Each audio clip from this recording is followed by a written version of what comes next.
Hello and welcome. 774.5. Already got Mr. Smiley in the house. You've been missed, brother. How you doing? I'm doing well, man. Doing well. It's been an interesting week here with like blizzard for Christmas, and then fucking now we got green grass for New Year's. I am not gonna lie, I am enjoying it. So this, yeah, I was joking about it. Earlier in the week, if not like last week. I was like, I don't know if I've just hit that fucking Michigan, Florida age. You know what I mean? To where I'm like, oh, it's too cold for me here. I've got to migrate. But this year has been different for sure. As far I just haven't been able to. I'm not even feeling the cold, man. I go outside. I used to. You guys all know that, man. I used to fucking love shoveling and shit. Being out there. I've never been.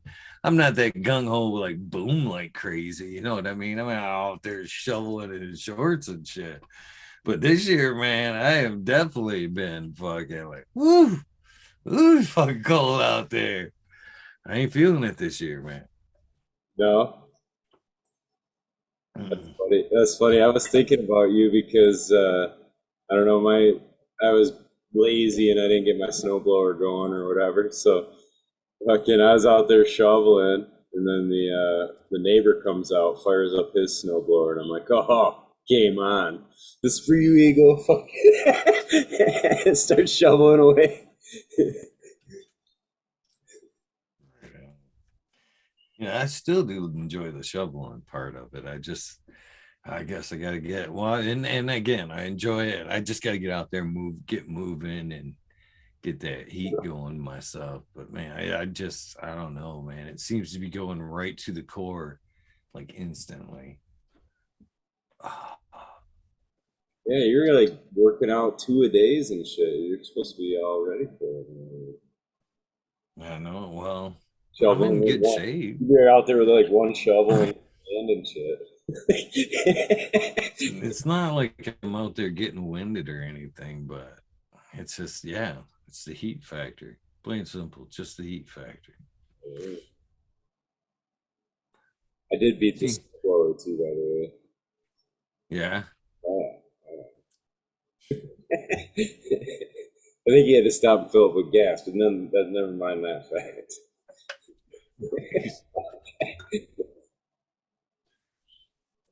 What you smoking on tonight? I got Some raspberries, actually. right on. Yeah. Sounds pretty good. I think this is the joint. I think this is a super critical with a little bit of hash in it. Hopefully this is the one with the hash in it. Pretty good. Pretty good. Galaxy A10 in the waiting room. Man, I want to. This is my prediction. I think it's Blind Cat, but I'm not for sure. There's Boom Farms right the fuck there. I was just talking about you, dude. What up, Boom? Cheers, my friend. Mystery gas. Not Blind Cat. It's not Blind Cat. Nah. It's Trish. What up? We can't. She's already. What? What? Where'd you go? I don't know. Buddy Killwine. What's up? We're talking about snow and hash courses, basically. You had Jack Beanstalk. How you doing? So it's been interesting, like getting back in the workforce or whatever, right? So like I got new coworkers you're meeting and shit, and like I don't know, just the whole like roundabout like conversation that those subtle hints get dropped about, oh yeah, it's 420, ha, ha, ha, or whatever, It's like how quickly you learn who smokes and who doesn't at the places. So there's still, yeah, there's all right. So let me ask you this. I didn't ask you this off air, but I'm gonna ask you this now. So there's a difference between like smoking, finding out your coworker smokes and smoking, to like the real difference to like the the Superman Clark Kent thing. Do they know you're like, you know what I mean? Do they know about the smiley presence? You know what I mean? The Yeah, I'm a little known in the cannabis industry. You could probably go somewhere and they may know who I am. I don't know if you talk to somebody. They know that side of you yet, or is it just the mild man I nine kind to of asked. fiver? Well, the one dude was pretty open, and he was like actually like in the same boat where he shut down his grow and went back to working on cars and shit. And like it was kind of funny because I was like, "Oh yeah, you watch YouTube at all, or like any of that shit?" It's like, nope, no social media, none of it. You didn't IG, none of it. Like, all right, all right. Yeah, I was like, I'm gonna bring him a pack of seeds or something. You know what I mean? Like, Nice. yeah. Nice. Makes This- it the, fun, man. It's still fun.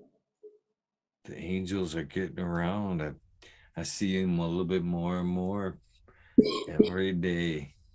Every day. Yeah, man, it's been a real blessing. A lot of people in the community support us. It's awesome. It's been really cool. Yeah. People reaching out and wishing well and all that too. It's always awesome. It's good to be missed. People, you know what I mean? Like, I don't know. So, You've certainly been missed. That's for sure. yeah. No, I miss hanging out, man. It's like changing my whole schedule around now. I'm up at 6, so half the time when I see you guys, it's like just got over with an hour ago or some shit. Total shift in schedule, but what you gotta do. Right, right.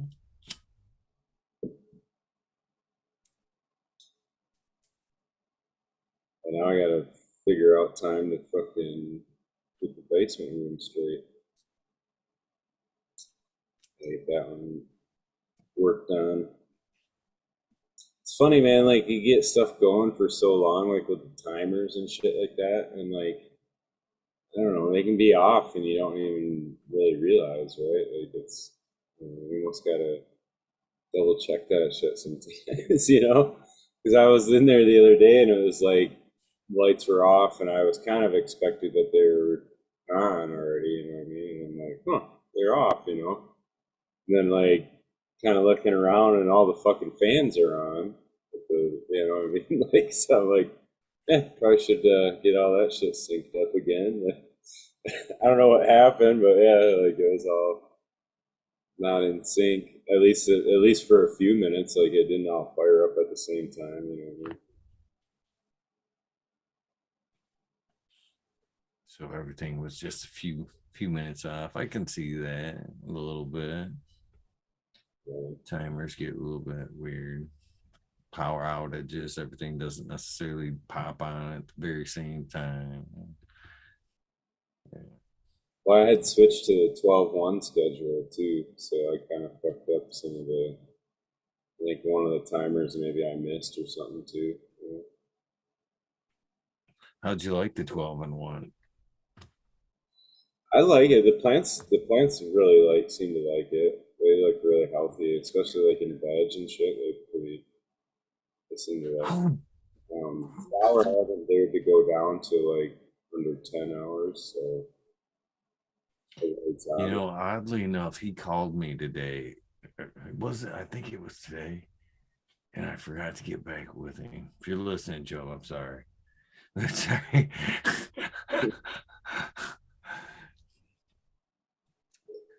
It's I funny. just thought about that as we were talking about the 12 and 1. It just hit me that I forgot to return the call. I'm sorry. I didn't mean to get all squirrely on you, Smiley. It No. was a revelation during the conversation, I guess. Yeah, I mean, like, I think, yeah, I mean, I can see the concept as far as like saving money and power and some of that shit. Like, I still don't see where the plant, I don't know. I don't think the plants grow as fast under the 12-1. And I don't, you know what I mean? I just don't think they're happy. They're not like Have you that. tried? Did you try it in flour? Well, I think there's a little bit more stretch there. To be honest with you, comes in a little. The growth seems to come in like little spurts. As I don't know. That may be. Maybe it's like somewhat of a tighter internode than what I'm used to, but it just seems like in veg they're not. And then like flour, like I said, I haven't dared to go under a 10 hour, but I've had it at 10 hour, and even at that, I almost feel like yeah, it's not.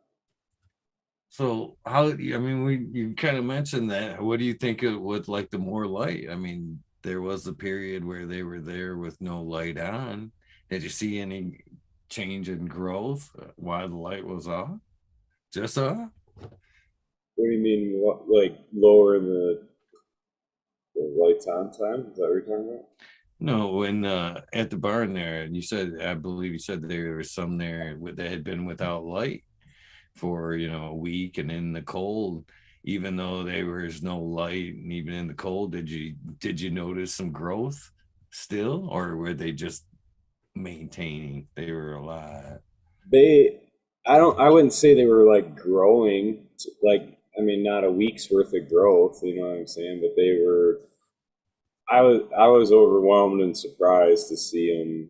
Like, I was expecting everything to just be shriveled, you know what I mean? And like, yeah, I was surprised. They didn't actually look much different than when I left the last time. So that's been like, wow, pretty wild. But I'm sure by now they're probably wilted. I gotta go back out there. See, I know, like, I've left clones in coolers for 4 or 5 days. You know what I mean? And transplant them, and they didn't seem to skip a beat. But I wonder how long of a darkness there, or what I guess what I was getting with that is, yeah, how long they could survive, because I've seen like house plants now sit in dormancy, just darkness for fucking a long period of time, winter sometimes. You know what I mean? Bring a plant in and just sit in the closet or whatever, fucking, and house plant, keep in mind. You know what I mean? And it survive. Fuck, like storage is a perfect example. You know what I mean? I've got a couple plants here that I dug into storage, and I was like, house plant, still alive. No shit, I'm gonna take this motherfucker. It had been in the hot storage unit in darkness. You know what I mean? For fucking 2 months before, you know what I mean? Got out, got some light. You know what I mean? So I don't know. It amazed me how plants can maintain sometimes without that key ingredient of light. Yeah, they do miraculous shit, dude. They just blow your mind. Like, I don't know. It's funny how that is, but and probably being cold helped them, right? Like they were almost like in a. It was like I think the low when I looked was 45, and then the high was like 52. The furnace kind of has like a 7 or 8 degree jump when it off to on or whatever, on to off, I guess. Yeah. Now I got to figure out how to get all the shit out of there. It's like anything, dude. You don't really realize how much shit you accumulate until you like try to move it. You know what I mean? Like, why the fuck do I have all this shit? Yeah. Do I really need all these extra bulbs? I'm that guilty of that where I'm like, I'll just keep that one just in case the light blows out and I don't have a bulb or whatever. And the next thing you know, there's a bunch of them. Yeah. Especially the one I was getting, the 1,000 watt metal halide, the Portalux Blue or whatever. That was like $180 light or some shit, just for the bulb. So yeah, those I was like, every time it came down to like, I'm not gonna throw that away. I might, be able to reuse that at some point. Then they come on when you turn them back on after a while in storage, and then they're just like a green. They don't go like, it's like they don't heat up or something. You know how when they first turn on, they're like a fucking like green, and then they kind of slowly go like a blue, and then it's almost like a white or whatever. The metal halide ones. And these like the bulbs, when I put them back in, they were spent all summer not being used, and then I put them up in the winter, and yeah, they do like fucking just green, like they went go to the full spectrum that they do or whatever. I just want to say cheers to the guy that watches us tomorrow and realizes you were on. I was like, fuck, I missed it. Son of a bitch. Smiley was on. I fucking missed it. God damn it. That's funny. I miss hanging out, dude. It's definitely kind of different watching replays and stuff like that. It's trying to keep in chat.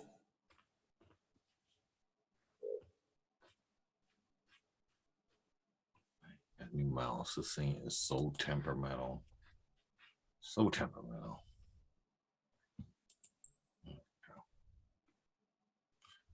What about yeah, so for your outdoor? What's that? What are you gonna pop for your outdoor? We got another month. We gotta get them bitches going or something. Right? I know. Gotta get you with redwood trees with pineapples, man. How you gonna do that? Let's start them in like February or something. Right? See, that's a toughie because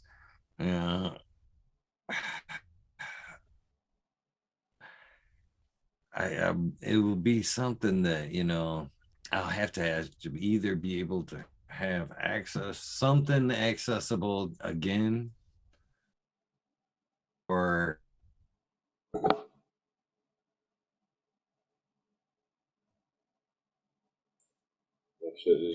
there's always a possibility that Is that me or is that you?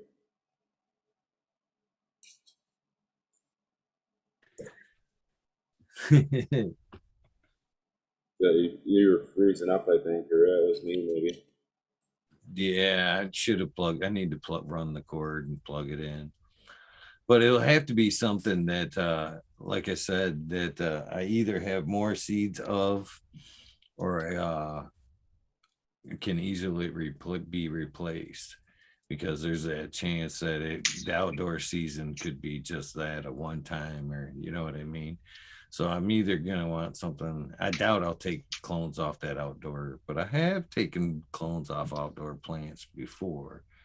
But I don't know. That's a toughie. Like I said, it's gonna have to be something that I can either get again or pop again at some point. Because just because they came out of the vault doesn't necessarily mean I don't want to collect those genetics. What's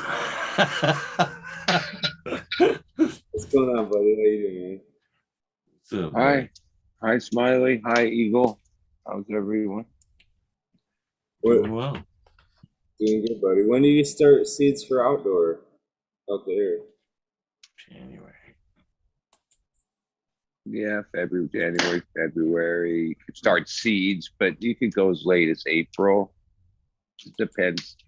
Because here there's like, I guess I'd say there's 2 cycles in the meat of the year or the season. So you can kind of, February to March, April, seeds, maybe plants like from indoor that I'll transfer outdoor as late as June. Even I can put them out there, July, and get the last. That would be like the later part of the year.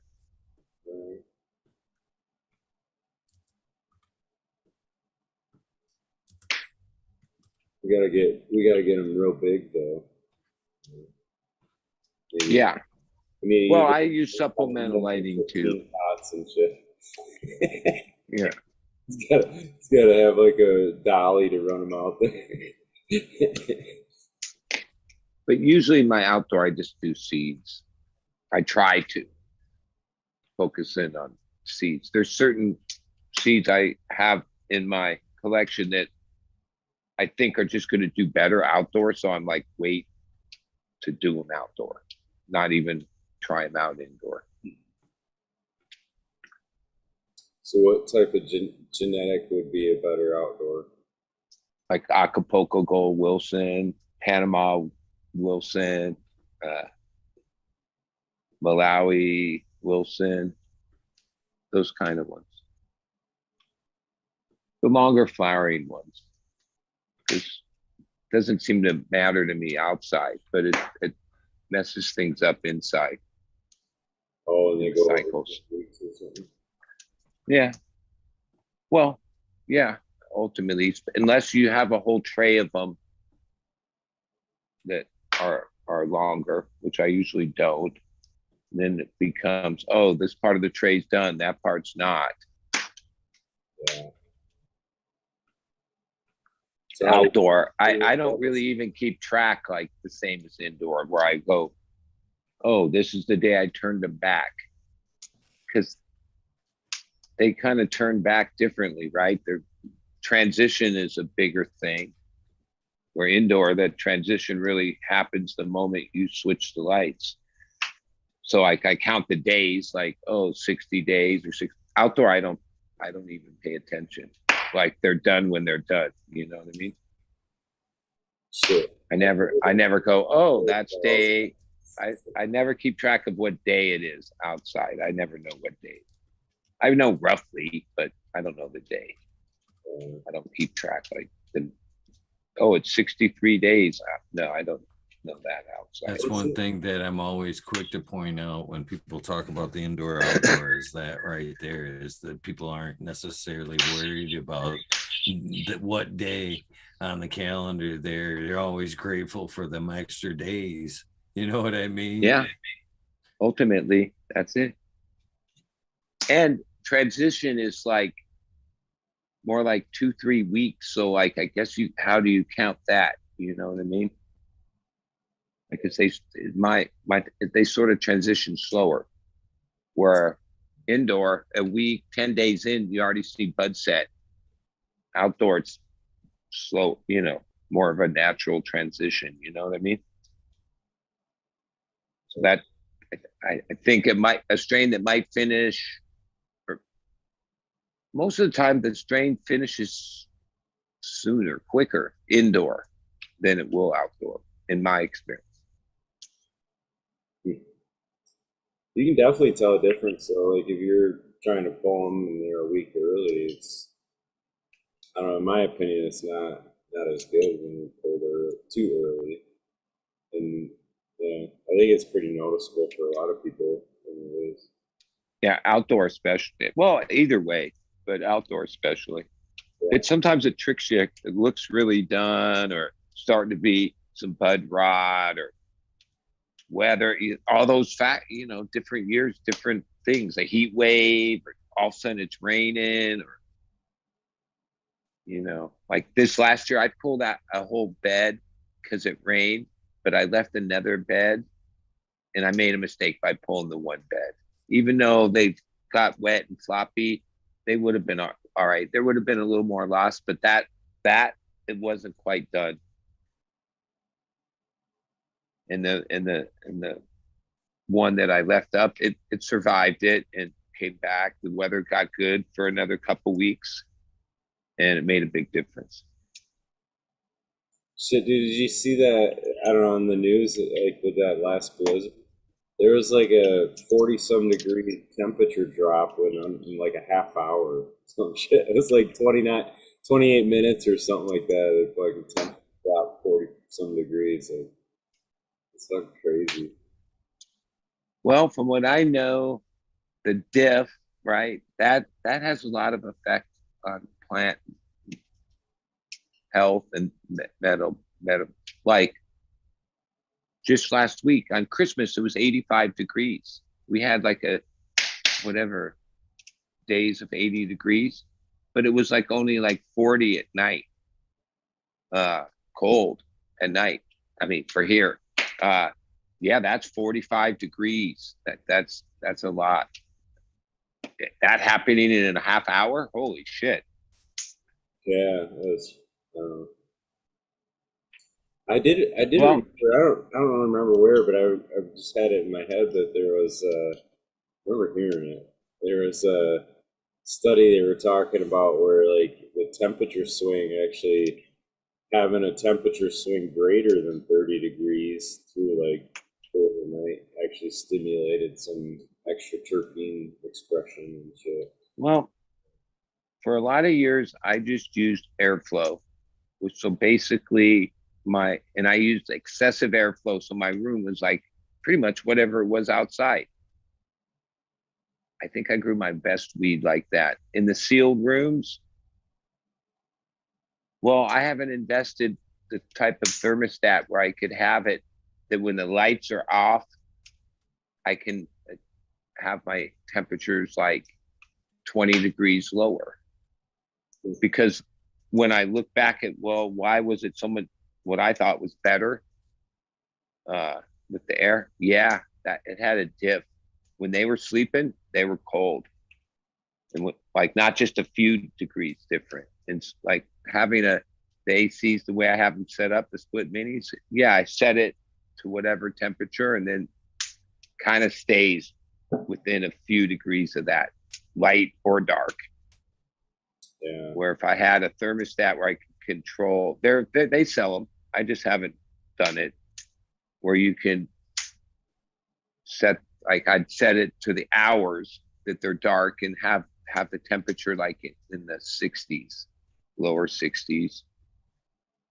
Well, the biggest fear is like having a big temperature drop with humidity is going to count. You know what I mean? It's like That stuff happens too. Sponge or whatever. You know what I mean? So your humidity is going to spike on you like that too. Well, my yield used to go down a little bit, but it wasn't like I had it quantified. But I could tell in what I call the winter run, for like 17 years, I used just air, but the weed was the best during that cold time.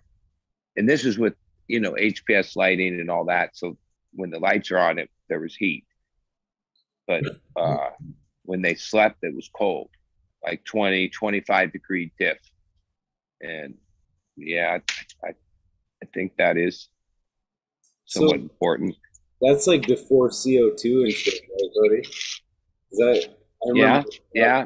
Well, CO2 was around, but if you were moving air, it's pointless, right? Because all you're going to do is suck it out. Right. Well, I just remember the old guy that I was learning from early on, way back, and I was just buying weed from him and talking with him and shit. But he was the one that told me, yeah, you have to double the inlet to what your outlet is, and then you have your fan on the outlet. Is how he was doing it. But yeah, I remember that was the idea, and you wanted to exchange that volume of air for the room like every minute or some shit. Well, I had it was a formula for all that. It was really only an 8 lighter. It was kind of a bigger bedroom, but I had over 2,000 CFM going in and out, like excessive amount of air, right? But one thing, when you move that much air that fast, I didn't have any filters, nothing. You never smelt anything, hardly anything, because it just moved so fast. It didn't have time to pick up the smell. But you had to have negative pressure. So between the two fans, and that's why filters weren't really an option, because you could set it all up with a filter, but like a month later, 2 months later, when the filter started to pick up grime basically and not have the same pull, it would, and I know that when I used to do it this way, it was important not to have positive or negative pressure too much either way, but just ultimately you wanted to be at zero static pressure, but a little negative would be better than a little positive, right? And because that way it would pull the air into the room, not push it out. But yeah, truthfully, the same area that I lived in for all these years, you couldn't do what I used to do because of the climate change and the weather. Nope. I used to have a few weeks in the summer that at times I'd have to turn off half the lights for some of the night, and this because it got too hot. Just a week or so. And there was a few weeks in the winter where, yeah, it got kind of too cold. But other than that, it ran perfect year round. Now it would be too hot, way more than a week or so. And weather would be all over the place. It'd be too dry. Back then it was much more humid. Like our average humidity is like 20, 30%. It used to be 50, 60%, like annual. Those things changed. So sealed rooms are, I guess, the way you have to do it, at least here. No, you could still get away with it that way. Just move a lot of air. Well, it's hard though. Like, yeah. But I would use the can fans, but like the 12-inch. But they make one called, get the model number, but it's 2,200 and some CFM. It runs at a much lower RPM. And why it's so much more expensive? The blades are like engineered, like looks more like a jet engine. And even why you wouldn't have those cycling on and off. Oh, when it comes on, it's like a whole thing. Ooh, and then it gets up to speed, but it moves 2,000 CFM. And then I'd use a 14-incher on the exhaust. And that was like 2,400 and some CFM for a relatively small room. Probably could get away with like 8-inch fans, but nah, I just moved a ton of air. Yeah, I don't know how I came across doing that, but yeah, that's how I set them up for the longest time. So Smiley, what girls who made the cut? Or do you not want to divulge who made the finish line? I was looking because I got a list somewhere. It was quite a few. I ended up taking more than I was thinking I'd be able to. So yeah, well, it's always cut moms. You know what I mean? You know, it always sucks to, kind of kill one off just because, you know what I mean, it's getting too big. But sometimes you have to take a clone, and when that clone roots, you have to do what you got to do if you ain't got room to continuously, you know what I mean? But I always found room for them. I always found room for them single one somewhere. When I have to cull a plant, because I can't do it myself, but I'll put them off in the side, and I'll tell my worker, Rick, but yeah, they're always double question me. Are you sure you mean it? You really want me to kill it? Because yeah, sometimes they're just too tall, or they're unruly, or I got clones of it. But myself, I can't do it. It's like the same thing. I don't have chickens because I couldn't deal with like butchering a chicken. Same reason I can't kill a plant. That's why I left the plant to just like turn the lights off and like walk. I could have gone in there with, I had half of mine like, well, fuck it. I'm gonna find a machete and just go in there and chop the fuck out of all the shit, just whatever to burn off steam about it or whatever. But like then I started looking at it and I'm like, no, man, I can't even do that. I don't know. Even when I've decided I'm getting rid of a variety, I still, at the last moment when it's like either take a clone or lose it forever, I'll take like one clone. Just in case I change my mind. And I'm then there with you, sometimes man. a year later, I still have that variety that I'm wondering what the fuck happened. I thought I was going to get rid of it. I can harvest one and fucking, be that first round, be like, yeah, I do not want any more of this. And because of the perpetual, have one in flower. You know what I mean? And be like, yeah, I'm gonna let her finish out. Then find that clone and be like, okay, you're the last one, but I'm not cloning any more of you. I'm right there with you. Even when like I said, I'm taking that clone for that to replace that cup mother. I find room for that Well, plant even somewhere. my like good Stuff it in a buddy, corner. It he's goes he somewhere. points out that I'm way too emotional about it, and then he is the opposite, right? He doesn't with his yeah, they're the opposite, cut and dry, simple as that. And where I like, and I have realized, yep, I get emotional about it. Like certain plants, you have them for a while or whatever. I don't know. It's emotions. Yeah, like I kept Skywalker OG, the one I cut I've had for a while. I kept the Ghost OG. I kept GG4. You know what I mean? Like some of those, I don't know, man. They've been around for a while now. So raspberries. And I always have to remember, like 10 years ago, we were the strains and the availability of them and all that was so much different.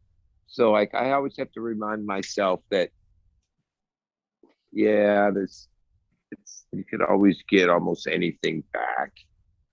Almost anything. Yeah, you think so? Yeah. Well, okay, you mentioned GG4. So you got how fast, what would it take you a month to get a legit cut back in your garden? Maybe only a week. Somebody would send you one, right? Or a friend or somebody, right? I don't know. I mean, yeah, I don't know. Now you might have had a special cut, a good cut, that matters. And they, but yeah. And there's so much other stuff out there that even if you didn't find that, you'd find something better. Like it used to be, there's not that many really good things. It was important that you had a few of those and you kept them and you just kept running them year after year. Today, I don't feel that way. It's like, maybe it's just me, but See, that's I weird just to let me, them. buddy, because I got a few cuts. Like I don't feel like I don't know, like my raspberries, for example. I just feel like that'd be hard to find one that's like that. Yeah. Yeah. Well, there's a few you Like always have peanut to butter keep jelly for bread sure. it's just they're You know, pretty badass. You know? I try to, in my mind, keep it around 6 that are like that I carry over years and years and years. So like even right now, if I found something that I have to almost decide, well, something else has to go because if that starts to grow to too many, it's just gets to be too much. At least for me, I'm not organized, so I just wing it. But I wing it good. But I'm not organized. Good.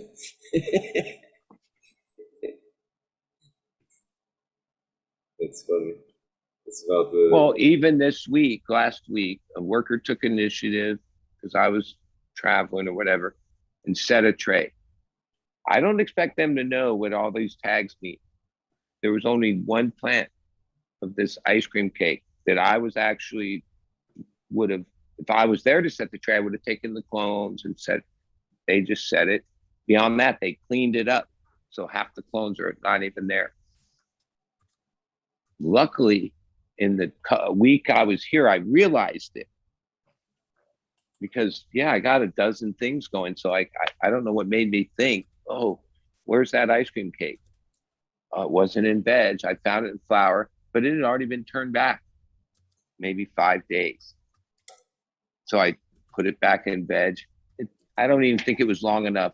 It doesn't seem to have even reverted. It's starting to grow again. But I've ran that ice cream cake 5 years, and it's not just any ice cream cake. It's the good ice cream cake. Yeah, I almost lost it. Yeah, even my other friends thing, we back up each other's stuff. They don't run that one because it's weird. At the warehouse, it herms for them every time. I've never seen it herm ever, never. And I've given a cut to other people and they've never said it herms. But 20 miles from here, it herms. Yeah, It's weird. that's an interesting phenomenon for real, man. Well, they push everything though. They're like a warehouse, bigger thing. And all the inputs from CO2 to food to you name it, they push the envelope. That's their method. And that's why I think it hurts. Because that's the only thing different between me and them. No, I do think that plays a role in it. Like if you're really pushing, They push. I don't know which of the inputs that is the culprit, or all of them combined.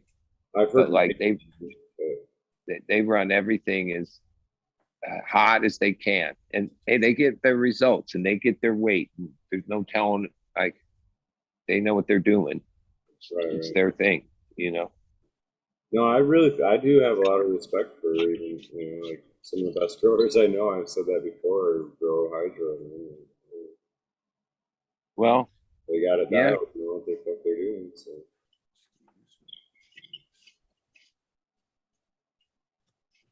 But we do a lot of the same things. And sometimes I think it might just be because you're always going to think the weed you personally grow is better. That's like your ego. Well, a lot of times I have their weed too. It's my weed too. It's not like a percentage of the thing, but sometimes theirs comes out bigger and chunkier. I'll give them that much. But when I smoke it, I don't get as high off of theirs. Well, I just actually now, hey, I don't say anything. I don't tell my homeboy, I can't, yours doesn't get me stoned. I don't say that. Right. Because I actually don't know if that's just my own thing that I've come over the years to realize as a grower, maybe not every grower, but no, I think it's just a natural thing that if you grew it, you're going to have like a certain pride in it. Even if somebody else's weed is better, well, that doesn't matter. It's not your weed. Like I try to judge things fair, like open-minded, but I also know that I have like a slight bias for my own thing. You know what I mean? Well, we just had that recently. Is a friend came over and they had some different weeds, and I don't know, we were hanging out and they smoked a few different, like 3 different ones. They were all really pretty. They looked great. You know what I mean? They were pretty in the bag. They all got really good buzz with them. You know what I mean? But they all had this like distinct same flavor, like on the exhale. I don't know how else to describe it, but it was like there, and it was like this weird kind of like metallic-y, I don't know, like coating it kind of left in the backside, but it was in all 3 of them, you know. So like I'm not trying to say I could, that was this additive or whatever. All my mind thought was there was something that they were doing in their feeding regimen that was obviously affecting all 3. You know what I mean? So my thought was like, they're busting out a terpinator, you know what I mean, or they use a consistent kind of thing at the end or whatever. There used to be a more popular use vitamin B complexes, mainly even that stuff that comes in a little bottle. You're always supposed to use drops of. I forget what it's called, but it's a vitamin B complex. You can smell it. Sometimes people would go heavy on that stuff, and your weed would be like a vitamin. It would taste like or smell like a vitamin B complex. That shit always smells like piss. B's a good, something. If you're gonna give something, B's always a good one, in my opinion. It helps with plant stress quite a bit, and mainly though, I mean through heat times, man. You give it a little vitamin B through a heat times, and that plant will fare nicely. Yeah, A little bit of somebody in breeze. chat said it. Super thrive. That stuff super thrive. Sometimes people would use too much of that, and It you has a could little taste bit it. more hormones and shit in it. Yeah. Yeah. Yeah. No, I'd But have to talk with way them and back see. then, there wasn't, like, I can remember this hydro store on Melrose Avenue that we used to go to, and in the nutrient there wasn't a section. There was like 3 products, right? And the one, and to this day, I still loyal to General Hydro. They used to have this before they even had the liquid. They had this powdered line that was the most plainest label, and it just said A, B, and C. We had 3 jars, A, B, and C. It was like a 3-part powder, and had directions, which way to go for flower and veg. And yeah, that was like it. And there was a couple others and other things like Super Thrive and products that were from like gardening. But then over the years, now there's thousands of products, or hundreds at least. Yeah. Some of them better than others, and some of them not good at all.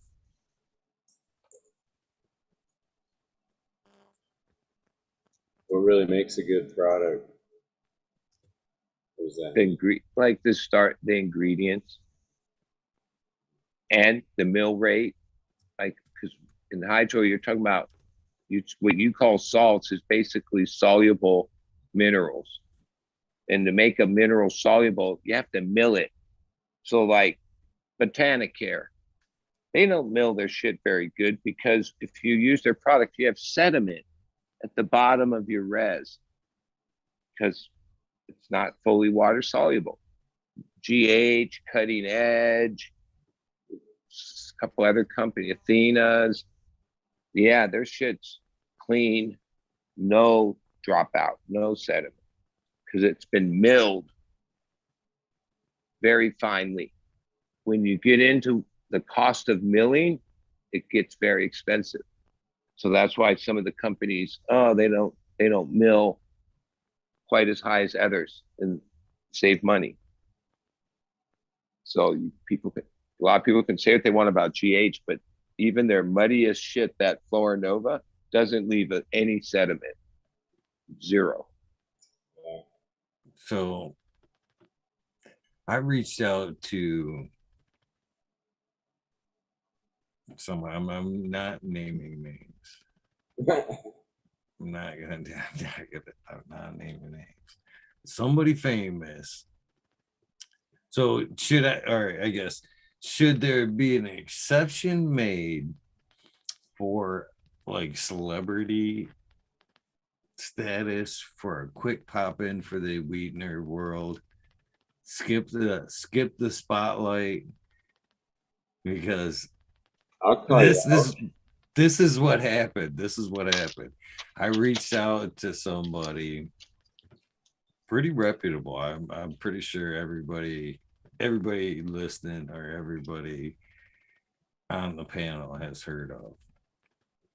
And okay, man, you want to do the show? Gave the link, kind of quick description. He hit me back. He's like, I'm down, but I can only do 10 minutes.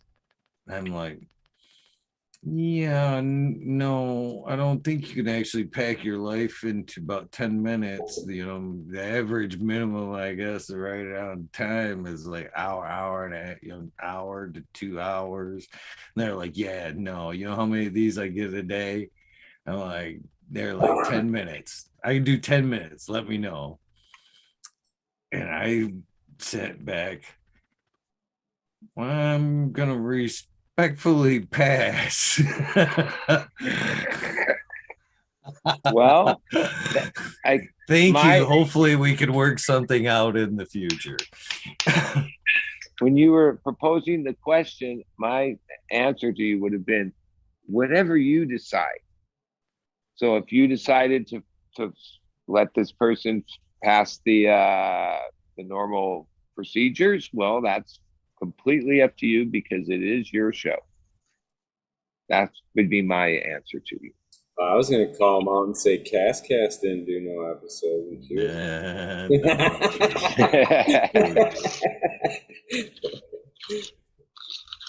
And celebrity, yeah. I'm not sure what that really means. But so on that aspect though, Cass has put in her time because she's probably gave me 30 guests, 30 good guests. You know what I mean? So she may have not donated her time, but behind the scenes, she's kind of donated her time and supplied, you know, many replacements. But I do like that. I'm not sure the celebrity, it doesn't matter, but that you said you declined. Like that's a strong point in the thing, because most celebrities aren't used to that. So that must have even the only thought about hint that. I will leave here is this person. I don't know if I don't think it was jokingly recently announced their candidacy for president. Holy moly. Now you're talking big celebrity, aren't you? Wow. So I don't know. Well, where's Green Fingers? I don't know. Just popped up in the chat. He sent me a gift, and I want to thank him. I got a box today. Luckily, I guess it could. No, it was sent on the 23rd, so I'm glad I didn't get it for Christmas. It has nothing to do with Christmas because I don't like Christmas. But yeah, he sent me from him and his mom. I got to give credit to her. But yeah, he sent me some socks and some gummies. Yeah. Grateful Dead socks, a 6-pack of different Deadhead socks. That's cool. Yeah. I appreciate it. Hey, because everybody knows, do not give me any gifts. It fucking freaks me out, especially for Christmas. So he's like the only person that basically snuck in a gift. Like when I got the box and I came home and opened it, I realized, yeah, that was the only thing given to me, because that's the way I the Scrooge I am. Yeah, my friends know, don't even do it. Now you can give me a gift on January 18th or August 7th. I'm open to that, but no, I don't do the Christmas thing. If that makes any sense. Yeah. But I had I was up north for a couple shows up in Oakland and San Francisco, and I had the privilege to get a tour of James Loud's facility, which I wasn't sure. I'm friends with him. He's been building out this place for over a year that I know of. And yeah, what it really amounts to is state of the art tissue culture, propagation. It's not quite online yet, but what that business or what that is going to do is change clone business forever, at least at that level, because there are 7 states that already you can ship to, federally licensed. You have to get certain COAs and this is where your plant's being completely clean of everything, viroid, bugs, everything, when it comes to interstate commerce becomes part of the deal and regulation. But that's why you do it through tissue culture and it's in a lab setting. But yeah, their business plan seems to be, to offer it to all states. But right now there's 7 states that are already signed up or set up and at scale. And I think he had 12 varieties. They're all. That's crazy. Yeah, it was really state of the art. All the gelatos and runts. And... No, and everything. Yeah, actually, white label stuff. I couldn't really talk about some of this stuff, like bags that I assume were from someone else. Well, no, that comes from someone else. Like Cheers, green white fingers. labeling, I think is become a bigger thing. Hey, At least in California cannabis business, white labeling. It doesn't really matter who grows it. It's like who has the brand. You know what I mean? oh, green fingers, you got like a hoodie on, dude? Is it cold there or what the fuck? No, it's just a pullover. No hood. No hood. Not that cool. Cool. Just wanted to look cool. I got So loose easy on the as wearing fucking. blue, and I was like, my blue's not the same blue. Oh well, like I'll wear it. Like not gonna swagger jack them. I feel like you're like dressed in warm clothes, like it's cold out there or something. It's a little 50. Just want to tell you again, Smiley, you've been missed. Yeah, I got loose. So a friend asked me if I could like come fix this machine for him. And just so happens it was an embroidery machine. A little out of my league, but I understand how mechanics and how shit kind of pretty much works, you know what I mean? And I know what YouTube video to or shoot, you know what I mean? I'll take it from there. Show me the logistics and I'll problem solve from there, I guess. And so I got it up and running and had some time to it. And I'm come in later that day with like fucking armful of clothes and tested. So I ran like embroidered. Huh? That's awesome. Few button ups, few shirts, fucking this, that. Couple hats. I'm like, yes, I'll take you. Had to make sure it works. I'm all like, so what can I shove in this machine? So you're a master embroiderer now. I don't know about that, but I learn awful quick. That's for sure. Well, there's a learning curve. I have friends that have like a super, I don't know how many, I guess how many colors it, they have one that had, I think 18 colors or something. This one's got 15. A lot of colors. Yeah, that's where it gets like, yeah, a lot of moving parts. Well, it was just learn the program basically. It's, you know, that what this was already in there in the file because they had printed, this was what we put on the hats. So the file was already in the computer. And when he was like helping me, like, you know, fuck with the machine, he flipped through and I went, oh, I know that one. Yeah. Test pattern, test pattern, test pattern, test pattern, test pattern. Nice. So, how much, I'm curious, how much are these machines? Like 100 grand or something? Or they're a lot, I don't right? think they're that bad. No, I think they're, you know, like under. But you need to know how to 3 to 5. operate. 3 to There's 5. No, you know, they're pretty much plug and play, man. You take whatever image, you know what I mean? You get a vector image of whatever it is that you want. You walk right over with a USB, plug that in the machine, and like it will show you the image with like numbers popping off. And then you just go through and go red, blue, red, blah, dot, dot, dot, whatever you want. And those are all thread colors. Yeah, whatever 1 through 15 they're on the spool. Dun, dun, dun, dun, dun. Hit OK. You fucking make sure that bitch is centered in the ring. And that's, but this isn't like one to do commercial type jobs, more small jobs. Oh yeah, no, it's a big machine. Under 10 grand. You know, like I said, 3 to 5. There's a lot of money in that. All you have to do is make hoodies and put shit on it for people, or Rycomb or something. Yeah, Rycomb. Yeah. Yeah. I mean, you got to work. It's nothing comes for free, but yeah, there's money in that because there's always demand for that stuff. Oh yeah. It was real. It was super easy to pick up, actually how to use the machine.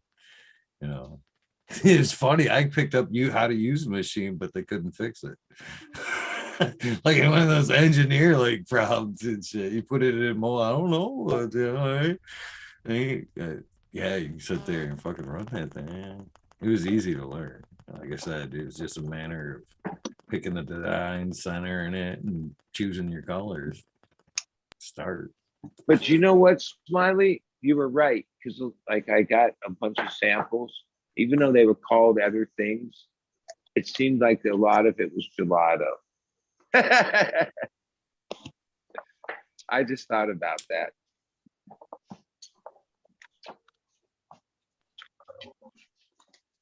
What you smoking on over there, Green Fingers?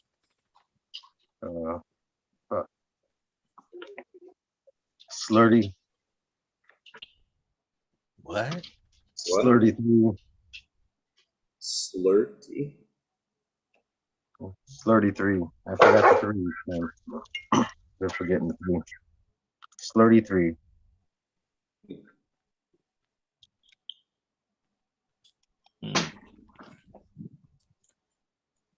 Excuse me. Oh, almost cut my fingertip. Trying to make a little crutch. Fucking scissors. Fucking blade just went backwards on me. Well, thank you very much, Green Fingers. I got the gifts and I appreciate them a lot, more than you know. Thank you, man.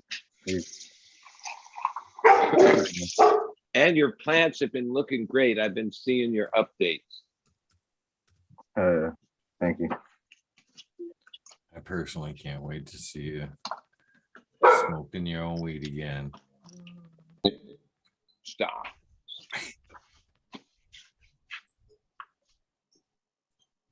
I can't wait to. I'm smoking my own weed again. So no, I ain't cribbing you too hard. There's nothing left in the blanket, Green Fingers. But all this is locally grown too, so I don't really have anything to complain about. It gets me high as fuck. It's all sun grown too. She got me sun grown shit, mixed light on one, so it's greenhouse. Sun grown's way better than the greenhouse. Fucking crazy fucking difference. But it must not be full sun. Like out here, it's too much sun, full sun for a whole day. So they gotta have some kind of buildings in between or something. Some walls covering half the sun, half the day. It's pretty terpy. It's stinky. Joint.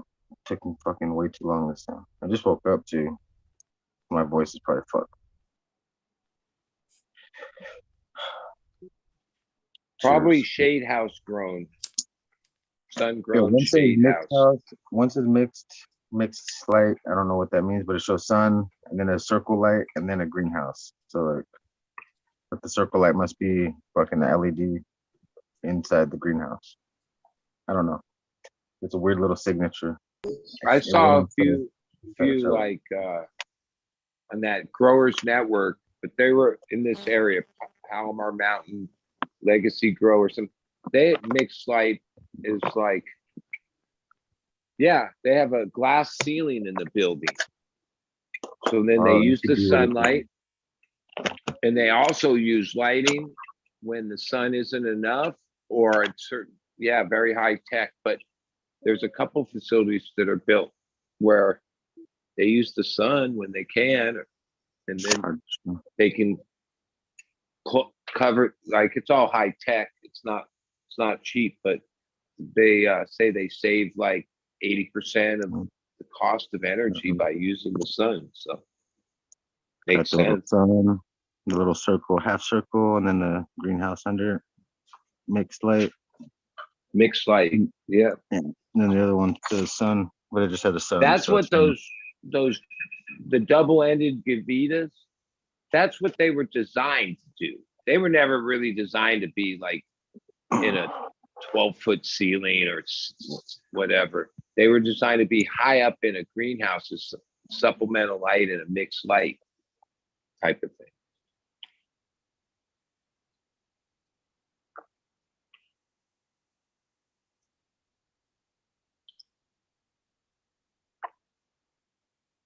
Bushed out fat. Everybody like top it, top it. I'm like, I know how my bushes grow, bro. Tell me to top my shit. And this one got too bushy. Hey, if you already. topped it, there'd be a bunch of people telling you, why'd you top it? Why'd you top Yep. it? So just remember, you can never make them all happy. And just do your I don't thing. make myself happy is all I've been trying to do. Shit. Filled up that Yeah, whole that's it, dude. banana gods that were back there. Just And if this over that plant you grow and you realize it would have been better if you top it, well, then next time you top it. Fuck, I that's how you just learn. suggested he bend it over or top it just to help even out that canopy on the Now, inside. Is this in veg Suggest still? it wasn't you should. It was a suggestion. Is this in veg still? Yeah. Yeah. Well, yeah, it's Until not everything gets- even, right? Some of them are shorter, some of them are way bigger. The bigger ones need to get bent Show out. him the left side. Show him the side I Yeah. was talking about, Green Fingers. I mean, Where you if you got the want two my babies advice, and this is then worthless, there but you You're probably go. talking about the I'll male throw my side, right? 2 cents I in don't there. know. This side? Make the Where that's make at? the canopy even. That's how you got to do it. So, See, and but if you're these in veg these are now, good plants right here. And again, just to justify what I was saying here, because he said he still needed to take clones, and the other side, that one side had an uneven, had like 3 of them that were standing proud. I said, top them bitches or bend them over, yeah, take your clones off and that to be top. honest, yeah, that's it. Eagle's telling you exactly what I'd say. Take the clones right there. If you're gonna veg for another Yeah, week see or them so, few that are tall from that canopy. you'll be like, Chomp, chomp. holy shit, I got twice as many tops as I did before, 3 times as many. If the plant will respond and keep it even. So whatever the shortest plant is, you got to make them all closer to that. Somehow bend, top, whatever you do. That's what you got to do. You don't have to. And Hey, so this You're is going to just one make the bush right most of here. it. Green Fingers, That's I one say bush. fuck it, man. Do what you're doing. They look great. That's They 2 do look bushes great, right there. but when you turn them back, the ones that are tall are going to stretch up a lot higher than you think. Like, don't All I do forget, is they turn down almost the light. double in I size. turn the light down all the way, and then everything stretches and it's like, even in itself out. I haven't had to do much, but like turn down the light and everything is stretch. All the little plants start to stretch. But I'll tell Right. you one thing, the health of your plants, the color of the green and the leaves, they look very healthy. So whatever you're doing, keep doing it. I bent the gelato down. It's the only one I was gonna bend down because it got like another foot tall. It was probably like, yeah, this much taller than the rest of them. Wait. You bent one of them down? Now you got no excuse on all the rest of them. I had to bend the gelato down because there's 2 males right here that took up all the space. So these 2 males I didn't want to pull out still. Well, all right. See, well, okay, let's take the big thing into picture here. Let's see. He's got some nice, beautiful plants there. My advice was to, take them top ones off that are really up there and drop the light down to the, he's got it up there pretty high right now, but fucking, in flower, he could even out that canopy and fucking drop that light down a little bit. So it protrudes down and deeper into that heavy bush. He's got a heavy bush there, which I'm sure And here's you what can I see gotta say. right there. There's no light. No Here's light. what I gotta say. Oh, there's what so the much fuck light. you This is got on a low, couple bro. males? Why do you got a couple males in there? Get those fucking things out of there and grow seedless weed for yourself. No, I'm doing projects, people. I like to Well, fuck around. I I'm like just my telling seeded you what weed. I think, how I think. That's how I think. Yeah, that's all why I'm right. taking clones so I can get the clones out of here. But yeah, I ain't fucking with shit in here. The more I fuck with it, the more Now, I'm gonna what fuck kind of something up. males are Keeping you this shit. working? I ain't touching What nothing. kind of I ain't males gonna are touch you the working? plants. What kind of The males more are I you touch them, working? the less they Green look Finger? good. I learned my What lesson. males? We're just What- talking. Don't get on. What males? Yeah, no, we're just having fun, Green Banana Finger. God males. I only got your banana God males. Well, The let ones me that- tell you something. Amy Aces. There's a pretty good chance if you can make some seeds that are viable with that, I could get dude to sell them for you, dude. So do it. Anything Banana God is like big thing right now since it won the ego clash. So you Those are might as well the- throw your hat in the ring. Everyone else's hat's in the ring, Oh, yeah.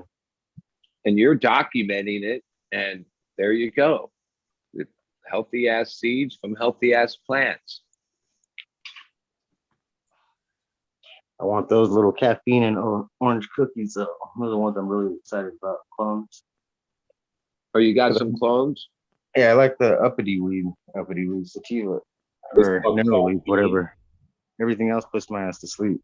Even this little slurdy 3 is gonna put me to sleep, and it's a hybrid. I'm like, shit. I like the sleepy kind of weed. It doesn't put me to sleep, but it gets me nice and stoned. The uppity weed, I like it for once in a while. I couldn't live on that. Did you say you flip those to flower, green fingers? Did I miss that? When will I flip them to flower? Yeah. Or after everything's past 21 inches? We get to the Do second. you go by height then? That's how you do it? Yeah. Okay. Cool. Because I expect to stretch on some of them, and the other ones I'm not sure because I haven't grown any of this shit. But this side I know everything about. So, well, this side is just fucking. The sides you seem to know everything about looks much more even than the sides you don't. So, Yeah. Sense. It's just easier to know what a bush is going to do instead of when I trellis it and fucking. Because they're going to stretch. You turn them back, you don't have to, like, you can, like, even it out the day you turn it back or the couple days after you turn it back. You know, you could decide to, bend them under the trellis or whatever space is open. Boys. Oh, stinky little boys. They smell so good. Smell like cat piss. Smell like straight boys? What was that? You're keeping the boys? Yeah. Those are the boys from those girls. The same seeds. I'm just gonna remake some more of my own seeds like always, but I got thousands of them. Every run I make a new batch of seeds for myself. What do you call that strain? Because you might have told us Analema before, but I don't know the name of what you grow. It's just the Analema. Go by years. Called Analema, but it'll be a year of whatever the open pollination is. Analema, whatever last year was, 2002. So you've been working that yourself for whatever amount of time. Yeah, I just lost everything and it got mixed up. So it's really a mixed bag of. Well, let's zoom in on them. Let's check them out. They look good. Man. They look pretty steady. Shit, this might be the next Amy Aces. The one next to her is a marker smell, but she's a little squat one. So I want to take the squat one and put it with one of the bigger brothers that she fucking. Because it smells amazing. It's just straight marker and fucking almost like the water, like the rain marker. Now, do you know like what base genetics you started out with? I do know what they started out with, but then somebody mixed all the fucking beans together trying to save space for me. Like, I put all those beans in one jar for you. And I was like, why would you fucking do this? So now it's the green fingers. So now it's just the fucking, like I can't call it any certain cross because it's just what it is. Well, you'll sort through that a couple generations and then you'll have it leveled back off. Yeah, it's smoke I like though, so at least I'm happy with that. It didn't turn out shitty. Turned out better than the parents each time. But it's real fucking floppy on this one. Call it the MFGF. It's fucking motherfucking green finger. Got some big dinosaurs in here. Not as big as yours. Yours had the biggest leaves I've ever seen, bud, on this plant. I'll show you. Why don't you call it Hello Kitty? Kitty. Kitty. I can do a kitty one out of here. I'll do the one that smells like cat piss out of all these ones. Because you also got to consider you got to have like some kind of branding and a sticker and all that stuff. So the kitty would be the green finger. Only those in the know would know what the kitty even means. Right. There's the bud's leaf next to my leaf. Holy shit. That's not my leaf. It's just a leaf of a plant. Yeah, that's your OG though. Crossed in there with it. That's your OG banana god. next to mine. Fucking, that's mine. That's his. Mine's got some jagged ass leaf. Yeah, Double sided jaggeds. His is all nice and even. Mine's just like. there's a chance that that plant might be that OG banana god might be something good. It's got lineage, so you see, I don't know. I have them going.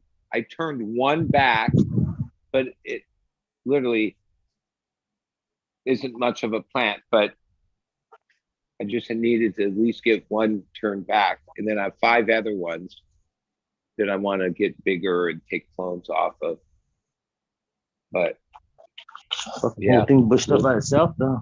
I didn't top yet. All these bottom branches, fucking 10, 1, 2, 3, 4, 5, 6, 7, 8, 9, 10, 11, 12, 13, 14, 15. Yeah, 20 something bottom branches all even up to here. So all well, what you got your soil dialed in, it looks like. That's like your soil seems to be just making the plants really happy, the right color green, all that stuff. let it dry out. There's a root, top root. Didn't know the Yeah, root was worms that in fucking there. high. There worms in Roots are there. fucking high on that one. I barely moved a fucking little handful. I had water. Fucking 2 gallons, 5 gallons 2 days. 5 gallons 2 days. So Well, that yeah, seems to be kind of the a lot of key fucking too. water. You're not really overwatering it, and that's getting that really good growth. Yeah, I don't let the water drip through the bottom or whatever. I use a pump sprayer over there where I can't even see it.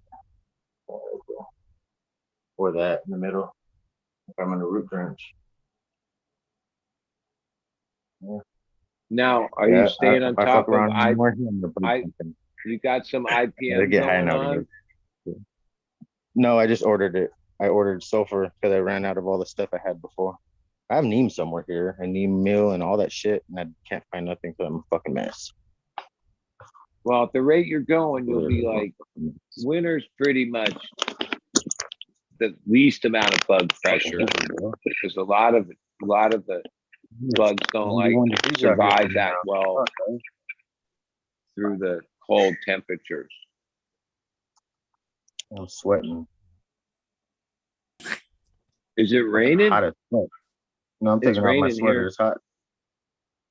Oh fuck! If it gets rain, I'm gonna be in fucking pain later. That overcast weather puts my knees and my back out. Become old person shuffle. My neighbors think that I'm somebody else each time I walk out. When I was in San It's old Francisco, it was raining really hard for the time I was there. And even that was the beginning of it. It got worse. And since I left, I guess I came home yesterday. But then it's raining here, but just mild rain here.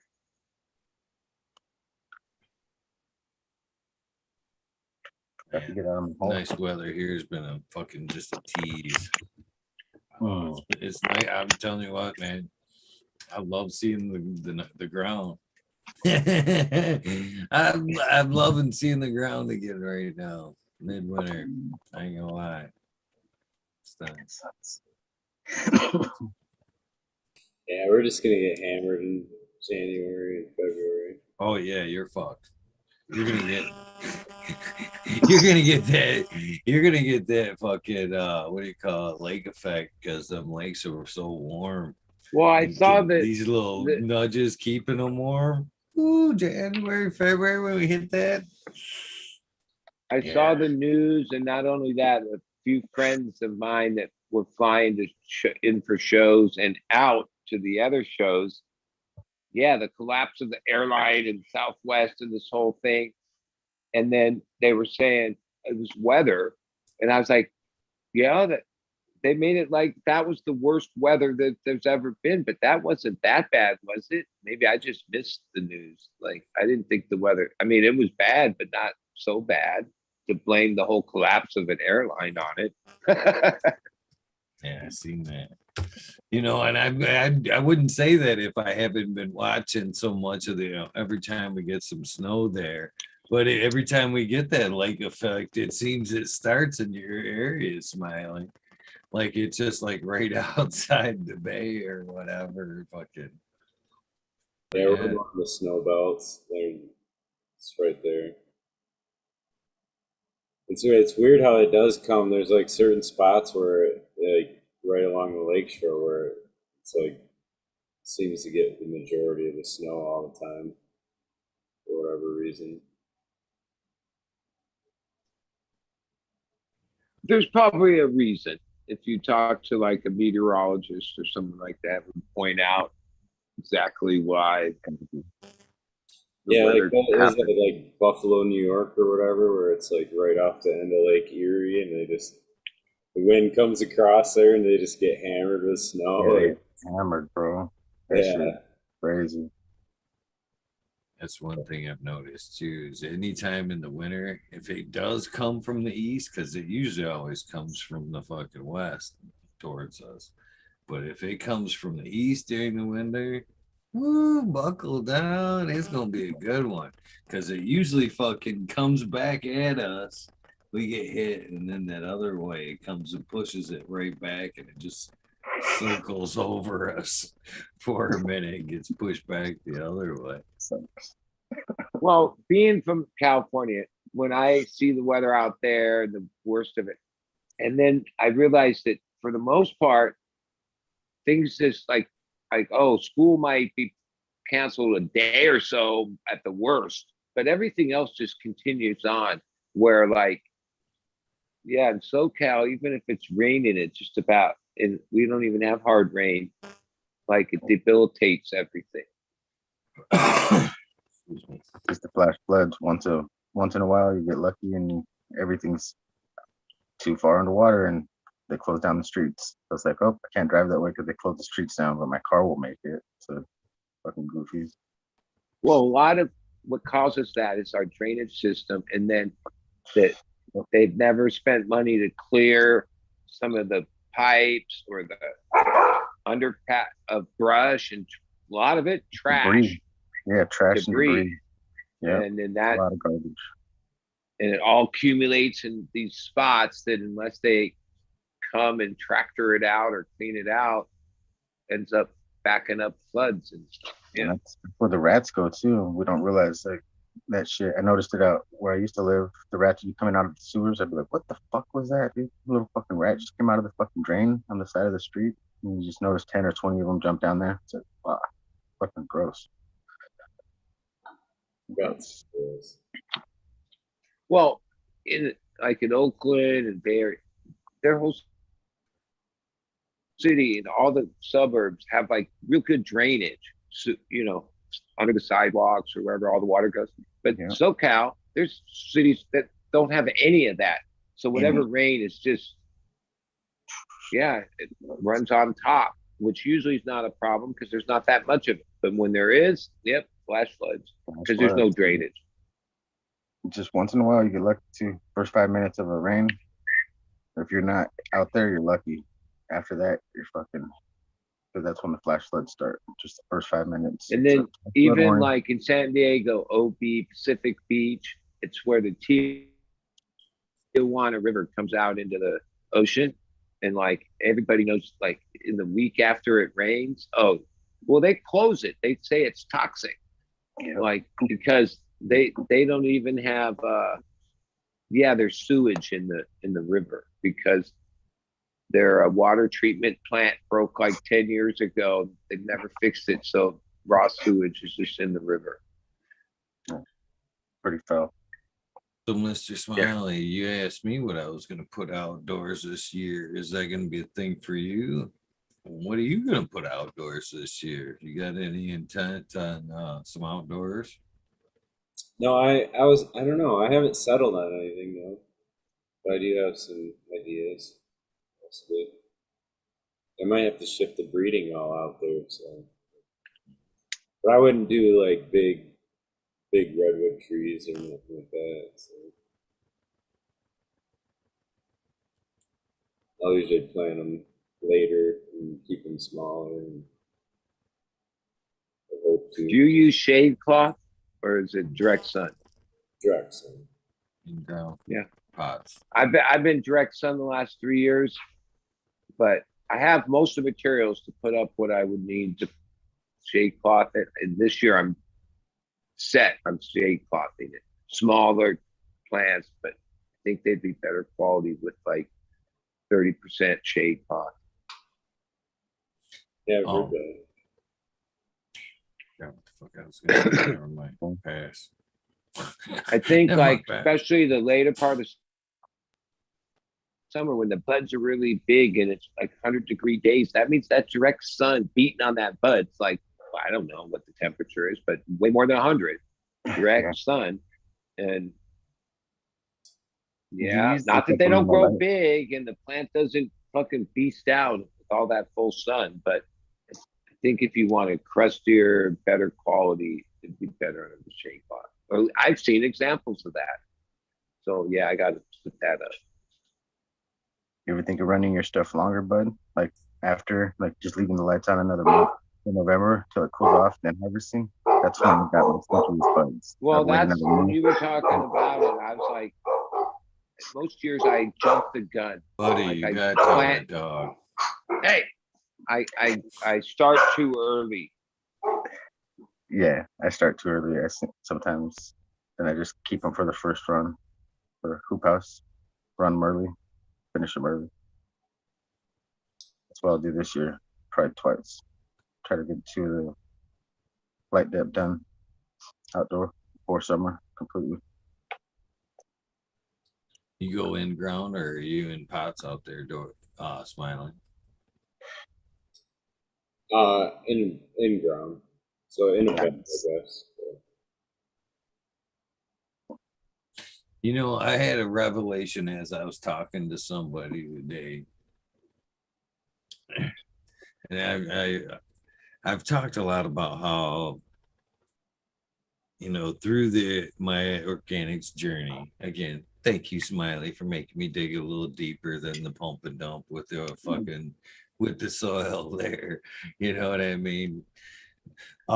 As you know, I dig a little bit deeper into the organics. I was always fascinated, you know, and it entered at the point of microbes that I had that aha moment of, you know, the similarities between us and the plant. You know what I mean? It hit me, and but what I didn't really didn't really strike me until, and I've talked about, you know, in my journey, this very thing, you know, how that aha moment I had. And even now I talk about, you know, the microbes and we utilize the same nutrients and shit like that. But it was at that point today when I got to the story talking with somebody, I'm like, because we are similar. And this is exactly what I said. We're just similar, you know, as the plant, you know what I mean? They use the same nutrients and have the same microbes in the soil that we have in our gut. And then the next thing that came out of me is they work just like our gut. They're breaking down the food around them, and you know what I mean? And it hit me. That's what they're fucking doing in our gut. They're serving the same purpose, you know what I mean? They're breaking shit down for us to be able to, you know what I mean? So again, the similarity of the plant and us, you know what I mean? I had that aha moment of, you know. Well, I saw a documentary about allergies, and it went into this thing that, because that's as far as they can go back, or they have, like Western Americans, like cowboys, had 10 times the diversity more in their gut biome than modern people. Yeah, my one of my coworkers just had his wife wasn't feeling good. So just went to the doctor to find out, like, I don't know, all the symptom, whatever, like tired and whatnot. But they, yeah, she was like iron deficient is what they figured out. So yeah, like, and just kind of when he said that, I was kind of like, huh. She had like symptoms of deficiency. You know what I mean? Like it's all. But instead of them doing that most of the time, you know what I mean? They just throw a medicine at you. You know what I mean? They're not necessarily taking your blood and going, well, seems like you're a little deficient here. Usually it isn't. Usually most of the time is for like you either purposely working with a nutritionist for some reason or you're pregnant. That's usually when they find that ours a little bit low. But yeah, but that should be their first step. They should be evaluating us just like the plants. Or like you have to ask for that kind of blood work. They don't just offer it. Right.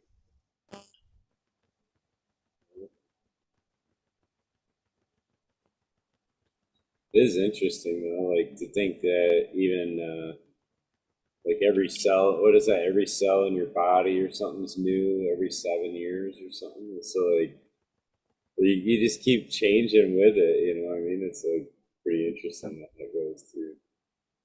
It is fascinating. Get a different appetite or something like. People don't realize it that they change every 7 years. It's like stay the same. It's like you've changed. You've literally changed. You change every 60 days. The cells in your body renew themselves every 60 days. So you're a new person, pretty much theoretically. Every 60 days. All right. Okay, no. Or renewed in some kind of way. I think our body's only 7 years old. It's great. You're still a 7-year-old, everybody here. Our bodies are 7. We make up our own numbers for age. It's nuts, nutty.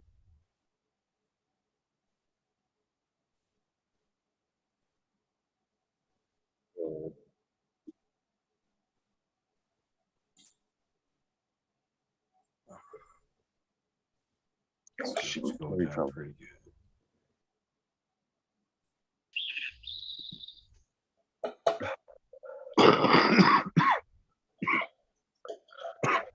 Yeah, let my dog out. I'll be back.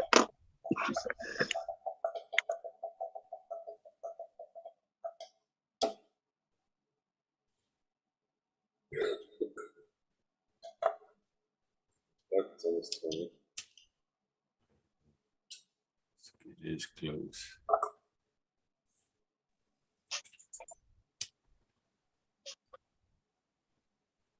Fireworks. You guys got a lot of fireworks tonight? Well, wouldn't it be tomorrow night? That's for me. It's tonight, bro. Fucking people are going crazy out here. The weekenders are here, but I haven't heard no fireworks yet. Town's been shuffling around pretty good. It woke me up. I thought somebody was shooting outside. Fucking went out, checked, and then I noticed you guys were on. And I was like, shit. Did you guys watch the ball? No. Not till tomorrow, right? Well, no, I know, but is that not everybody watches the ball? Do we? I think we've been here the last few years, right? I have. I don't remember. I barely remember yesterday. We need another 24-hour, you go.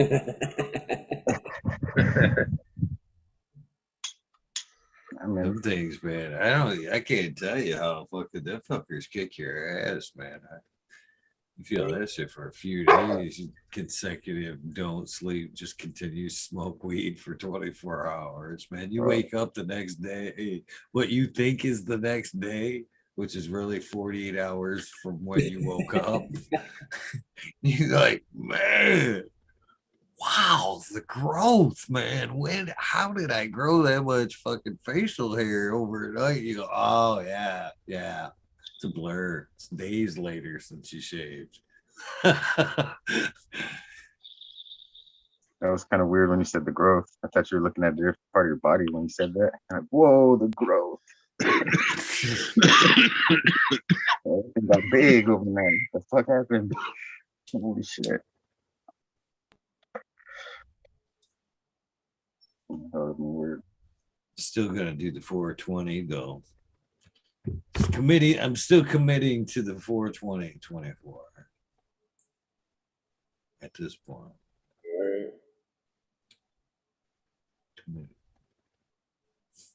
You heard it here, folks. Yeah, firsties.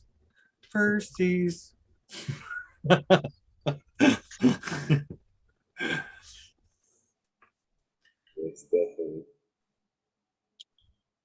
still the first. We broke YouTube with it. Yeah. I still I kick myself that I can't never re-air that one though.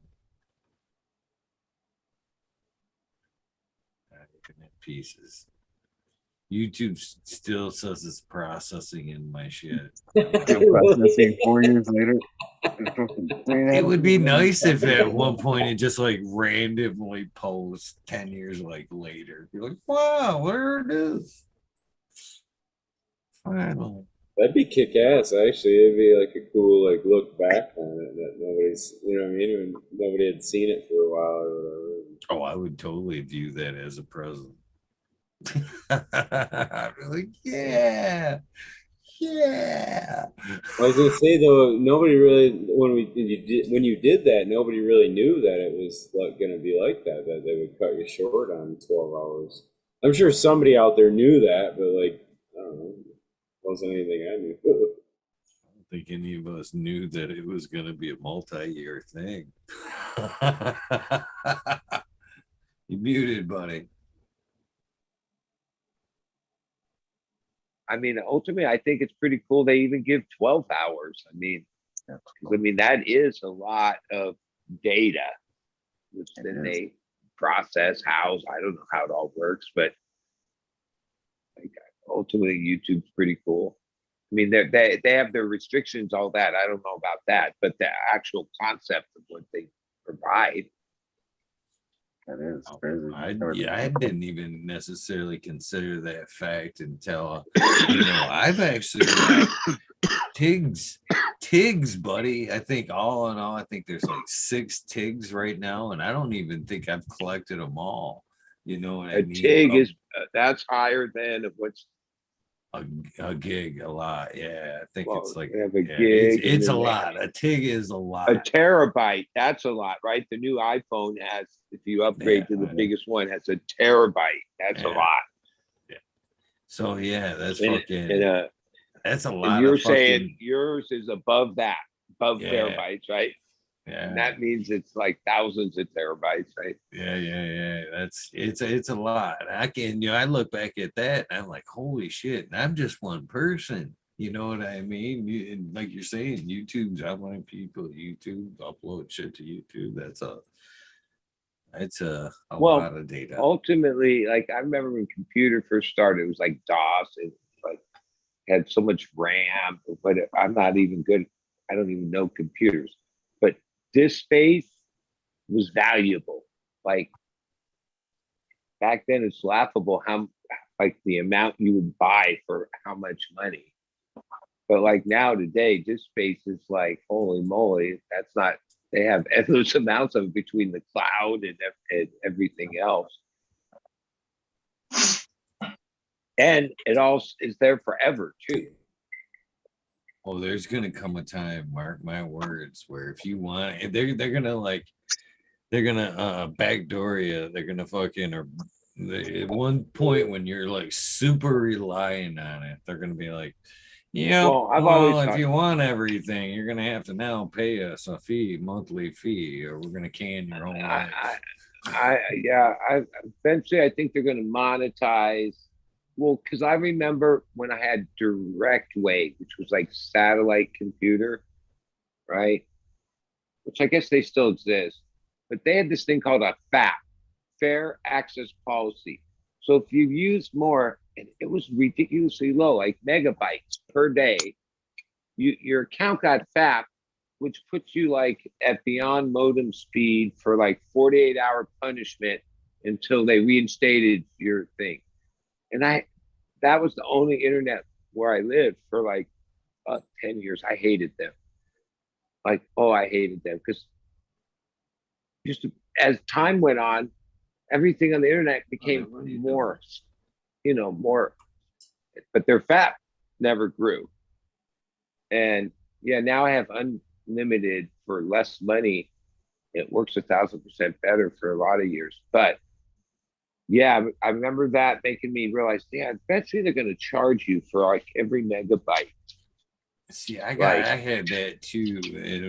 With my satellite, the satellite guy come through the same shit. I can do you faster internet, unlimited data, and then I fucking hit the wall basically, and they're like, no, you get that speed up until so many megabytes or whatever, and then we govern you down. So basically, we're not going to shut you up, but you're going to be the lowest guy, depending on the what they say, depending on the usage of your neighborhood, we're going to govern your service. So everybody else, once I used like that maximum point, they were going to continue to give me internet, but it was going to be like a lesser speed than people that still had, data in their package left. They came first, and you got what's left, basically. Well, my thing, it started in my old house, like the last year I lived there, where they approached me because I was on top of the hill. Because the way their thing works, it's not a satellite up to Big Bird up in the sky. They just bounce signal from like house to house to house and house. So they offered me a really good deal, said all this, and I switched to them, and it worked great. Never worked better. And then when I moved out here, I continued with them. So it's been like, I don't know, a lot of years. But the way I understand it's broadband, where like, yeah, I can see where my satellite points at this other guy's house, and then his other one points at some other house, and they just shoot it that way. They don't shoot it up at the. So if you don't want to become a customer anymore, does that make a weak spot in their link? I think that's sort of what can happen. I'd be like, I'd use that. I'd almost ask. I'd be like, so now that you need me, how about a price break in my service? Yeah, I mean, what they've done, like here, I'm on the lowest tier, but have the highest speed. So like, and it's like 49 a month, which is like lower than anyone, and it fucking works. Never have a problem. So after years of being on that direct way shit, oh fuck, beyond that, they would have problems in the saddle. There used to be a time in August, like the last week or so of August, that their satellites wouldn't be lined up right. You had the worst service ever for like a week or two. All those things have gotten better, I imagine, but man, I hated that company, but paid them every month.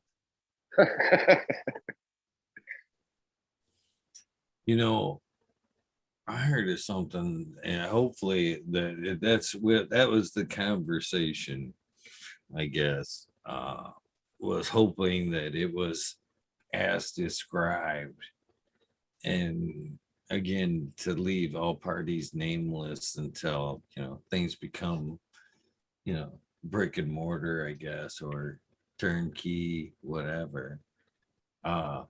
There was a community here in Michigan that was trying to set up like a community cannabis garden and provisioning center. So basically it would be, community owned and ran. And then I didn't understand, or, wasn't available to the right person to find out if proceeds from the community grow would, lessen tax or go to funding of the city, or if it would be more like an Alaskan type system where everybody in the community within like certain line would just become like, you'd get your monthly share check or whatever of the provisioning center. But either way, I kind of like the idea, especially if it was community based. I was like, man, what about a better way of giving everybody that sense of community to like, we all are got a little stake in this. You know what I mean? It gives a Well, sense of camaraderie and a little, and it would be a good counterpart to like the legal system of the Chads or whatever. Like if that, like, and how would the community, the voters ultimately would, yeah, that's a great. They use that in even in the like around here farmers markets. There's what community better that have like little plots, but then as a community they sell their stuff at the farmers market, and I guess they split the, what probably better not a way to lot, know but your citizens were consuming clean medicine than to, have the community grow that, you know what I mean?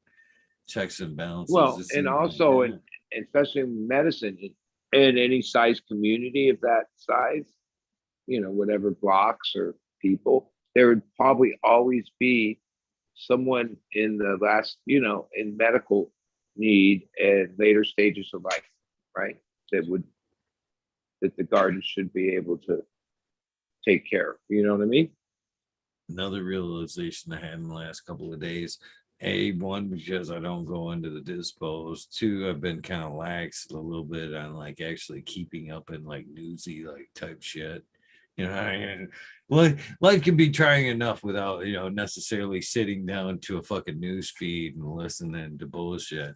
So I had a little bit behind on some shit, and I actually thought, it came to my realization that the Michigan dispensaries have done away with medical cannabis. It's all fucking wreck now. So as I've kind of been on that path anyway to remind everybody is about the medical side of cannabis as a medicine. I'm even more worried about it now, seeing how it's already taking place, that they're just like, yeah, fuck it. Medical's too much work. Go ahead and we're just gonna, slim It'll things come back down, as a price medicine, drop. but Don't worry about it. it'll come back in like whatever amount of years as medicine, but it'll be sold and controlled by the pharmaceutical companies and the FDA. They'll like whatever it is, they'll make pills of whatever and have products. Yeah, see, it's too Just a late. matter We of got to time. stop it before it gets there, though. We got to, what I Yeah. mean, claim our rights now Well, before we get to that. like California is like what happened here is like, and it is really sad, like the tale of Prop 215, which is really historic to all states because it was one of the first medical type of laws back in 1998 was implemented, but it was like voted on 96. So it goes back. And what happened here is it never, it just did lost support. It's not that anything changed.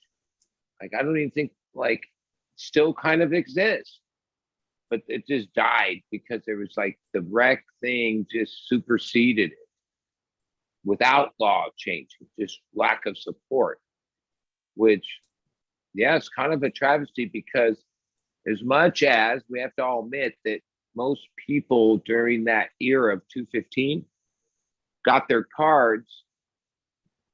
Yeah, you told the doctor anything and got a card and you could get weed. All right. But there was always a percentage of people, even the people that created the movement in 96 for the vote was in West Hollywood, and it was people dying of AIDS trying to get access to weed. That was the beginning of Prop 215 was that movement. Yeah, it just died.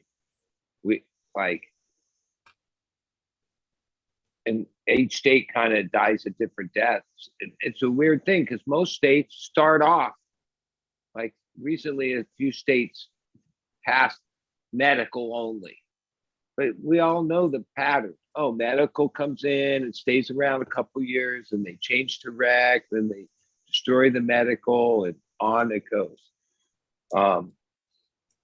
Yeah, and when we talk about descheduling, like somebody else had pointed this out, but it seems to be that's the way it would be, is if they take it off Schedule 1, one of the things of why it's on Schedule 1 is because there's no medical use. So then they put it schedule 2, 3, or 4 that says it has medical use. That means the FDA regulates it, Food and Drug Administration. That's like a loop between Pfizer and big pharma companies and the FDA. You work at the FDA, you pay your dues, and then you get a big cush job in the pharma. That's how that game's played. So yeah, that's not a good prospect, is it? Smiley's energy drink has left the building. Yeah, I'm crashing hard. But it's funny, man. Like, I don't know. I don't smoke at work or nothing like that. So, like, I go along like the work day without smoking, and now my tolerance is way different. Like, I get home and just get smashed over one. Like, damn, dude, I remember getting this high. Oh man, that one, I don't know if you smoked before, but that after work, dude, seems to be when you're on that schedule. You know what I mean? And you're giving it on a state, you know, seems to be is that after one seems to be as good as the wake and bake joint. You know what I mean? Is that as far as that high, you know, because you've had that little 8-hour tolerance break, just like you had, you know, with the sleep, I guess. Yeah. Yeah, no, it's a better part of the day now that I'm not smoking. So it's kind of interesting, like, how quick that can change, you know, like a tolerance, you know. So has that give you like new reflection on some of your strains as far as like effect and stuff like that, or how you would, you know, talk to somebody about, you know, suggesting Not one of your really. strains or something you're stoned? No, not really. It was just, yeah, not really any different about them. I just noticed that I was like, yeah, feeling again, I guess. Like being really high, like, whoa. Oh yeah. Yeah, I don't think there was anything magical about it. It was just like if you don't, I guess for smokers out there, they would know. But if you don't have a cigarette for a while and then you have one, and you get that head rush, and like, it's like, Well, I wasn't suggesting different. I just thought maybe you kind of like maybe noted maybe a little different effect, or maybe just even taste, or you know, something like that. They didn't from like smoke, you know, smoking all day kind of does change your palate a little bit, you know, throughout the day. yeah. I mean, I haven't been having the best of rounds either, so that's kind of a big determiner there too. So something didn't come out so hot. That was one thing, like those nematodes fucking do eat terps. Like they eat weight and terp. So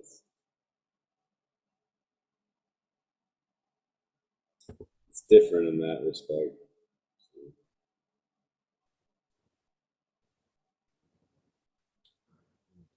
Buddy's back here just being a bad butthead. You see him just pacing back there. Yeah. Your dog's being brats. Yeah. Yeah, no. I got 10 of those doing that. They're all pacing back and forth under me right now. I'm like, what the fuck is going on?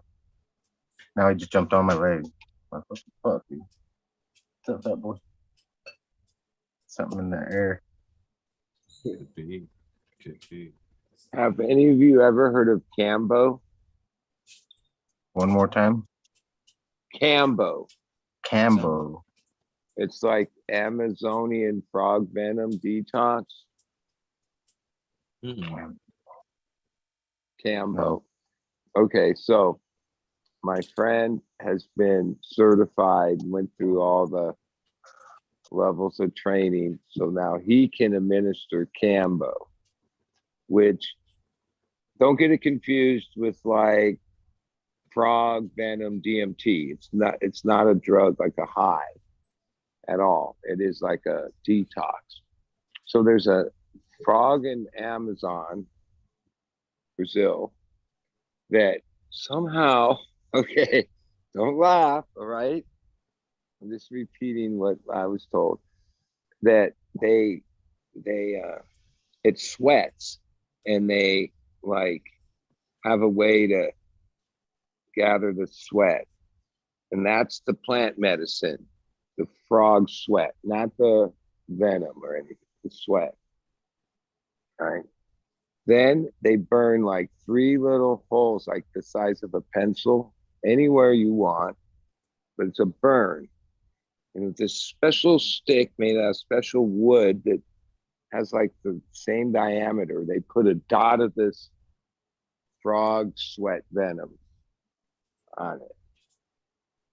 Now, before you can even do it, you have to like detox off every drug for fast, off of all drugs for 5 days, 5 to 7 days, and only drink water the last 24 hours before the first ceremony. And then you have a second ceremony up to 10 days later, depending how your body reacts. But like, yeah, it's like a physical, spiritual, soul, everything detox. Like it, even the friend that is now, a few of my other friends did it already. Yeah, these are people that dab like 50 dabs a day, like hash makers, like total, that's it. Yeah, 2 of them haven't smoked in like weeks. They say, not that they don't want to, they say they don't need to. They're like on some like, I can't even tell you. They're like, it's something. But like, it seems like it's all good. Like, it's not like a drug, like a high. It's like, yeah. And there's other like things about the ceremony, like parts of it, that you I guess not chant, but you understand, it's like a plant medicine ceremony from Brazil. Cambo is what it's called. Yeah, somebody must have tried it.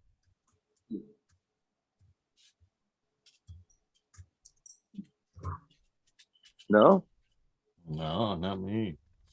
I'll try Now, it. the thing that concerns me is you're going to end up with these dots because a burn is a burn and it's like permanent.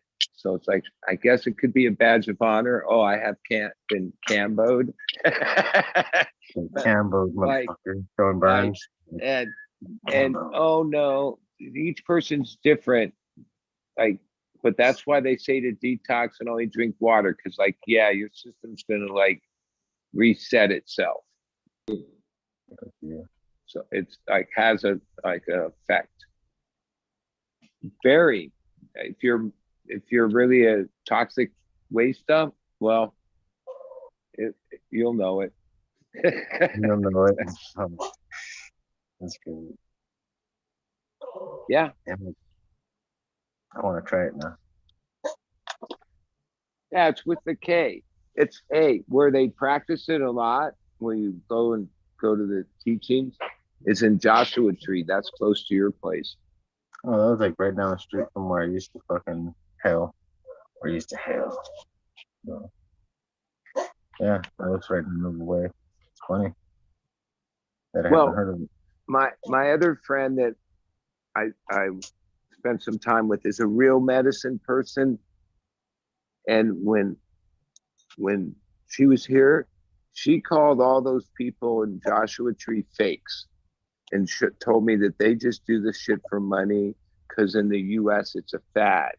But true plant medicine and the teachings, like you're supposed to go down to Brazil or Peru, or depending what you're searching for, not be like in some $500 a day, whatever it is in Joshua Tree. But because this thing is popular now, whether it's mushroom, bufo, cambo, shit, you name it, there's all these people practicing that are like, say they're shaman or medicine people that are just make money off it. Yeah. And become like the connection, because once they certify you, they're the source of the medicine, and then you can get more medicine from them. That's the hustle. Or if you really want to search that shit out, are really interested in it, yeah, you got to travel and go out to the forest.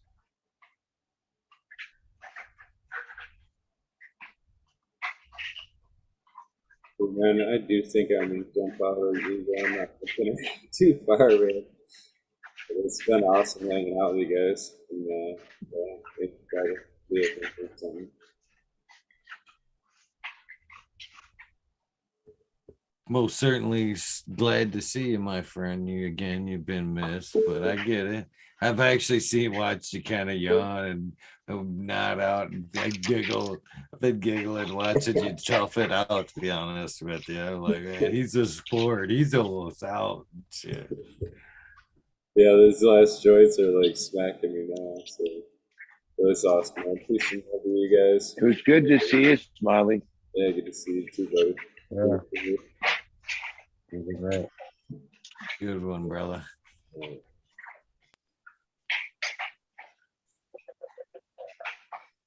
Well, it's good to see him.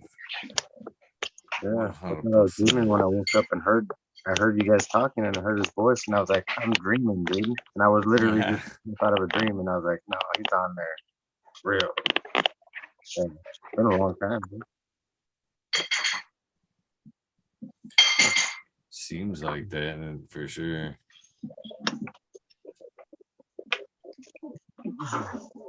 Jeez, my dogs need to come in. I gotta close the door.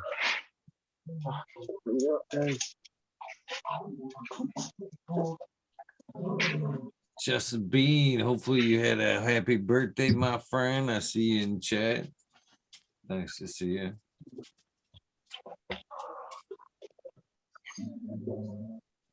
Smells like rain outside. Well, I think it's coming through Southern California in the next day or so.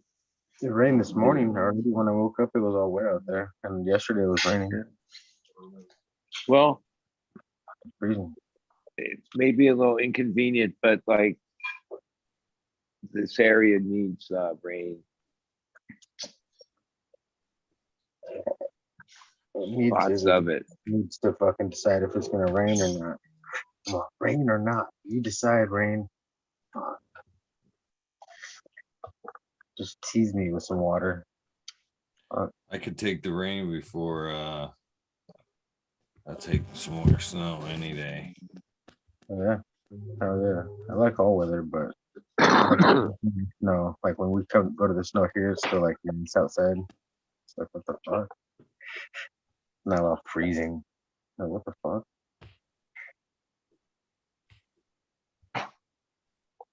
It's different kind of snow, man. Yeah, I'm over the Snow. snow. The bomber jacket and regular tennis shoes have been fine. Then fucking went a little further up north and was like, yeah, this is not fucking fine. To Washington, this is not fucking fine, bro. Like, yeah, it just got colder and colder further north I went. Fuck that. So what do you guys think about hanging tomorrow? I don't know. I know there's a couple other channels doing some shit, but Fuck those other channels. I mean, nah, just kidding. Fuck those other channels. What the fuck? Ain't nobody watching that shit.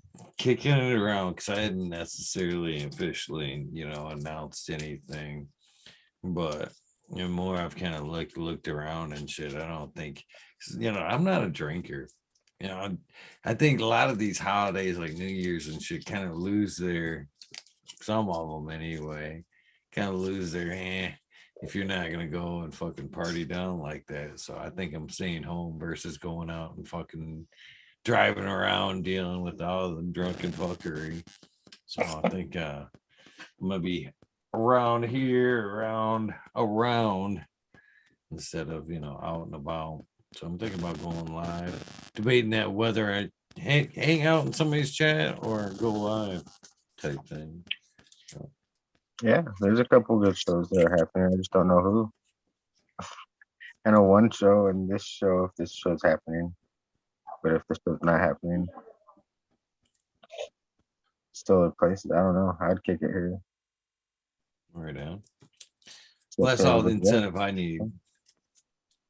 yeah. Yeah, I'd be here after Billy Strings. I'd stream in his show, but it's because of the time change. It'll be over. Like it starts at 9:30 New Orleans time, so that's it'll be over by the time.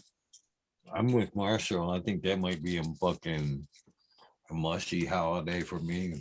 Nothing's up to- Yeah, I may be barely coherent at midnight. It's going super deep and have some fucking crazy fun. Sorry for cutting you off. yeah. I'm glad you reminded me. I was gifted this new product. It's called Fun Gal. But then I showed it to my friend. I'm lucky he told me, well, it's like a mushroom brand, but obviously it's deadheads because there's like a skeleton. But this bar is four grams in one bar. Luckily he read the package because a lot of times a bar that size you wouldn't think was 4 grams. But yeah, 3 grams per bar, for 3.5 grams per bar, or an eighth per bar. It tells you like you could eat each corner. It's in triangles, depending what you want. Okay. I can't. Yeah, I have no refrain when shit comes like that. I'm like one size fits all when it comes to edibles. Yeah, the whole thing. I'm not fucking around when it comes to that kind of shit either. That may just that right there, what you just showed me, buddy, is the same instructions I throw over my shoulder when I put something together. It's probably true that like 4 grams. If you had 4 grams of mushrooms, that would be pretty. You'd have to work a little bit to get that down, where you could eat 2 of these in. Buddy, right? You know what I'd find those in? You know what I'd find those instructions when it was too late and I was tripping balls and wanting to know why.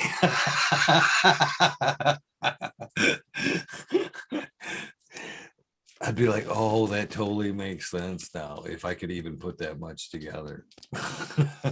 Well, okay, I guess it's called. I keep saying psilocybin, but it's the actual chemical that's within that. I don't know how to pronounce it, but my friend that I spent the last couple of days with at the concerts, Phil and friends up in Frisco. It's a brand, it's a product. It's like a gelatin tablet thing that just dissolves in your mouth. But the active mushroom ingredient in it isn't derived from a mushroom. It's synthetic. It's that chemical made. And he tried it on, I guess that was Tuesday night, and he thought it was great. And yeah, it's just this little sliver of a thing that you put on your tongue. It just dissolves. No taste, no nothing. And yeah. That's scary. I wish I could remember the name of the active. It sounds like psilocybin, but it's different. But that's the actual chemical that you get high from, and yeah, they synthesized it. I don't know. Marshall's people put it in chat, but I could probably. I'm not gonna embarrass myself trying to say it. Psilocin. Yeah, psilocin. Yeah. So I don't know. I didn't try it myself, but it's a good friend of mine. He said it wasn't like some weird chemical high or anything. It was mushroom high.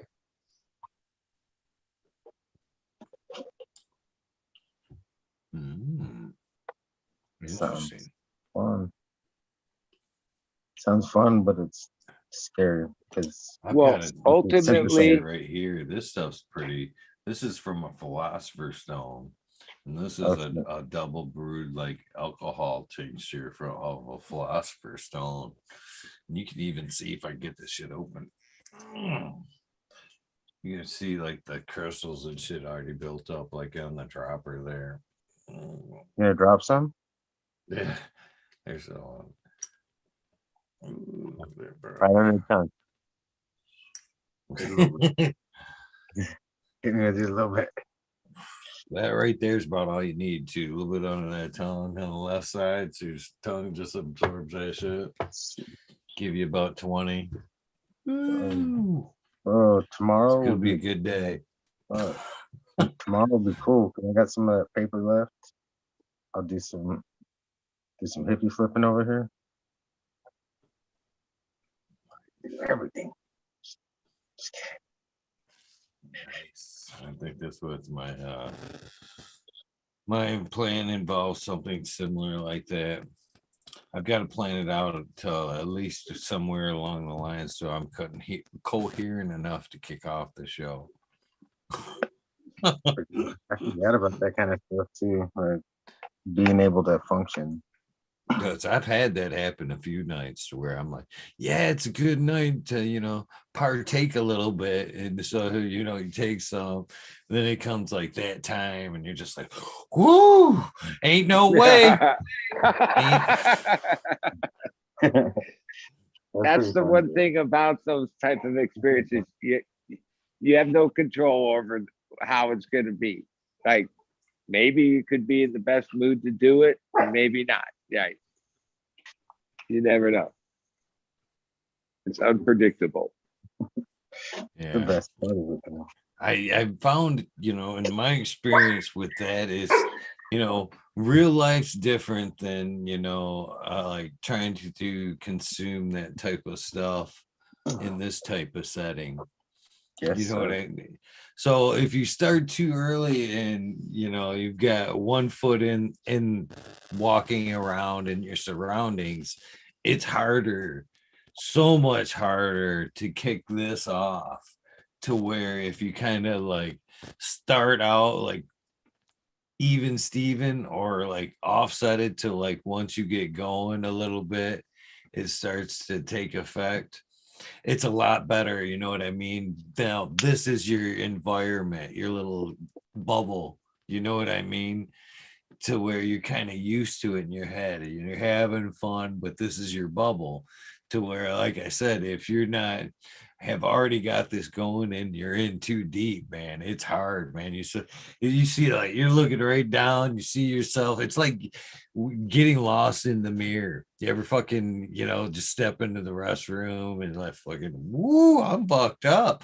Well, that's what happens before like you fire this up. The Zoom meetings right here, nobody else is on. You kind of looking into that little dot in the camera and you're fucking looking at yourself and you're like, yeah, well, no, I can't, no, this isn't happening. So yeah, there's a sweet spot to where it's doable, at least for me.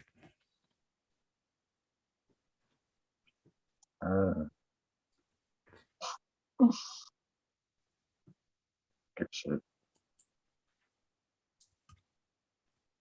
I've had a few panic nights where like there was one time on the Michigan Bros Grow show, it was coming time to say our goodbyes, and I seen it coming to me, and it was like I felt like a freight train coming. I could literally see like that little red eye in the camera, and right before it got to me, I ended it. I'm like, nope. I literally said, nope, and ended the shit. And I was like, still watching it on YouTube, and they were like, well, I guess he's out of here. And I was thinking, damn straight, just missed that fucker. Just missed that fucking. That's cool. Fuck yeah. That's good shit, man. That episode's still up there. We'll look for it later. I don't know which episode that was. I love to go look for old stuff, like old videos, just old ones that I remember something that was significant to me in life. But look back at it and be like, fuck, man, so much different now that I look back on the videos that were meaningful to me and for the songs. It's like when you go back and listen to something that really meant something to you, you listen to it now, it's like, what the fuck was I thinking? Like, that was my shit. That was my jam. Or that was my motivation. Like a lot of weird shit goes on in my head when I'm on psychedelics or different world, I should say. Inspiration comes everywhere. Love it. I can handle all my like has been moments except fucking I look back at them fucking fluorescent splattered fucking weightlifter MC Hammer pants and I wonder what the fuck I was thinking during them moments. But then again, I know them were my happy acid days. So it all kind of makes sense. You fucking get some acid, get them MC Hammer leg going and them fucking fluorescent splattered pants. Fucking fuck with your head. Oh. It's so funny.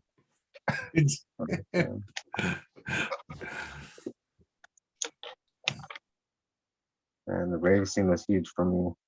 Like we used to have our own little raves after the rave, you know, get all the lights, plug them into the Motel 6 and fucking be stuck in there for the rest of the night, just tripping balls, rolling, just rolling on. Yeah, I loved it. Best times of my life, partying every weekend with my friends. They were all girls, so it was even fun, even more fun, way more fun. They could party.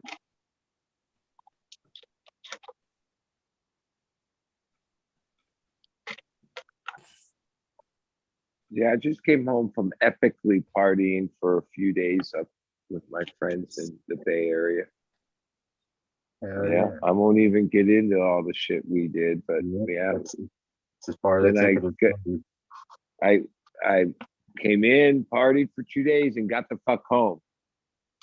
Nice. And then New Year's Eve is like amateur time. Like, yeah, I'm not going out. Why would I do that? Yeah. I remember the party didn't stop for a while there for me, like for years. And I was like, dude, this has got to fucking end eventually. This has to stop. Yeah. Well, that's when you're young. You can do that. Great started a few years ago, and I was like, yeah, I quit. No more fun. I'm gonna be fucking just square, fucking old cannabis. Oh no, you never like you don't do it like that. You don't do it that often, or maybe you don't do it at all. Certain things. So yeah. Well, I burn out alcohol. I definitely burn alcohol out. Oh yeah, no, I haven't had one sip, not even a sip, in like maybe 25, 6, 7 years. I never liked it, like the taste or maybe being drunk. That was kind of whatever, but I couldn't even beer. Oh, I hated the taste of beer. I love some beer, like with some food though. That'd be like paired up with the food I'm eating and fucking. I could drink half a 6-pack without.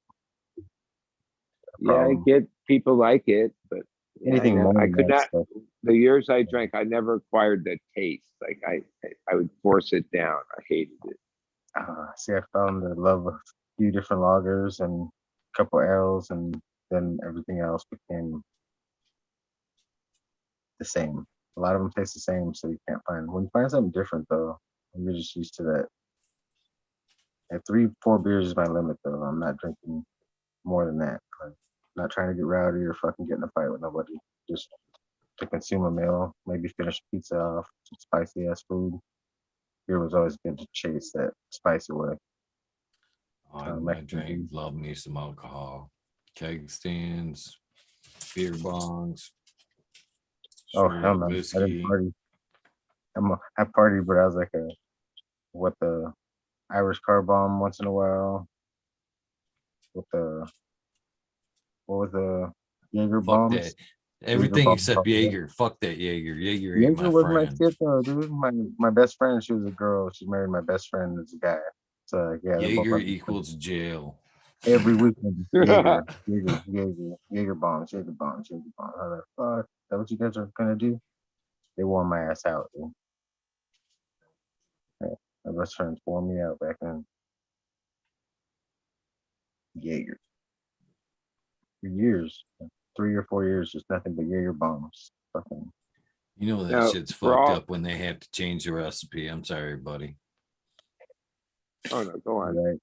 You're right. But no, Something's wrong with for that all change. the alcohol I didn't drink over those years, my wife drank enough for both of us. And she basically, most of the time, just drank bottles of wine, but then every so often would go on little tequila binges. And over the years, I don't know all the names, but like 42, that wasn't even a good tequila to her. She would go to these specialty stores and get certain bottles she wanted to try. And yeah, that was like fire water. Yeah, fuck. She'd get crazy when she drank that.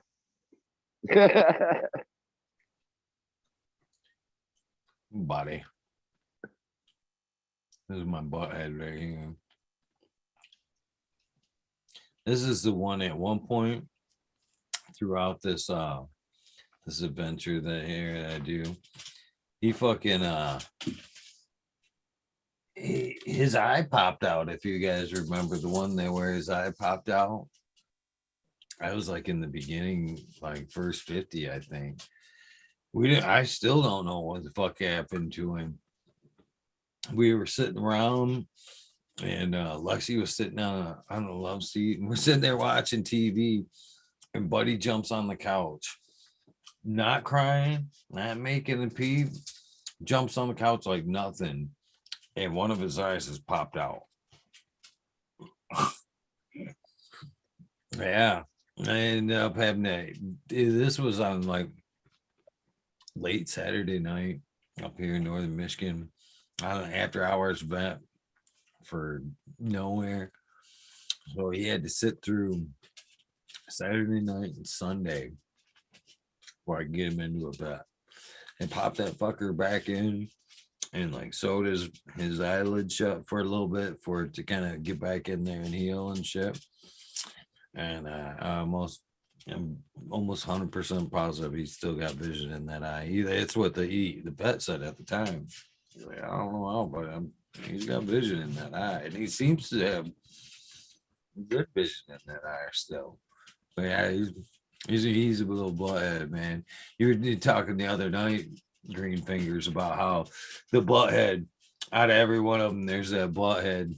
That's the one you love. That's my butthead right there. He's the one that goes around, tries to run everything, pushes everybody around a little bit. Fucking awesome. Yeah. Mine's being a brat right now, snorting around, making noises, trying to get his bed. They're all sleeping in his bed. Every bed's his. Every bed's his, and he can't get a bed. So he's like, wake up, motherfucker, move now. Or they're not doing it. So That's a cute guy there, buddy. Yeah, Guy or gal.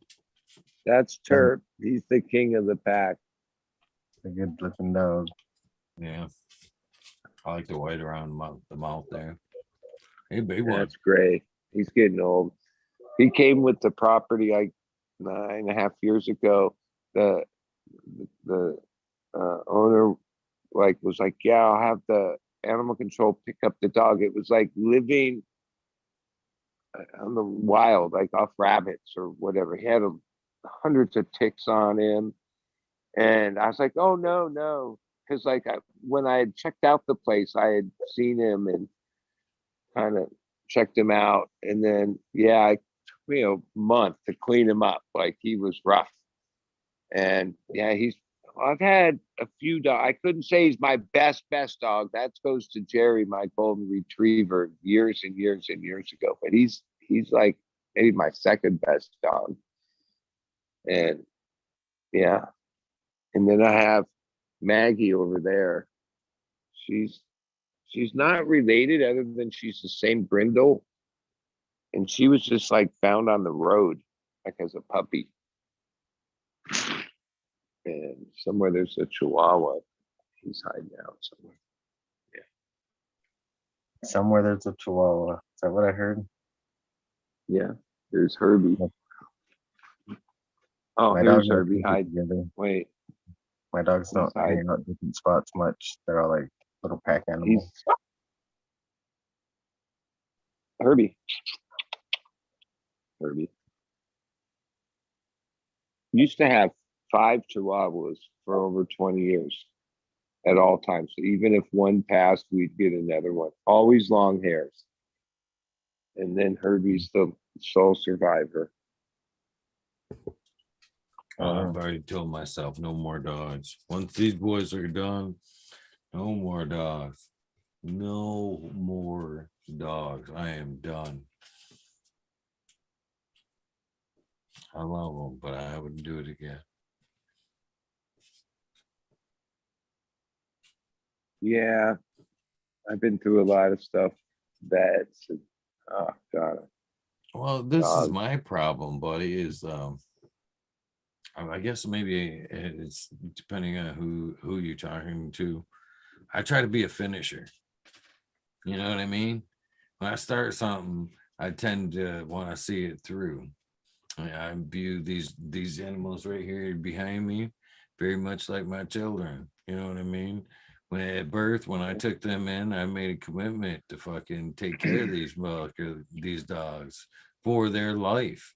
You know what I mean? And it's when you do that, like it's like a kid. It's not necessarily a convenience thing. You know what I mean? You don't walk out or give one up just because you know what I mean. You're moving or whatever. You know what I mean? You make room for the fucking you and the kids. And that's the way I kind of feel with these dogs right now. Have they been kind of a little bit of it? Has it been tough? Yeah. And I've had a fucking ton of people tell me, you need to get rid of them dogs. I'm like, you need to get rid of your fucking kids. I'm the same way. I can relate to everything you're saying. Yeah. I'm not at a point where I'd ever say, no, I don't know. Like even now, like, yeah, 4 total dogs. And I have to be careful because, yeah, I could easily see a dog. I live on a windy ass road outside of an urban area. Well, people think it's a good idea to not take their animal to the pound or whatever, the animal control place, and just dump them on the road. People do that a lot more with cats. They think, oh, they'll just be feral, they'll survive or whatever. Most of them are coyote bait within 24 hours, but dogs are a little different. They just like, yeah, you'll see them on the road. Try not to stop. The next thing you know, the next day, the same dog's wandering the road, tongue hanging out, thirsty. It's hard not to stop. But yeah, because I have another dog too, Daisy. That's what my mom does. Takes up wild Well, dogs. She used to. How many you have? You have so many. You're debilitated. Even when I stopped offering to come pick you up and take you up to LA to somewhere because you can't leave because of your dogs. Yeah, I can't move because of fucking dogs unless I get a babysitter. That's Yeah. It's just like having one full-size human child having 10 fucking dogs because they can't talk. Yeah, and over the years, when I go travel somewhere, like when I figure out how much it costs me per day, it's like, oh, hotel, this, oh, dog or house sitter, dog sitter, house sitter, same thing. Yeah, same thing. Yeah. It costs. They don't want to do it for free. Like call a friend and be like, hey, could you watch my dogs for me? How much? You could do that once, maybe in a pinch, but no. Yeah, no, I've burned all those bridges. I've had those people help me so many times where it's like I didn't burn the bridges, but they've helped so much where they expect what they expect. You know, it's like oh, same deal as last time. It's like, oh fuck. It's like same deal as last time. And then what I've come to my attention the last couple years here, like especially after COVID, I spent so much time with my dogs at home, like every day. Not only do I notice it little, like when I'd go to run errands, I'd be gone a couple hours, but I'd come back and the dogs would be acting like I'd been gone a week. But then my house sitter tells me that when I leave, like two of the dogs sit by the door and are all like in this weird state of mind, you know, what do you call it? Separate anxiety and separation anxiety. And Chihuahua and the other one. And then when I do come home, oh, you'd think like they're like, yeah, they get so excited they just freak out. Where I realized, yeah, I'm spending all that time with them, which was great. All right, now when I leave, they have like separation anxiety. I would 100% bet right now, if I were to fucking get up, leave my mic and camera on, and leave the room for any better than 5 minutes, the old man here will jump in this chair and just start howling. Ooh, it's soft, and it starts so soft. It's like, ooh, and it just gets louder and louder and louder. There's times where I'll come in and I'll be like, Bubba, I'm just taking a shit. Jesus, man, I'm not even gone. I used to have a basset hound that would howl like that. Like, yeah, hounds do howl like that. I always tell them, it's not the same, Bubba. I don't love you like that. We have to have some separation time, Chief. No, baby boy. He's looking at me crying right now. But when you're saying all this shit, he's like, Papa, come on. See? He's like, fucking fucker.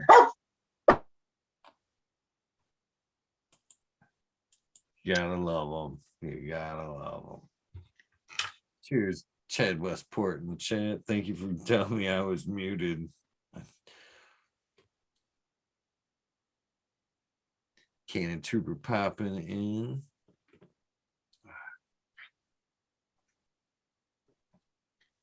I don't think he's still.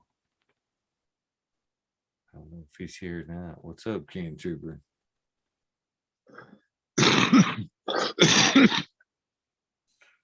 think I'm gonna hit this here pen with some of this Terp Wizard resin in it.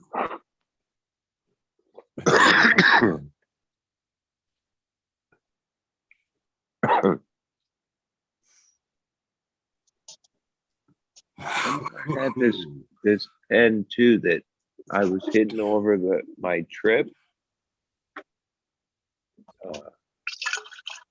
And I realized it was pretty damn good. It was like, I guess it's rosin in it or something like that. It's like a pod, but a couple hits on it was like all you needed.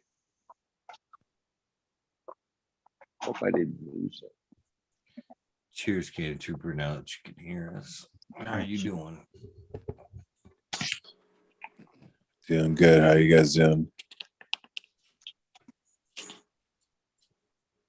Taking my sissy stick, taking some dabs in my sissy stick. Nice. I should go find mine. I'm coming down off of some shrooms right now. Nice. Oh, nice. You ever take them and wake up, like take a look, don't make it through that like yawny phase, take your little nap and then wake up tripping balls after like 20 minutes, half hour? I mean, I've been on and off dozing, doing that kind of. You get all like that lucid, like dreaming. Am I dreaming? Nah, I actually when I start like having like tripping dreams in between my little naps and stuff, I like twitch a lot. And it usually like twitches me back awake and I'm like, I'm still tripping.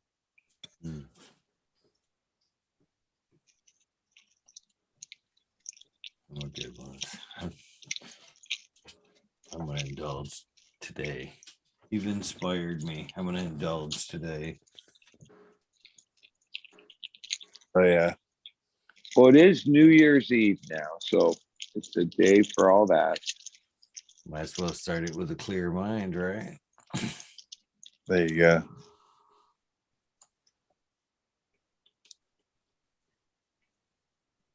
I what's it called? I took 4 grams of some shrooms, chopped them up, and I threw them inside of a fruit roll up, and I made a little cosmic burrito out of that. Nice. So it's funny. Thank you for shameless plugs, I guess. Thank you guys for the few that have placed some orders for some t-shirts or whatever. But I was walking by and I seen some of the names that had made the orders. And from finding those envelopes and going through them, I'm like, hey, wait a minute. I know those names. So I actually snuck your packages in with some slaps with your t-shirts and shit. So you guys getting a little surprised with some of them. I'm so stoked I found the beans. So I mailed out a bunch more of them today. They should slowly be coming in. I need another address for you, or your address. I know you gave it to me at one point. Hopefully it's in there, but if not, I'll need another one.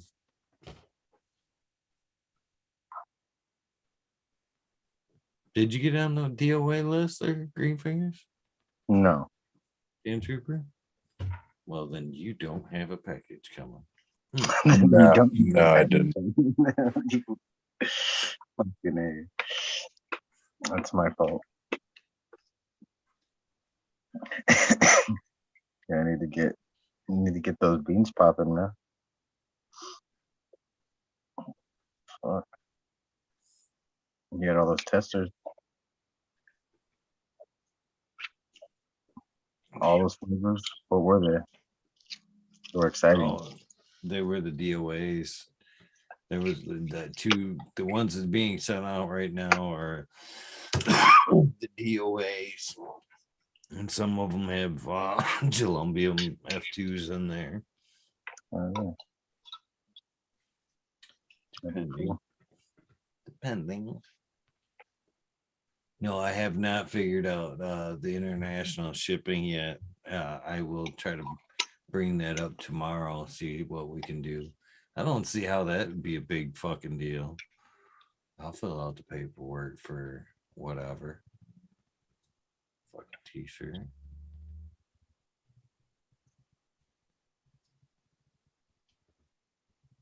Well, I know my friend in Belgium explained to me they have this crazy taxation system there where, like, even she had just ordered a t-shirt from London and sent there, and it was like double the price because of this new law they have in Belgium. Tax, it's beyond crazy, but yeah, you got to be careful what you say on the form and where it's being sent. Usually it's best to say it's a gift. Yeah, I always do. Yeah, gifts are exactly how it gets through. See, they were asking about the fucking mugs too. I need to actually make all the designs for the mugs available because there's like 5 different designs for the mugs. All the different, there's the Candy Queen one, there's the I Grew Some first one, there's the fucking kazoo mugs, there's the design that Bingus did, there's the new design. The new design that Kazoo did, that one actually I haven't done anything with. Need to get it digitalized, but yeah. That's my thing. I love coffee cups as far as that kind of thing goes. I was pushing them to a friend today just because I like the idea. You only wear like shirts once in a while, but like if you're like me, you have a cup of coffee every day. And what got me addicted to them was like the first TGA cup I ever had. I was like, man, every time I had a cup of coffee like that, I felt like, yes, having coffee with the weed nerd. You know what I mean? I got some. Them are cool as fuck. Yeah, just make some of those with the Eagle Gardens right there. Be fucking hard. Oh, that would be fucking badass. With a little pipe with the Eagle. Oh yeah. It goes go right off. Fucking first things to be sold out would be the little Eagle Garden pipe fucking mugs. That would be Yeah, that'd badass. be fun. Still got coffee in it and a Oh, flyer. he's got a badass cup. It's Down probably there at the bottom is the that's the missing hits go-to from too, there. I ain't love it? this cup so much. And a friend of mine you made can. this for me probably over a year ago. And I have other cups. I used to use different cups, but I ever was since just I got getting this ready to cup, say, you that's probably the push them only all cup, out of the way to get and to it's that bitch. and it never's been in the dishwasher. And even Jody Yeah. that straightens up knows, don't touch it, don't Don't touch wash it if I leave it up there. But I wash it, but by hand. I'll put soap Yep. and use the sponge Yep. and keep it rinsed out for the most part. But yeah, that's my coffee cup. That's it. I found one. Well, this one's special to me, and it's a certain thickness which keeps it hotter longer. I noticed. Like, it's a good coffee cup. It's got that thick layer of ceramic with all those tabs. Fucking nice. Yeah. There will never be fanny packs, truth. Never. Yeah, what the Never, ever, man ever. bag? I will not put forth a Maybe a man fanny bag. pack. Maybe One a of man them bag? sling bags. Man bag. Yeah, I think I said we go with the man bag. Yeah, go Maybe with a the man sling bag. bag, but never a fanny pack. Never a And if fanny pack. if the sling bag looks too much like a fanny pack, then I'm gonna reject it too. Do the fanny pack. I mean the sling bag with the side one too, with the side strap, with the side strap. So like, it's strap it this way, then this way, and they're the fucking immerse. Not immersed. I don't know. Maybe that's what it's called. I don't know. Immerse. Chesapeake says a bad purse. Save why she says why they so fine. No, you got to draw a line somewhere. I'm drawing that line at the fanny eagle fanny pack.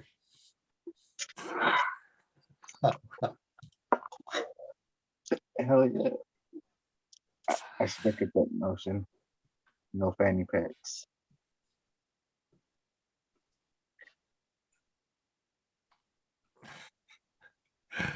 Oh, it'd be that bad.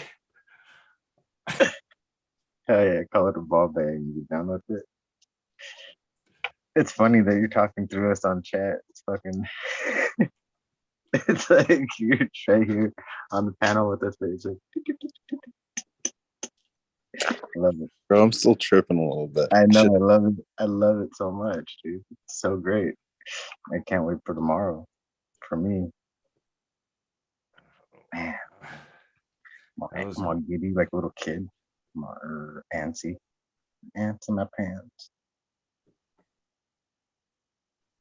Man.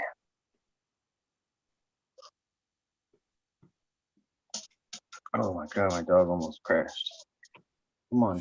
Stop walking the word when I'm McGee. Scares me sometimes. Too funny. Yeah, I was thinking about it earlier too, but I was like, is it too late? But it's definitely on the list for later. Oh, nice. That's what you're seeing. I like it. It's like the atmosphere, the feeling, the vibe. That helps. Yeah. It is. Oh yeah. Nice and dark down below and bright up at top. Exactly how it should.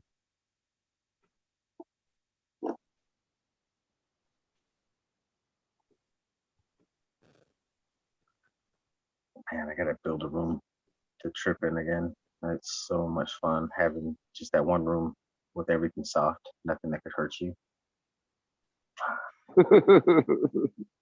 Yeah, I'm on Seriously, just right now. having boys.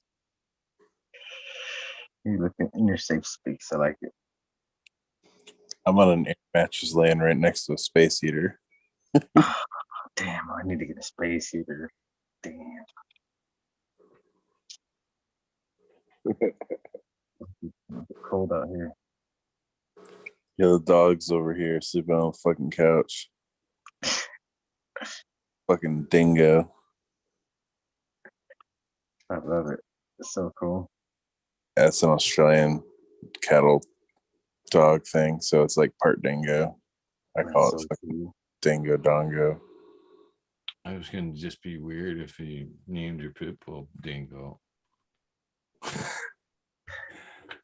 Dingo, what my Just, baby. of course, it's an Australian dog, no?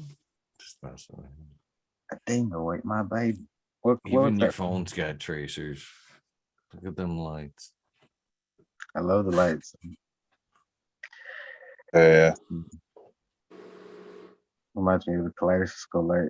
The colors so different. You know, the kaleidoscope lights are too much sometimes because they turn and just everything keeps turning. It's like, oh, gotta stop that. Maybe find still ones like that. It's pretty cool. Nice.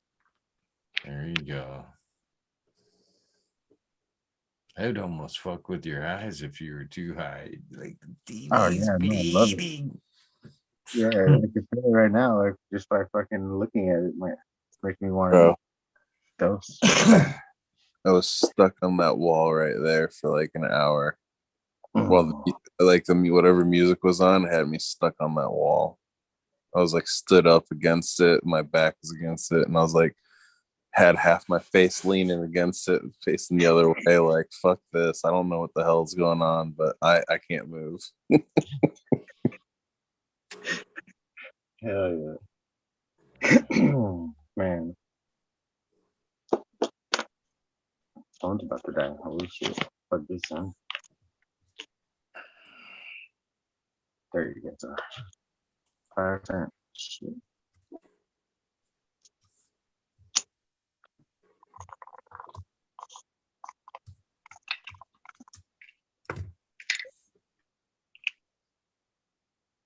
Yeah, they are nice lights. Yeah, I feel like I'm already in slow-mo already. The hash been like kicking my ass a little bit. The last Holy few shit. days. Still same 5 minutes. I checked. Sorry for cutting you off.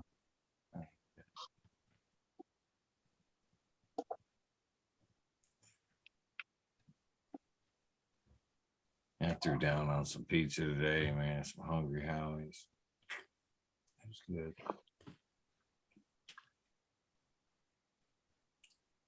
I still put away a whole pizza myself, sadly.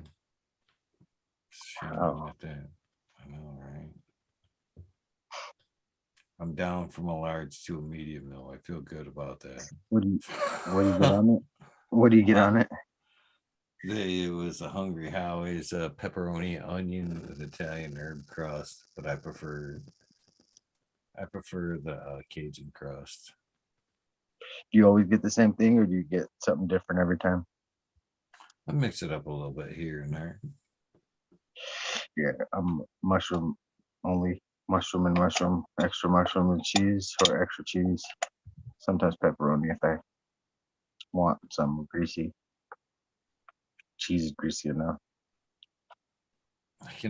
Oddly enough, the only thing I can't really do on a pizza is pineapple and anchovies. Oh, yeah, I could go for a deluxe with everything like that from a. Yeah, I could get the anchovies on there too. I love it. Just one per slice though. One anchovy per slice, not like a whole fucking like. It's got to be like even because it's salty bite. I just have to live with my memories of pizza because yeah, I'm allergic to dairy now, so that's a recent discovery. Cheers, Hello. Truth. How you doing? Cheers. I'm good.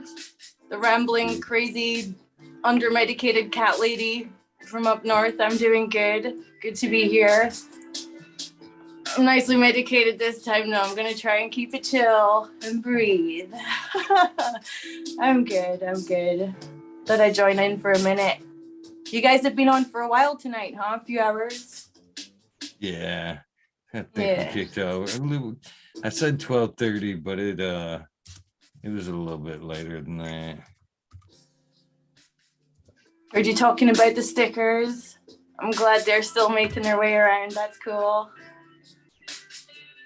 Right on. They're actually getting put out with the orders Yep. as well. Little visual, stick it around. That's cool. That's cool. What you smoking on tonight? Oh, I just picked up some weed from my friend Melissa from down south a little bit. She grows it on her reservation. I met her at that trim place I worked at a couple of years ago. I got some, but I'm dark right now, and it's outdoor, and it's the kind of edge of the crop. It's purple, but it's still fresh. You know, it's fresh and it's still sticky, so it still gets me stoned. If this was a few months from now, I probably wouldn't be smoking this stuff. I don't know where my camera's at. It's kind of dark. Wait. Let me see. I don't know if this is going to blind you, if this is going to make it like really cool or really bad, but let's see.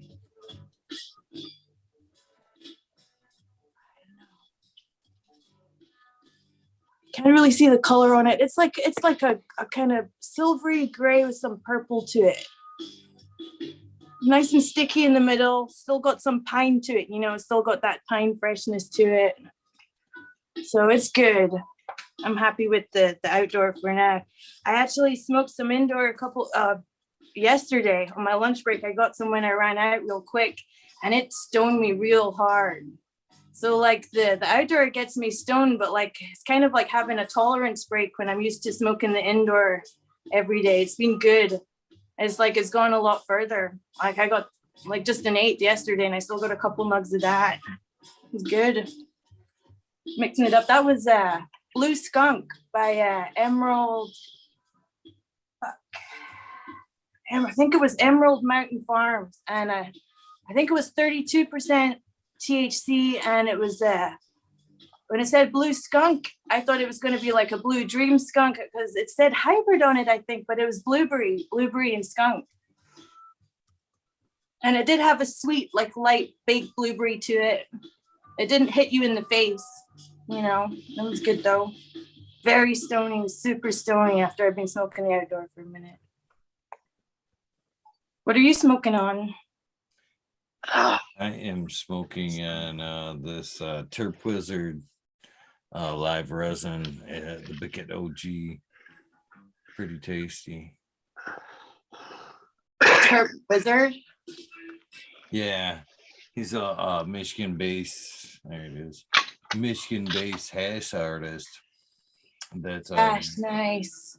been doing Michigan hash artists done good. He was actually just had a special on Bubble Man talking hash over there, which again, man, I like seeing people I know on the come up like that. So I was kind of proud to see that, you know, from Michigan, small Michigan gardener to, you know. And Eagle, he entered like a blend at Eagle Clash.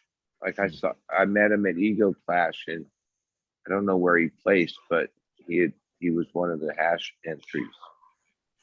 Super good dude. Super good dude. Yeah, because like the thing about hash is it preserves all the medicinal terpenes in there, but it can last forever when you preserve it, right? But the flower is going to age, but with hash, you can keep that long time and still be medicinal. It's like honey. Honey's like that if it's stored right. It doesn't go bad.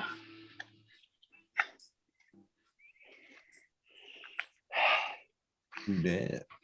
True that. Cheers, Captain 420. How you doing this evening? Cheers. Happy New Year's Eve, everybody.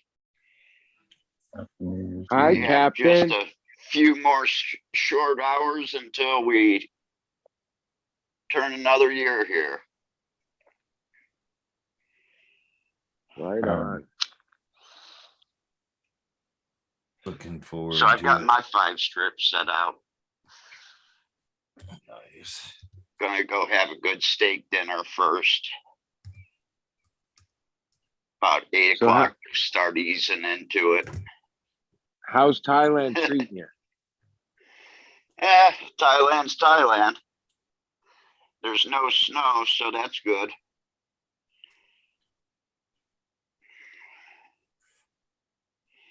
But, you know, I haven't been on that much. I haven't been doing well myself, but, you know, and talking to people back in the States, cannabis is cannabis no matter where you're at. When big corporation gets into it, it's all fucked. It's all fucked. So Thai weed here, it's all fucked. I'm seeing a lot of good growers now. A lot of local growers that are finally getting in their first legal harvest. So I'm getting to see a lot more organic farmers than I did before. And we're actually starting to see them take the flower a little bit longer. Now, if we can just get them to understand that spider mites are no good. No shit. I mean, every farm I go to, I think I should just take a 2-kilo bag of sulfur with me and say, here. My clothes are still outside the front door from 3 days ago. I came home from a greenhouse. I couldn't even come into my house. I felt the bugs crawling over me. Is there much of a regenerative agriculture movement in Thailand? Is that a thing, or is that just not even an economic agricultural consideration? Oh, well, they have to do a little bit of regen because they don't make more than about $8, $9 a day up here in the north. So everything has to be kind of regenerative and using ferments and things like that. And that's what I've really gotten to see since I've been back, and them changing the laws, is that there is a lot more people out there using organics. But then there's a lot more people out there throwing it in a pot of dirt or cocoa and think it's just going to grow. Oh. You know, like you really don't have to feed it or anything, like the pineapple field next to my house. Wow. Hopefully the village will get back to me sometime next week on that. They said, oh yeah, we couldn't grow anything there. And I'm thinking to myself, is that because you didn't water the pineapple field for 3 years? Huh. Could that be one of the reasons why? The soil's just so compacted. Oh, it's red clay. Oh, it's clay soil. Okay. Right. Yeah, it's nice and red and full of rocks. But pineapples are part of the cactus family, so they're pretty hardy to begin with. Because I didn't think that they would actually produce fruit in the 3rd year, and they did. It just wasn't big fruit, and they decided not to keep it going. Well, it's not big fruit because you didn't water it. And second of all, you're using the Chiang Rai pineapples, which are the smallest pineapples of them all. They're also the sweetest pineapples in the world, too. Oh my God, they're just like sugar. Good. Are pineapples like most fruit trees where it takes like 3 to 5 years to even get that first harvest off of them? So they're this little one, just like the first preemie harvest of what will be a better harvest. Yeah, well, that's what I thought. And, you know, this was coming into the 4th year. And last year, when I came back in August, the pineapple, right before August, I should say, there were pineapples that were out there. And yeah, yes, it does take 2 years to 3 years for pineapple to fruit, to get that first fruit. So they had this field out there. They had just never watered it over the course of 3 years. Even when they put them in, they just put them in the ground, never watered them. It was crazy. I thought to myself, these plants would never survive. And then someone reminded me that they were part of the cactus family. And I said, well, maybe they'll survive, but if they don't water them, it's not going to produce any fruit. What are the rain cycles like there? Is it like seasonal monsoon followed by Yes. arid summer followed by monsoon? Okay. Yeah. And that happens between October and April here. So right now it hasn't rained since October. Right. Now we've gotten down into the low 40s a couple times where we should have been in the 30s, but we did get into you know, low 40s a couple times this year, and that's been it. So it's been great. I'm liking these 51, 52 degree nights. Mm-hmm.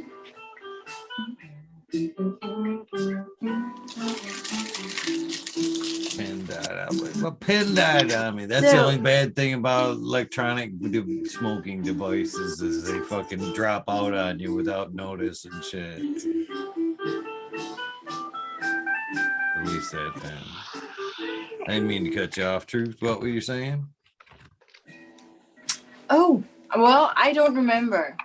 But I was just thinking, is that why we haven't seen much of Kushmaster? Is it like summer over there, so it's like harvest, or he's just busy out doing his thing? Because Australia's there in like the Pacific Basin Rim down there too, huh? Is that even the right? Australia, Thailand, Philippines, right there, right? Yeah, but when you say right there, that's like 10, 12 hours in a plane. Really? Oh, well, yeah. I mean, Australia's down there, but you're the nearest little island, or like Indonesia. Am I wrong? I don't even know. But we're not an island. We are attached to the Asian continent, right attached next to Cambodia, Laos, right underneath Myanmar, right above Malaysia. But you're in summertime right now. This is our fall time, actually. Fall time, okay. Yeah, it's our cold time of the year. So what? I'm up in the north. I'm in the Golden Triangle part. So, you know, December 9th is usually about 36, 38 degrees.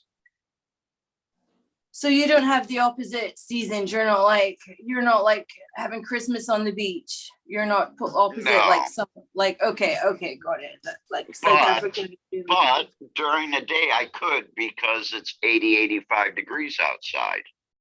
Now, if I go farther south, the temperature goes up too.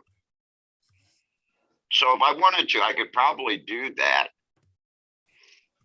What, celebrate Christmas on the beach? Yep. And New Year's.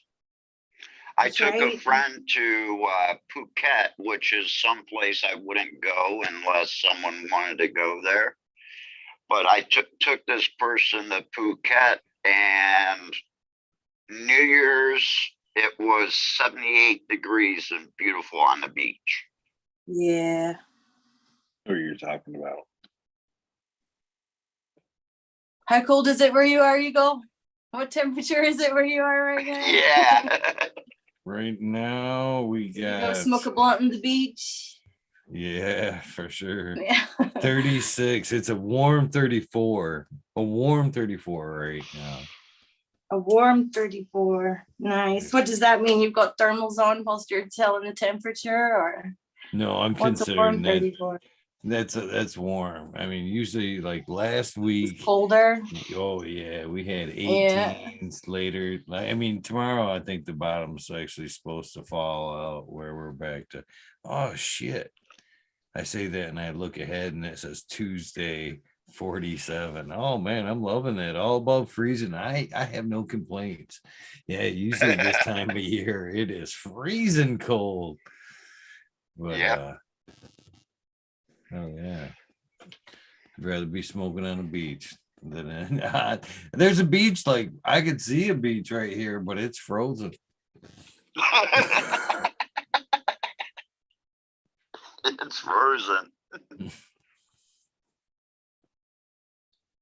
Yeah.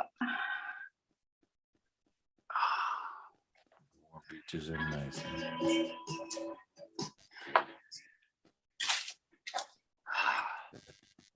Well, it's nice to be on since my little episode. I kind of felt like that episode was more of a necessary introduction after homemaking stickers thing, rather than like a platform to tell my story. I think I kind of like made it more like a phone call. I kind of ran it rather than, you know what I mean, like told a tale or whatever, but felt like it was good. Like it kind of had to be done. And the stickers too, it was kind of a fangirl move, but like there was motivation behind that too. Like at the time for sure. Felt like it was good timing. Felt like it was good timing for sure. Everybody likes the stickers, so I appreciate that 100%. Yeah.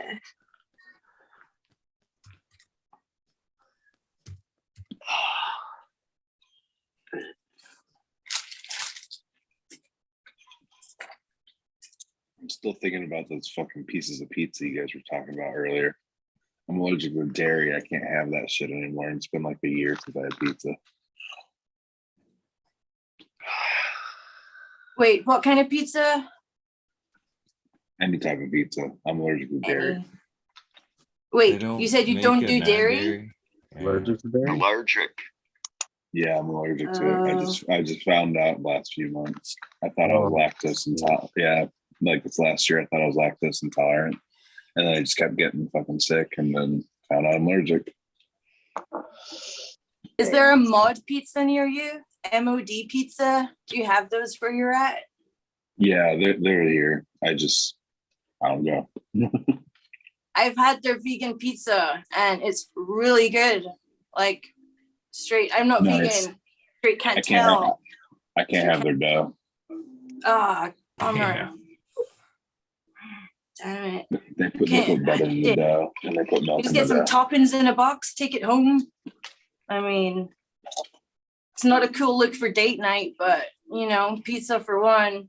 If you can make your own dough, might hit the spot if you're craving the pizza thing. No, I can make my own dough. I just have to.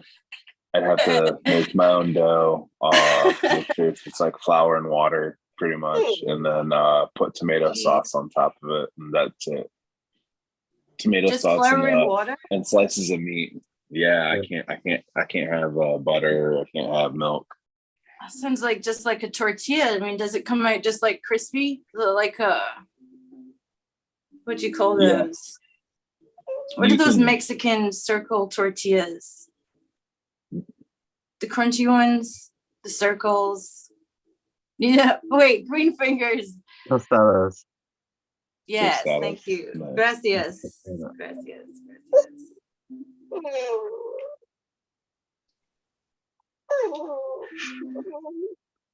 Stop.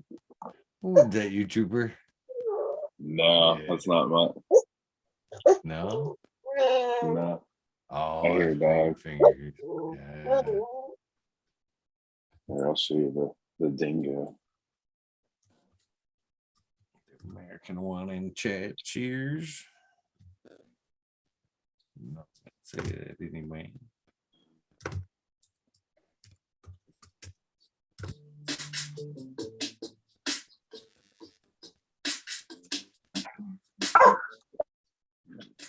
Pulling up myself right quick.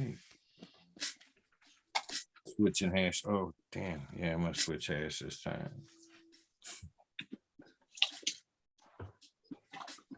I heard you went on Fumidor's show, Eagle. I heard you went on Fumi's show. I did a couple weeks ago. Oh, wait, I saw some of that. I remember that. I saw some of that. Yeah, that was cool. He's been stressing out kind of a lot on his show.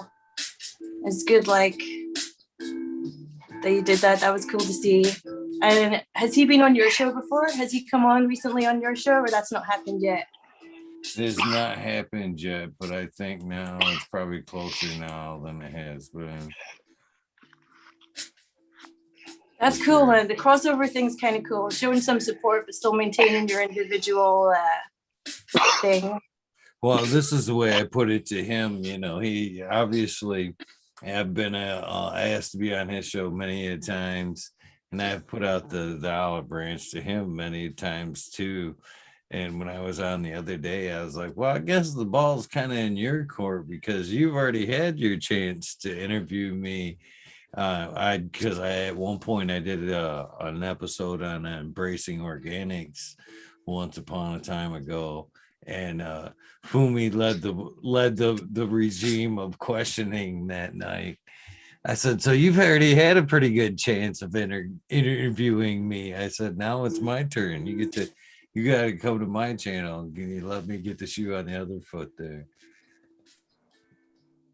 That would be a fun interview to watch. That would be a fun one. I mean, what else? I mean, you've got Chad Westport. He does his shows. His shows are really kicking off. They're doing Future Cannabis Project, right? Yeah, Chad's been on. Chad's been on. And then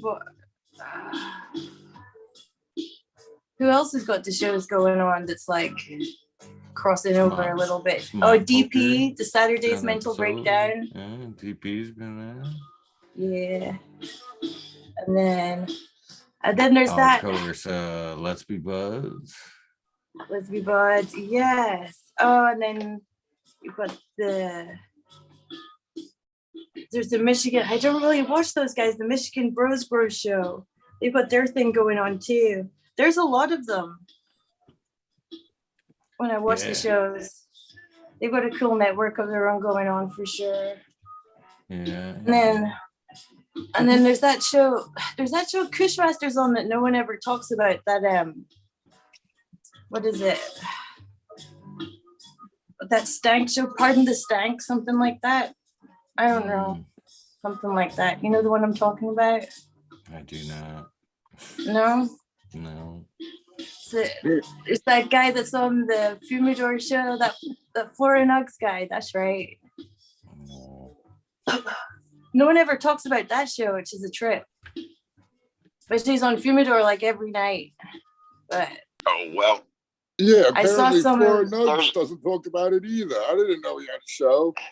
oh, What's up, Tal? dude, I saw some Cheers, of the Tal. early episodes, and that's why, to be honest, that shit's why I made those stickers, because I was like, what the fuck is this? No one ever talks about it, but like he's on, I don't know, he's around every night. So I got some quotes that could crack you up actually, but you know, he was going to come on for a minute, right? But then he got kind of he wasn't too happy because that Sandra chick, she was available that night, and then we had that interview with Sandra, and then he sent out those pictures. He sent out those pictures to people of you in the DMs, and then he posted that video of you in the DMs, and then he said all that, and then he like had all these episodes like talking crazy shit, like name dropping people, like crazy shit. I was watching it, and I was like, ooh. That's why I made the stickers, and I thought there was going to be a wave, but there's been nothing. But that show's still going. They did their like Christmas special or whatever. But Kushmaster's not been on. That's why I'm asking. I'm like, where's Kushmaster going? So I sent him some stickers too. Kushmaster's in chat. Nice. Nice. He needs to post a picture of his stickers in Australia. I sent him stickers too, but I don't know if he got them or not. But yeah, Kushmaster's on that show. Like, well, he was on it every episode. I'm not sure if he's on it every episode now, but I watched them all for a while. But this became, but I don't know. Yeah, I'm guessing, lifeline burn there. Yo, Eagle, you doing anything tomorrow? I think I probably will be hanging out for a little bit. Okay.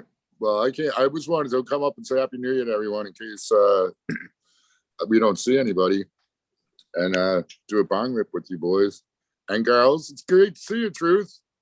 Hey, nice to see you too, Tao. What's up? Thank you much. for those beans. Thank you. Oh, no worries. Thanks for the stickers. I slacked. I need to get my stickers, some pictures, and yeah, you're not the only one. I'm like, sure, if I send you more than 5 stickers, people are supposed to put them places. But like, I knew know that people are busy. I know people are busy. The, I know you're good for it. You're that good was for the it. mission. Yeah, we'll make it happen. Yeah, nice. I thought that was an awesome gesture and an awesome idea. Thank you. Yeah, I'm proud of it. And it came back in so many ways. Like, it wasn't that much of an investment. And like the amount of love I got back and like seeds and little stickers I got back and stuff too has been very cool. So it was, you know, you give and it comes back to you threefold, right? That's what they say. Yeah. We're definitely not in this for the money anymore, that's for sure. Right. Gotta have some soul going on in there. Well, I'm here. I think it inspired some other folks to help out and do some cool shit for the show too. So I thank you. And thank you for the stickers, and thank you for helping inspire some other folks to do the same. Yeah, it's good to be creative. I mean, weed makes you creative. Oh, by Tabby. I was just gonna say, Green Fingers, Captain, Buddy Kilowatt, Can Trooper, good to see you. Can Trooper, it's been a minute. I'm glad you're alive and well, and good to see everyone, whoever's in chat. I have to go back there and say hello to some people, but yeah, good to see everybody. What's up, Tao? Not too much. I'm all right. It's all good. All good over here. I think I'm gonna start tagging that on every episode. I see Drusilla threw it up there. Fuck the rock. I think we're just gonna start adding that hashtag to every episode. Fuck the rock. Some clickbait shit, bro. People will read that and fucking click it. I'm gonna just get laid out by the rock one day.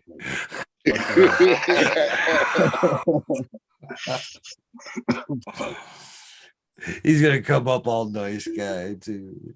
Is you have shit your name, Eagle? Are you Eagle? Like, yes, it is, Rock. And he's just gonna fucking launch me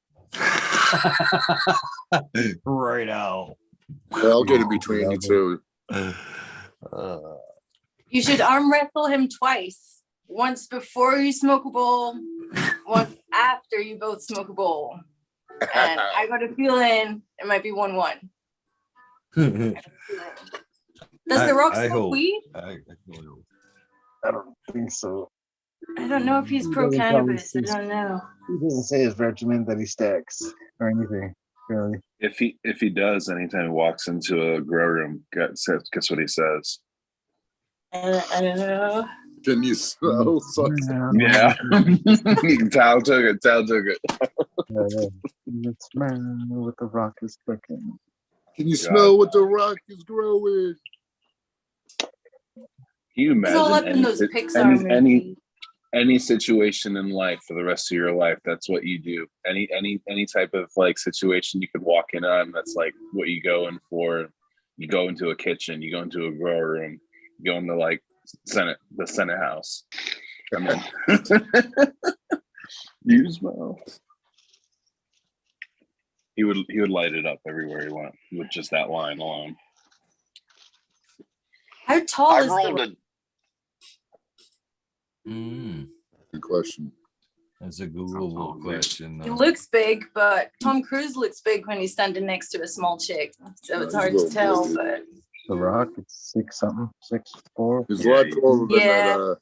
He's Yeah. at least 6'5", He I is think. he is a Yeah. big, yeah, he No, is I don't big. think he's that Kevin tall. Hart. I don't Yeah, know he's much taller than about Stone him. Cold. And Stone Cold 6'2", so he's got to be 6'3" or 6'4", I believe. I don't Google even that think shit. Stone It's not that Cold's hard. 5'.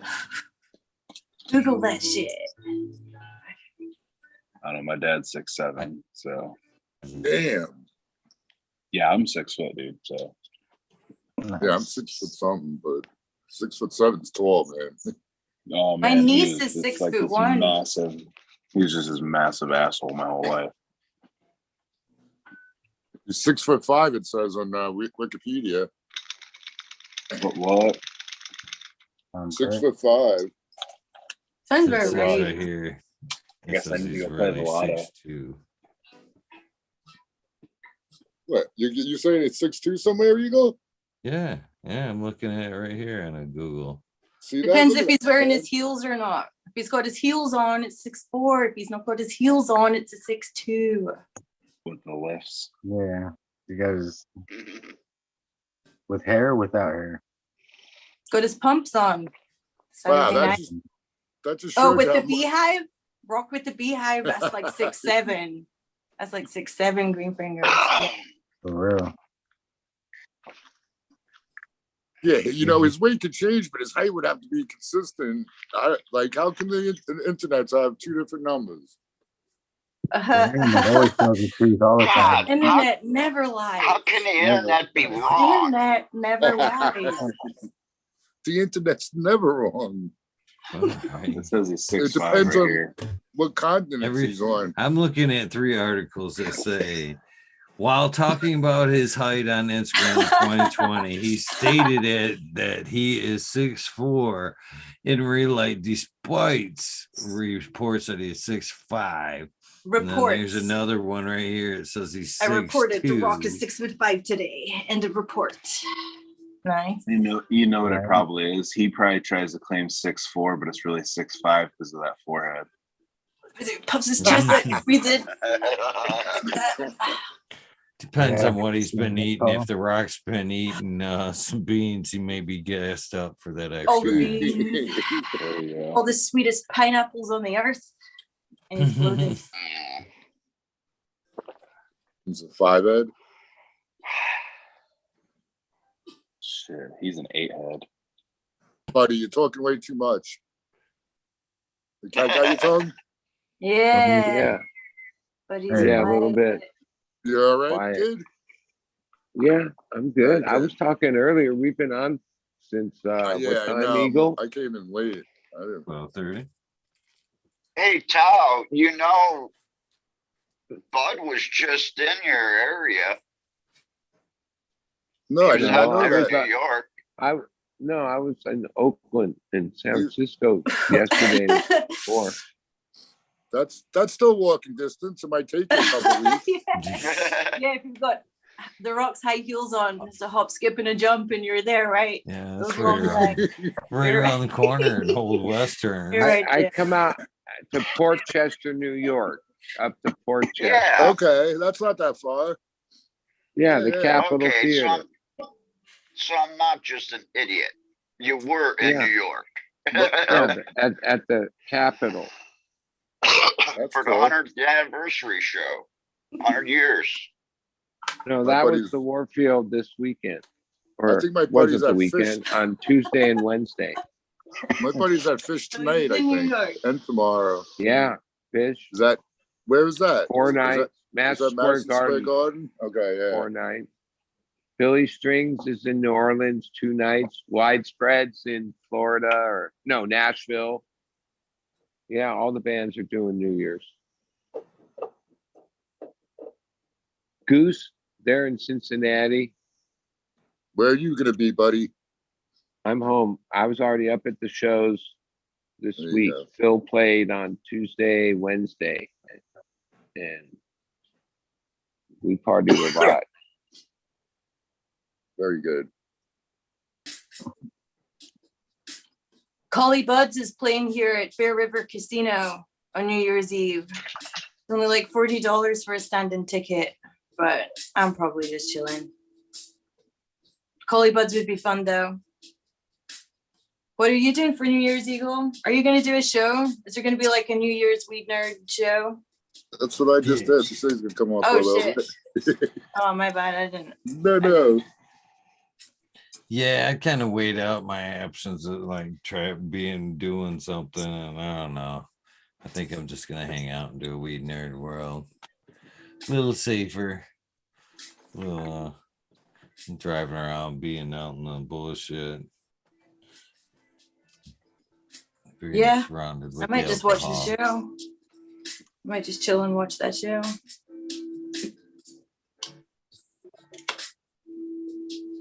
Nice. What about you, Green Fingers? What are you doing in the desert for New Year? Has everyone already talked about this and I just didn't hear it? No.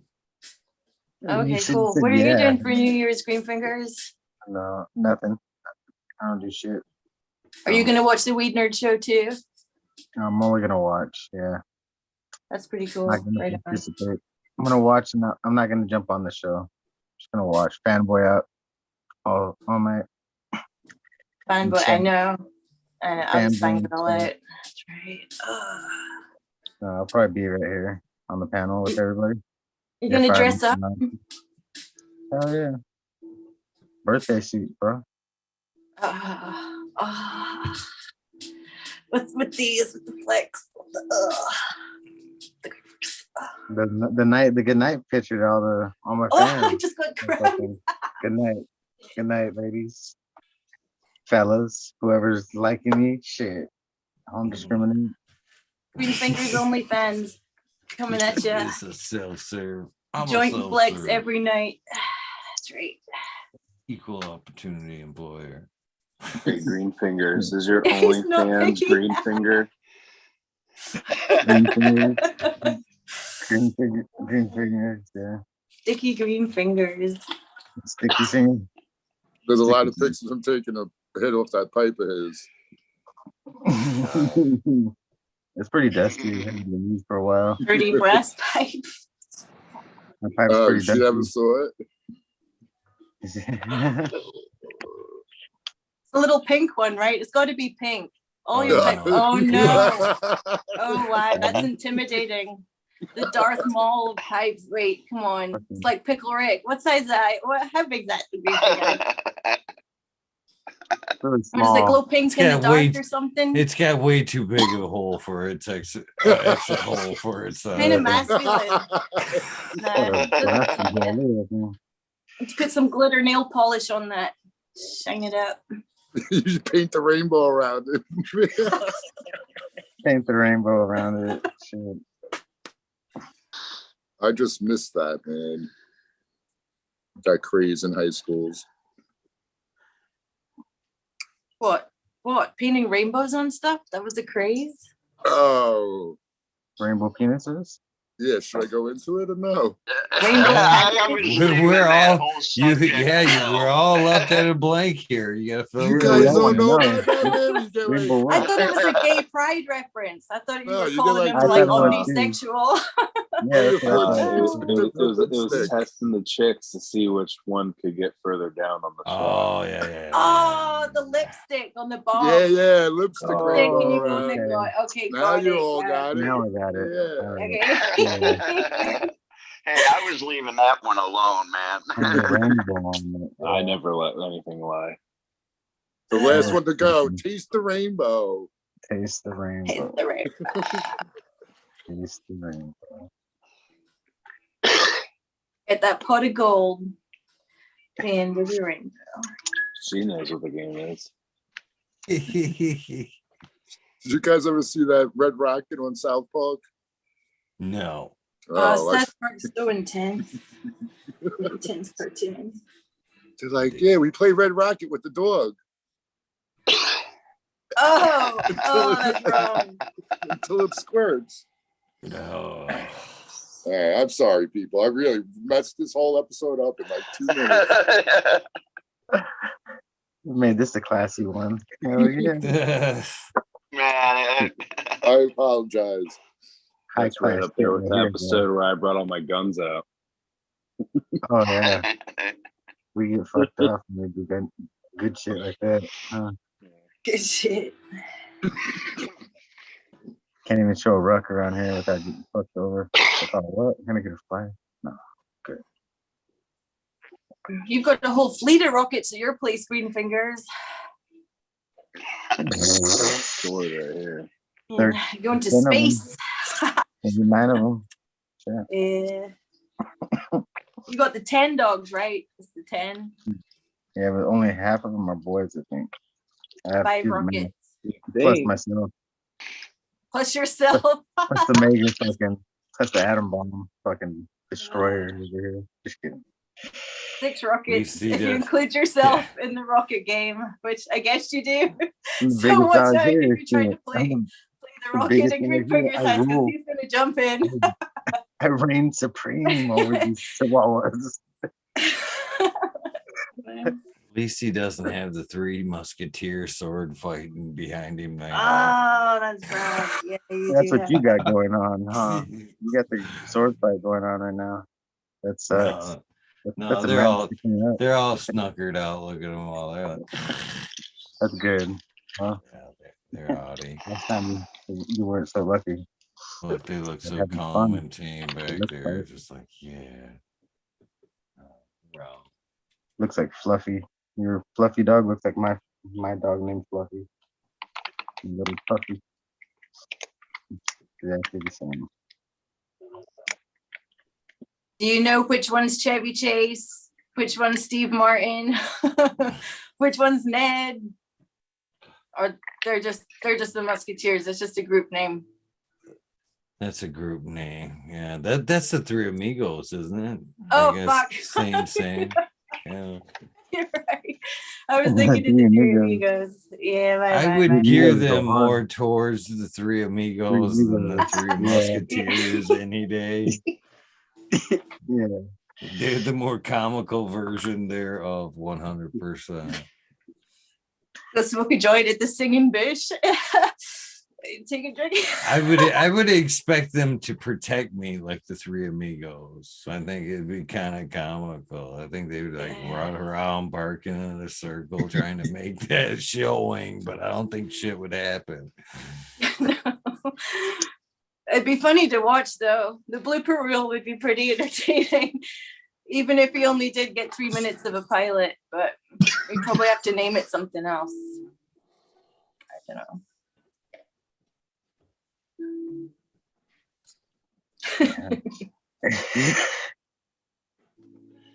The 3 Amigos. That was a good movie though. It was pretty funny. The 3 Amigos. 3 Amigos made me so I was watching bits and pieces of I didn't watch the movie, but it was like the funniest moments there of the Nacho Libre. You remember that was a stupid good funny comedy. This is outrageous. I loved it. That shit was out of control. Yeah. City Slickers. Jack Black. Yeah, that was pretty funny. I never watched that one either. It was pretty You funny. only watch the Fast and the Furious ones, though, right? Because That you one is- only watch your own work. I don't watch my own movies nowadays. That's all you watch on Being real all the myself. time. Fucking, you watch rock movies only. The Tooth Fairy. And Jumanji. Jumanji and Tooth Fairy on real. I need constant. to get Kevin Hart on my side. We'll take that monster down. Hey, Jumanji on Acid is pretty cool movie. Dude, I like the first one. I thought that was cool with Robin Williams. Yeah, that's the movie I'm talking about. Okay. Why is there another one? The Rock. Yeah. and Black Fuck the Rock Jack. is in it. Yeah. Oh, okay. I don't watch TV. I think it just came out like a year ago or some shit. A year ago? All right, we got the 2-minute warning in. Damn, already it's that time. Yeah. Oh, it's 420. That's a good sign right there of a good evening. When the 420 Yeah, comes I thought it around. was just 11:30. Shit. Yeah, I'm man. having early dinner. Gonna go throw steak in the oven and let it cook up, and get a full belly a couple hours before all the fun starts. Man, Oh yeah, you're already close already, huh, Captain? Yeah. Yeah, we're 8 hours away. You're gonna go party? Did we ask you already? Fuck. Sorry if I missed it. Fuck. Yeah, steak I'm sounds good as fuck too. Good fat piece of steak. Me. yeah, I found they had Australian ribeye here and they mismarked it. I got it for like $6 for Is a Australian ribeye 280 gram kangaroo? cut. I don't care at this point. Captain, how far are you from Phuket? From where? Fuck it, Phuket. Phuket, that's 2 planes and 4 hours, three and a Damn. half hours. That looks like a little party town, man, with a lot of real bitches. It's an island, is what it actually is. I didn't know that. I saw a clip on the internet somewhere. Seemed like a freaking party town. It is a party town. Now, here's where the thing gets, getting from the airport to your hotel. There's this little game down there, and it costs you about $60 to go like 20 minutes. Oh yeah. Well, happy 420, everyone. Happy 420, Cheers. Cal. Cheers, Cheers, everybody. Cheers. Cheers, purple thumb and chat. What up?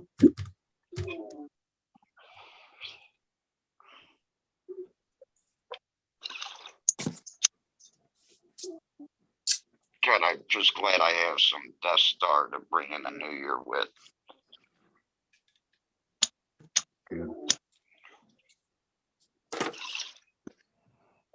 Hey, buddy, did you eat that paper yet?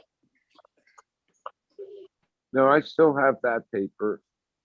I haven't been eating much paper lately. Little mushrooms here and there, DMT once in a while.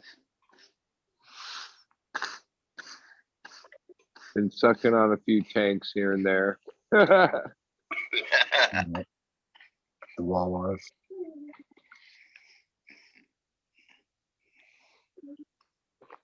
Boy asked if when I get back up and running, if I'll stick to the organics or if I'll go back to the bottle. Probably stick with the organics there. Boy, back to organics. If You you mentioned can you do were it, thinking of. Oh, sorry. you go Couple for it. quick- Go for it, lady. Yeah. I was gonna say you mentioned you were thinking of using cocoa for your first run, right? You're thinking about going back to cocoa. So, like, if you're doing organic and cocoa, like, is there something? Because I recently transplanted, and I had some old dirt I wanted to use, and I had some cocoa fiber stuff that that Bud gave me a few months back. Thanks again, Bud, for hooking it up with the fiber. Appreciate you for that. So I was going to transplant neither two, and I wasn't sure about like having like microbial activity around like the root zone, like when you've got dirt and it's bioactive and all the stuff's in there, when you're adding on liquid, like, is it preferential to have it like in dirt to start off with, or it really just doesn't matter? You can go straight to cocoa. I always, when it was in cocoa, I always added the microbes, but I was always supplying, something for them to kind of feed on as well. And a little bit of sugars and stuff like that, try to keep them as happy as possible. But, So it doesn't make any difference? No. And if it's that Bio 365, all their stuff has microbial in it. I mean, Yeah. a base amount of it. Yeah, the biochar. Yeah. Well, that along with, I forget, you'd have to read the package, but I think they inoculate the soil too. Yeah, and it's from organic derivatives too, from like peat moss and what else Seems is to in be there? good Forest stuff. floor, Like fish meal, kelp meal, bone meal. There's the a bunch of stuff I stuff. I just use- killed 40 plants in cocoa. You do? I love it. Yeah. Fuck cocoa. Fuck cocoa. Purposely? Hopefully No. harvested 40? No, it's my friend gave me this mix. I was using it, and we ended up having, like, you're going through a hot spell, and it just didn't carry over. I didn't have enough soil in it to keep it moist enough, and they all dried out really, really quick on me. And it was like, wait a second, you're not supposed to do that. So yeah, we're unless it's the big chunks of cocoa, no, it's not going into my mix. I seem to kill too many cocoa gardens. I mean, literally 3 of them in 26 years. That's the beauty of the cocoas, a frequent fertigation there, pushing that oxygen down through the roots all the time. That was one of the things I loved about it, though. Oh, don't get me wrong, I grew in rock wool and hydrocorn and stuff like that, but you know, it's something with my mind and my mentality that cocoa looks like dirt, and dirt should go for 2 to 3 days, no matter where you're at. Not dry out in like 7 hours. Fast. Yeah, really fast. And yes, I did have worm castings, and I had other amendments in it, so it just wasn't cocoa. But yeah, I killed another 40 plants. What size of pots were they in? They were in 6-inch pots. The little itty bitty. Yeah. Yeah. Anything important that did you mess up and like do all of one strain? Nope. Oh, that's Nope. good. I did the smart thing, and I planted all Thai. There you go. Well, Yeah. I just know myself, and I know I'd probably fuck up the first run somehow, so might as well run Thai. Well, that was smart. What do you guys usually do? Let's say you get a 10-pack or a 12-pack. Do you run them all, or do you do 6, 8, 10? Bust them all. 8. I do 8 out of a 10-pack. I'll leave two bags for just in case I like that strain, and hopefully it'll be either 2 girls or a 50-50 that I can kind of, do it again if I need to be. That's pretty close to what I usually do. I usually do 6, and that I do 7, or if it's like a pack with like 15 or 13, more than 10, I'll do 9. But 7, and then I always save a couple. Which sometimes I look back and it's sort of stupid because I guess in case you lose everything, then you at least have a shot of finding something in the 3 or 4 you have left. But yeah, it's not enough really. They just end up years of them accumulating. That container with 3 seeds still in it. Pop them all. If I'm gonna fill a room, popping them all. If I'm gonna save some, I'm giving them to my brother, who's just gonna pop them to smoke them anyways, so he's not saving clones. Pop them all. I popped them all until that one time where I got those white worms, and all 10 of them died, and that's why I popped them all, because I was all excited. I'm gonna fucking grow this shit out, and fucking lost every one of them. Yeah.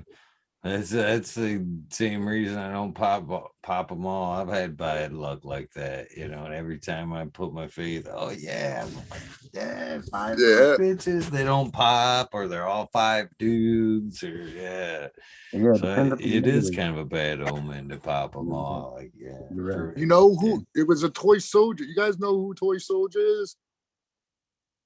Because I haven't seen him in a long time, man. He had some shit going down. He had some he was in his yard. He had plants that were pretty fucking big. I don't know where he was from though. I really didn't know him that well, but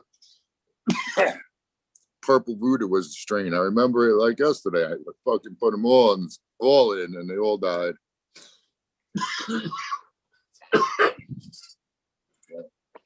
Just to let you know, the color purple is quite prevalent here in Thailand, and quite a few strains it shows up. Like I never even had it, but and I don't even know why I was hyped on it. But so how is that shit? What, the Thai purple? Purple Voodoo. Yeah, it was called Purple Voodoo. I don't know if it was. Yeah, that I couldn't tell you. I know a lot of the purple strains here. You know, I'm a heavy smoker, and Thai weed it's too light for me. So I really stay away from it unless it's early in the morning. But I find it all to be a light head high. You know, I'm looking for that psychedelic one, that one that gives you, you know, that little something extra that you just shake your head and say, man, did I just catch a little tracer or something?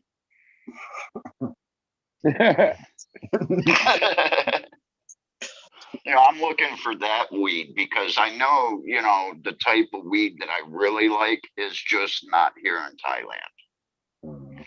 Because I like that lethargic narcotic high. I like taking, you know, basically 4, 5, 6 bong rips and being good for an hour, hour and a half. And I just don't get that high with a lot of the strains here. That's because nobody's growing the good fucking. For me, them tracers and that fucking psychedelic feeling comes from a long term, long flower sativas. And nobody, the reason why you can't find them is because ain't nobody growing them.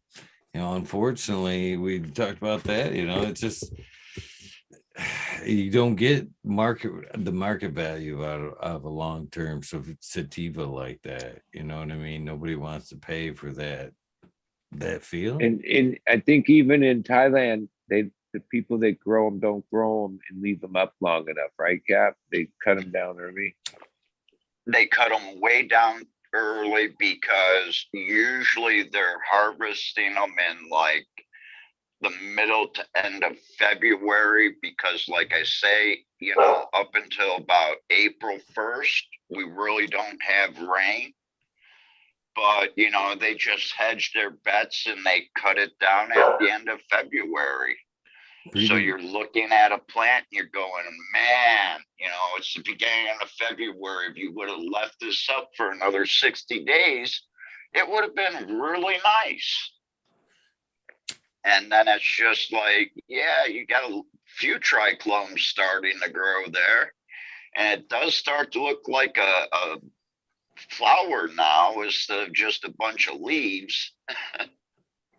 You know, when I was talking to Breeder Steve, I asked him the question. I asked him the question because I had some volunteers that from when I was just sitting around and had a lot of seed or was working my way through some seed, I would just fling some of them randomly in my pots, and a couple of times I forgot about them. But I had a couple of volunteers that came up in the 12-12 cycle and still got to be, you know, 16, 18 inches tall, but they've, you know, decent size yield for them, you know, a plant that veg and went the whole process under 12-12. So with that in mind, I asked Breeder Steve if he actually went, you know, straight to soil with some of these long time flowering sativas to try to save some time. And he's like, that's exactly what we do. You know, we don't even veg them. You know, they go straight to soil, and you know, that's the only way to finish them, he said, basically. That's what I was taught clear in the 90s back in Amsterdam was, you know, yeah, this plant's going to grow really tall, really big. So grow one and take a clone, root the clone, get the clone to about 10 inches and flip it. 8 inches and flip it, because it's going to end up being a 2.5 foot tall plant by the time you're done. I guess I should mention we're talking about outdoors too, using the climate outdoors, but yeah. That's about the only way I could see. And he did say that did shave off a few weeks off the flowering time as well. But I like that high, but I just can't dedicate the time and the long flowering bill to equal out that high. But I do Years like ago, I the had this high. like clone Sorry, someone gave me that was original Thai, and I think it grew like 11 months. I don't even know, when we cut it down, it wasn't all the way done, but it was over 20 feet tall. It was the hugest thing. It just kept going. Branches that would bend over would still go, bend back up, and veg for like most of that time. It just kept getting huger and huger. The stalk was like so fat, it was crazy. Well, I've got seeds that I'm going to plant April that Mr. Toad, Boneyard Seeds, gave me haze for days. It's like 150, 160 day haze. And he grew one and it was 23 feet tall there in Northern California. So I'm going to plant it in April here, and it should take the veg time and then start to flower in September, October, and should finish somewhere around that April 1st timeline, just like a Thai. So I can't wait to see how tall I can get one of those. I'm hoping for 30 feet. That's why sun grown is going to end up being better eventually, because people will be able to do those ones that take 20 weeks of flower. Just leave them in their backyard. Yeah. I wish I lived somewhere where it didn't freeze, man.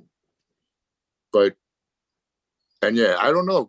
I don't think anyone would like that fucking crazy Thai plant or this crazy sativa plant, right? That would just be stupid. Why not? Because you'd have to do the talk thing for like 3 months. I'll do it. 4 months. 4 months.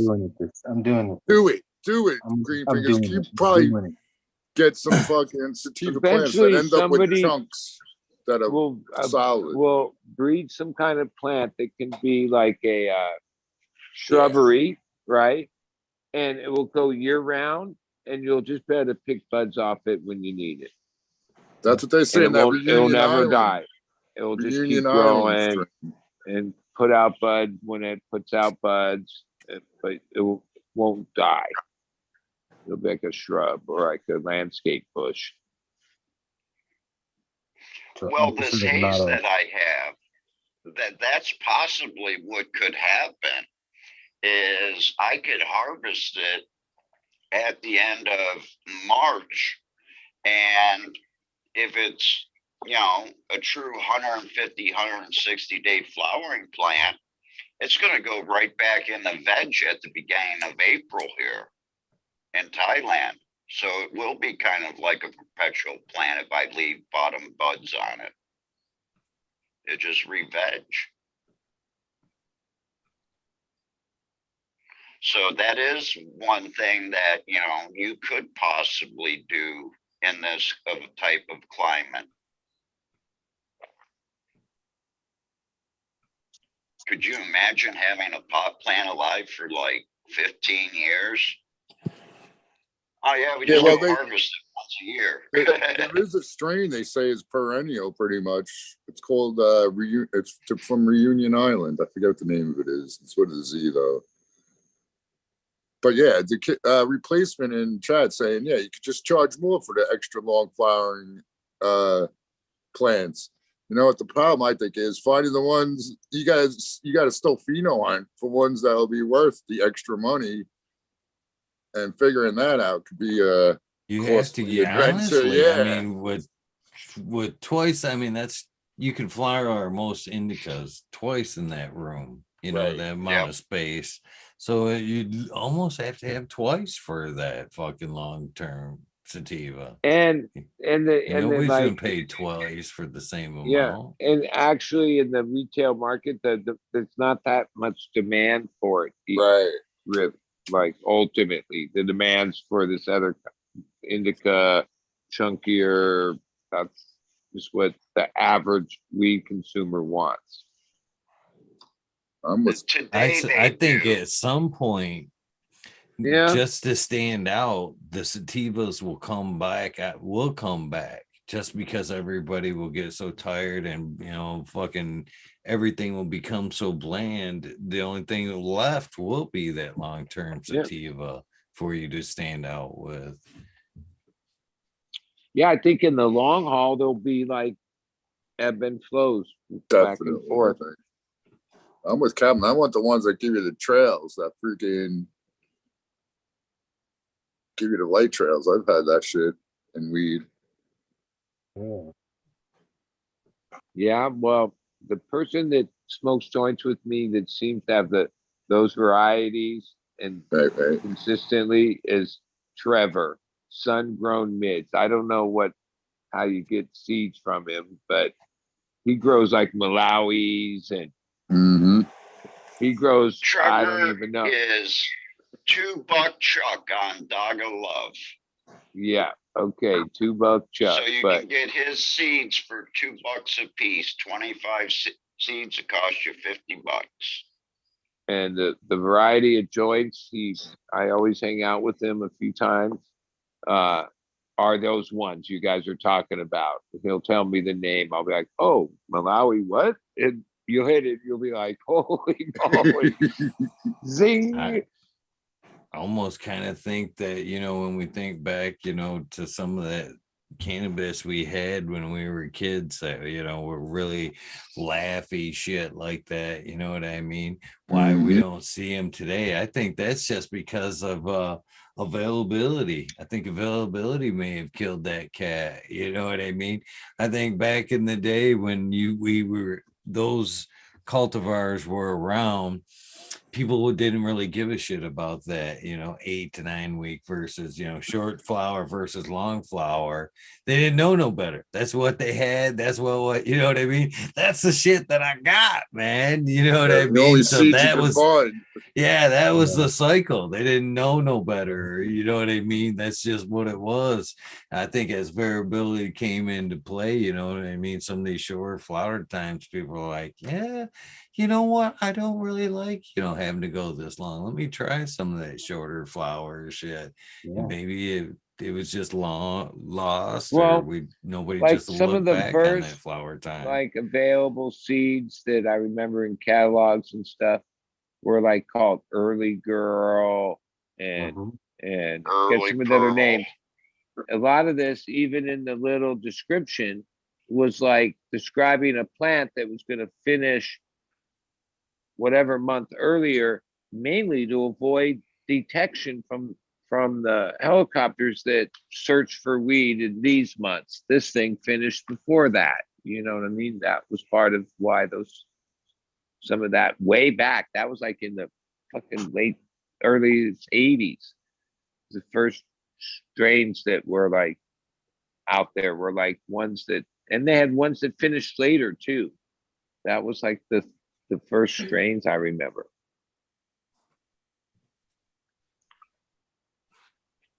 I have to go. I have work in the morning. It is late. Thanks for letting me hop on. Have a good night, guys. Smoke Have a one. good New Year. Well, thank you for popping in. Bye.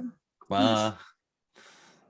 I also think that, we also have to remember that this is now 2020 and there's a few of us that have been in the game for, a hot minute here. And, at least for me, coming in from the political side and the medical side, a lot of the people that when I came into the cannabis scene were growing these longer flowering plants. Hate to say it, most of my friends are dead. So I think that, Hear you you on know, that generation that I was selling to in the 90s and early 2000s, who were paying $130, $140 a quarter for a 120-day flowering plant. I think a lot of those people have, you know, passed on. Well, and even all that wasn't now. I think what really matters is like commercial thinking of like, oh, 60-day strains and the cycles indoors. But back then it wasn't as much that as it was like getting busted was the reason people wanted their strains to be finished as soon as possible. And when things came around that like finished in 50, 60 days, that was the appeal.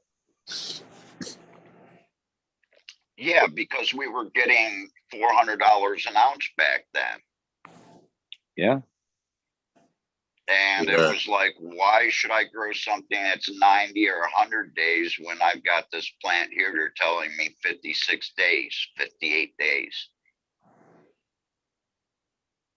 And a lot of times some of this weed was put in the market like just like you're saying in Thailand where it was cut down too early.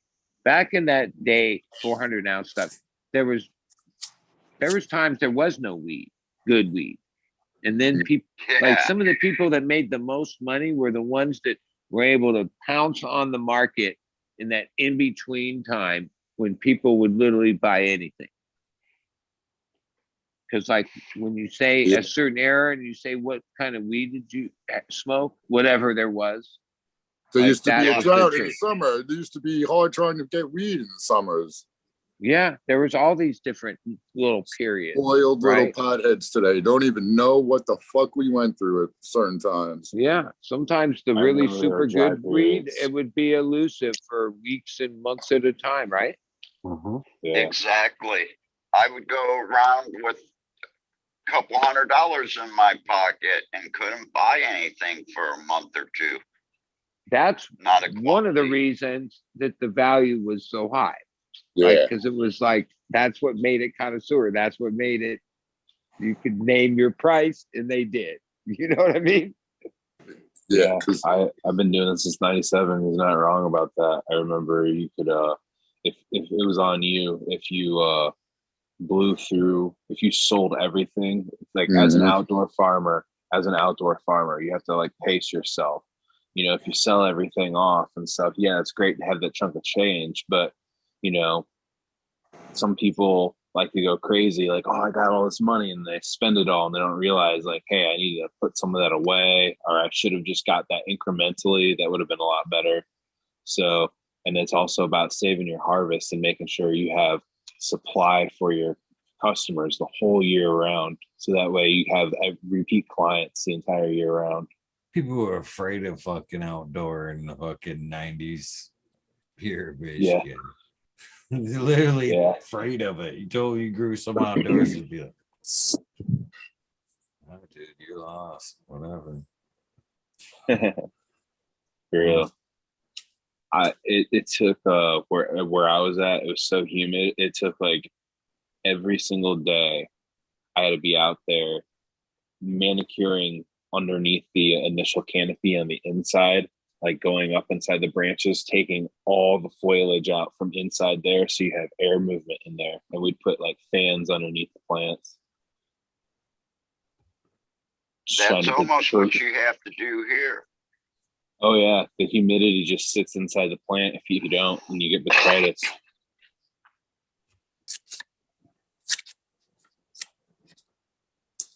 Well, earlier, Captain, when you mentioned IPM, isn't it like an environment? Like already I heard from another person talking about it, that the spider mite over there is like 10 times the size as the one here, right? It's like a bigger Well, the red species. one is.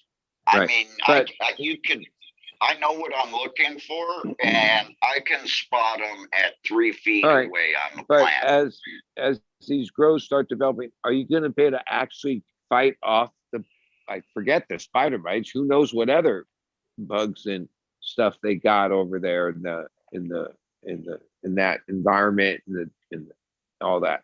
Like, is fighting off IPM even possible? Yes, it is. And you have to do it with a combination of some chemicals at times.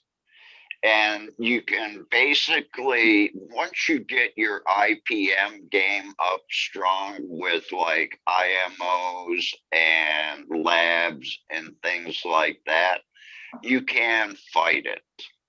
And I You gotta can't hold imagine it off. if you had a facility with greenhouses, you would have to have like a lot of space, like in between them. That's all like got gravel and you know what I'm saying, like a barrier on the property of. Yeah, they put down like what we would put over the beds back in the Midwest and just cut a hole and put the plant inside, you know, a big field of black plastic. You know, that's basically what they do here. I'm helping a gentleman now get his greenhouse switched around, and it's like, so what made you put black plastic on the ground? You painted your planters white, cement planters white, but you put black plastic on the ground. You trying to draw heat into the greenhouse? But, you know.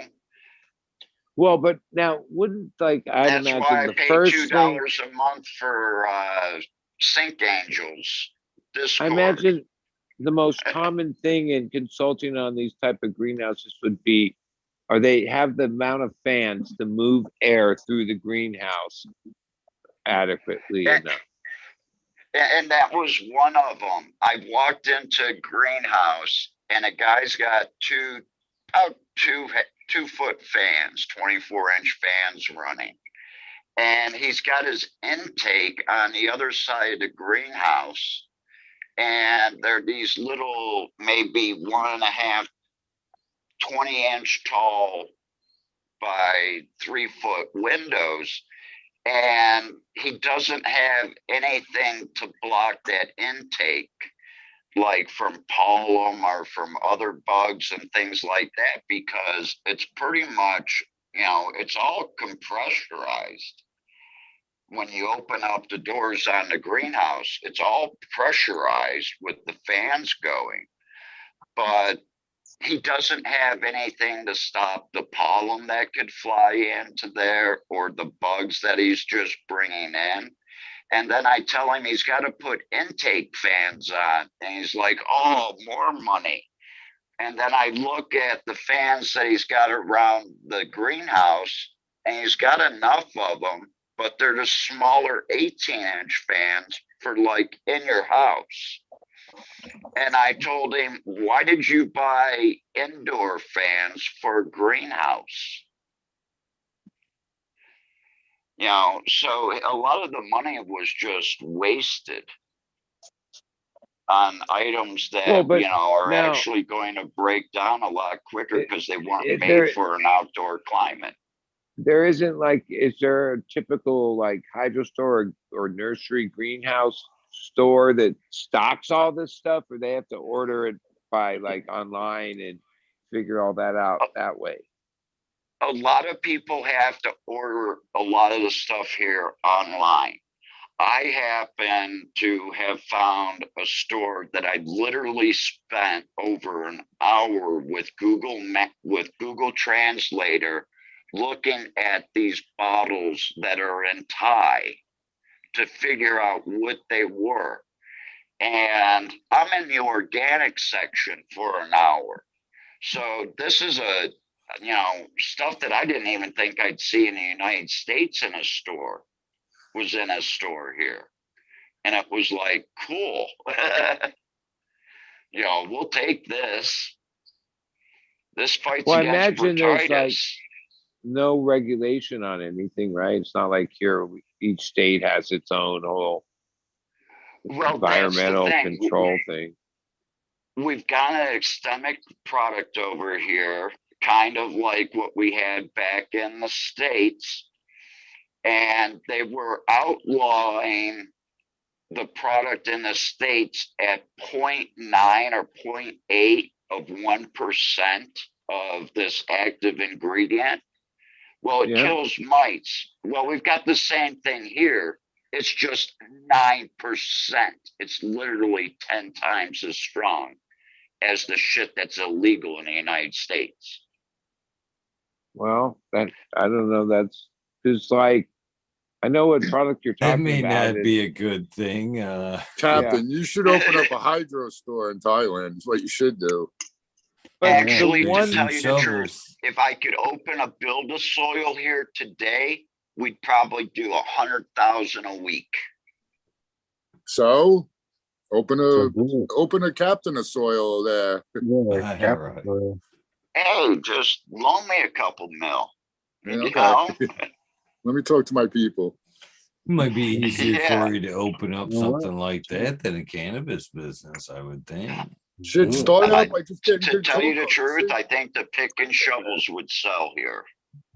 You really That's do. always the truth. It sells The everywhere, pick and bro. shovels will sell here because people want to try new things. And I think And everything is new to them.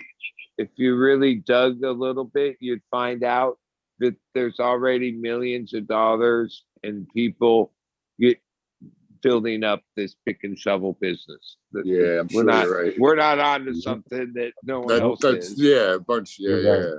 You are right. Especially those money people. And Yep. the businesses that exist other places, they know the business model. They just want to import that there. Now, it Right, might not right, be as yeah. easy because sourcing things in different countries isn't as simple as that. That's why it would be a moneymaker right now. There's a lot of things I hear they can't get easily there. Exactly. But you also have to understand that most things imported into Thailand get taxed at 30%. Yeah. Well, but ultimately, most things here, like our big threat is China. Everything we buy is from China. China's like connected to Thailand, right? Almost. Or at least, all right, almost. One of So, the like, China islands out there, right? Wouldn't they be able to source things Yeah. there even cheaper, less travel? Got to be cheaper. And like, if there's a need for it, China will produce it.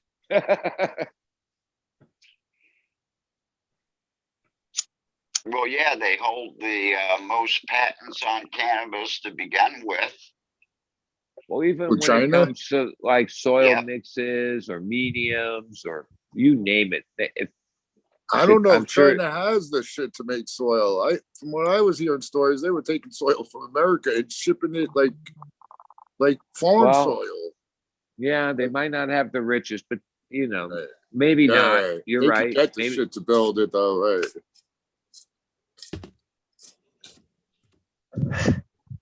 And anyway, the islands where the cocoa comes from, isn't that like Malaysia, right next to Thailand and stuff? That's a good point. Cocoa's Well, got to we be have there. coconuts growing here in Thailand. That's it. You should start your cocoa business, cocoa machine manufacturing. Canatai's wife does the soil, right? Yeah, she makes up her soil, and they use a lot of cocoa in that. Let me tell you. And you guys got the He's a rice slave hulls, to tons his of rice hulls. garden. He's got to water 3 to 4 times a day. So he's a slave to his garden because he uses Well, cocoa. Except that like automated watering is pretty simple, right? Is a thing, yeah. Just a Well, couple pipes, right? Couple tubes. you know, there's some old time growers that, you know, like the hand water, though. They like to be able to kind of touch the plant once every day or 2 days. I Yeah, keep I like my- doing that, Captain, but not 5 times a day in cocoa. I don't need Yeah, that. that'd be fucking Yeah. crazy. Yeah, yeah. So I've got my soil now to where I'm good for 24 to 36 hours. Yo, do you have any earthworm? People got earthworm castings there? Yes, but finding good earthworm castings is hard to find. Oh, There's a couple start your farms. earthworm bin now, Captain. Yeah, be Uncle. You know what? All right, bet you- I'm gonna be honest Uncle with Worm. everybody. My dad had a surgery, experimental surgery for COPD through the VA, and he's not doing too well. Oh, And if you've been listening to what I've been saying, I see the future. It's 3 years and out. I'm not going to build something that's going to take a long time, or, you know, I have to take Thai partners. Well, if I take the Thai partners and they don't learn anything, I can't pass the business on. The business isn't going to keep going when I go back to take care of my family, because I'm still from that generation where we don't let our elderly people go to nursing homes until it's absolutely necessary, where we physically can't take care of them anymore at home. And that's what's expected of me. That's what's expected of me for my whole life, is taking care of the sick people in my family. So it breaks my heart, but I know that there's this point in time that's going to come up, and I'm going to get this phone call that I'm going to have to come back to the States. But I'm smart enough to understand that this game in Thailand is over within 3 to 5 years, period. You know, I seen how fast it changed in the United States.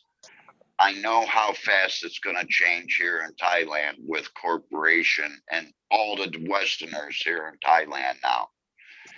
People stay home. There's too much cannabis in Thailand. People can't smoke enough. It's the same problem that's happening in the United States. There's too much cannabis. And until big corporation can eke out all the little people, they're just going to keep dropping the price of cannabis. But goddamn, when all of us are pushed out of cannabis, it's going to go back up to $300-400 an ounce.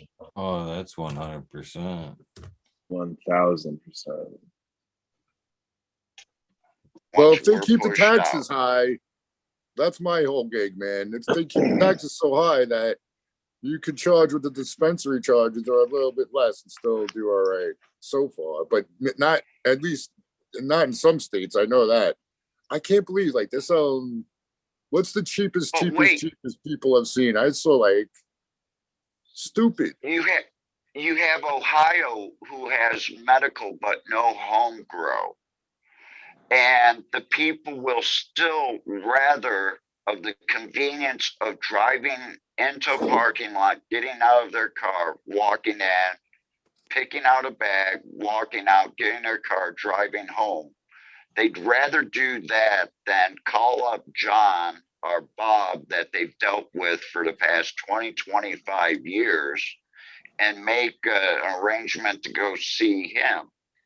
And this is what's killing us in Ohio, is people are so fucking lazy that they'll rather drive into someplace where they can just walk in, buy it off the counter, walk out, and go, instead of making that meeting up to go see Bob.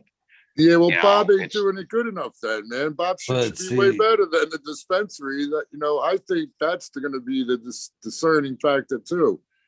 Whoever has the best shit, that's what people want, no matter And what. here in California, where dispensaries have been around Cheapest. forever, what I notice is when people are young, now it's young, but at the beginning it was everybody. They it's like a thing, the rite of passage. They Right. go, they even check out a few of them. But then after about 6 months to a year, they're like realize, oh, it's bullshit. They charge too much. I don't know what, like I've had a lot of my people try that shit out, especially what was it? Whatever, 5 years ago when it first opened, it was more of a thing. But then now, years later, you find that, nah, they're not really the competition. Yeah, that's my take on it all. And even now, like when corporate gets involved, it sinks the quality for sure across the board. Sometimes when I people show me stuff they bought now, like how much, and they'll tell me the like the eighth price, but then they'll have to add on, oh, it was also X amount more in taxes, which makes it like some ridiculous price that's not even feasible. Right? Yeah, that's why I say if they keep taxes high, the regular home grower might be able to survive. But if they continue with the $20 ounces or $100 pounds or whatever, man, I've heard quotes from like Washington or Oregon, whatever state it was. I was just like, you got to be kidding me, man. Okay, but I've seen these ounces, and okay, that's what they're worth. Okay, all right, right? That's good to know. All that right. makes me feel better, Right. buddy. Yeah, Prices are sort of People have- down, demand is down, whatever. But don't think that like you're walking in and getting some like bomb ass Anything shit good. for $50 an right. ounce. Green Okay? fingers. What? Now how much is that an eighth? I've seen pounds, like even 2 days ago, I saw really good outdoor pounds that were only 500. And we smoked joints with a tester thing. I was hanging out with a group of people. They're all this stuff, and actually this outdoor joint that we smoked stood up against them all. And that shit was only 500 a pound. Yep, that's what you're gonna find. Yeah, I tell people if you do outdoor good, man, it is fucking good, dudes. I don't know how outdoor got such a bad name. Listen. So I was involved in this conversation that ended up being this conference call with like people that really know their shit about hop latent viroid, all right? Mm-hmm. And this is what was said. Okay, so this example is a 3-acre field that they think had 10 to 20% of the overall plants, lots of them, thousands, had hop latent virus this last season. They harvested, separated those out, took the rest. Now, are they good to go this year? No. What the experts recommending is that they pasteurize the whole field, because when you chop the plant down, you left the roots. The roots have the hop latent virus. Mm-hmm. Even next year's planting, a good part of those roots are still going to be in the ground, like breaking up, but they're not going to be all broken up in one season. And then when new plant touches that, it'll re-trigger the hop latent virus. And then when they started explaining what it would take to pasteurize a field, it's not even reasonable. Or you have to take the top 3 feet of topsoil off and redo it. Did they mention if you could keep it fallow for 2 years? How long you have to keep it fallow? No, they mentioned the other extreme way would be with microbes, but it would take more than a season, and it would be getting it where the soil was hot, like the temperature of the soil, using microbes, right? Oh, you got to thermophilic kind of. Yeah, you'd almost have to introduce some type of microbe, I would think, because if you're already in soil, it seems like the microbes that are already in the soil would, you know what I mean, combat or the getting obvious it from solution, even though it's a cost, would be then to go with fabric pots or beds, or, containers on raised top. soil. Yep. Right. And to avoid that, that's a way, because if you go in directly in the soil and then you have an outbreak, which is maybe inevitable at this point at scale. Right, it'll travel to the rest. Yeah, it could mess up your land. Which, remediation of land is, now you're talking about some serious money. Mm-hmm. We haven't even brought up about, we're talking about hemp latent virus in the United States and Europe. What about the viruses and viroids that are here in Asia that we don't even know about yet? You know, luckily, a lot of this isn't, you know, imported in through seed, but more through living tissue. But, you know, there's something that could show up in some of these Asian seeds that, you know, back in the States you pop, and all of a sudden you've got a new type of virus that you have to fight. That's not We what you don't even passed know out about while that you were yet. here, was it? Well, No, I've known a little bit. Someone else had pointed all this stuff out, but like in Europe, they have much higher standards. So the cocoa that is for sale there has been basically pasteurized, right, at level. Where here we don't have those standards, and we have it. You can buy that. Most of us buy the washed or stuff that's been semi-clean, but you can buy the cheap shit, and that stuff hasn't gone through anything and could carry any number of things, right? Well, Now there's they were inspections that are supposed to catch this shit, but all that's ultimately weak when you look at the amount of shit that comes on these ships per day, per hour. They don't have time to look through every bale of fucking cocoa or soil or anything else.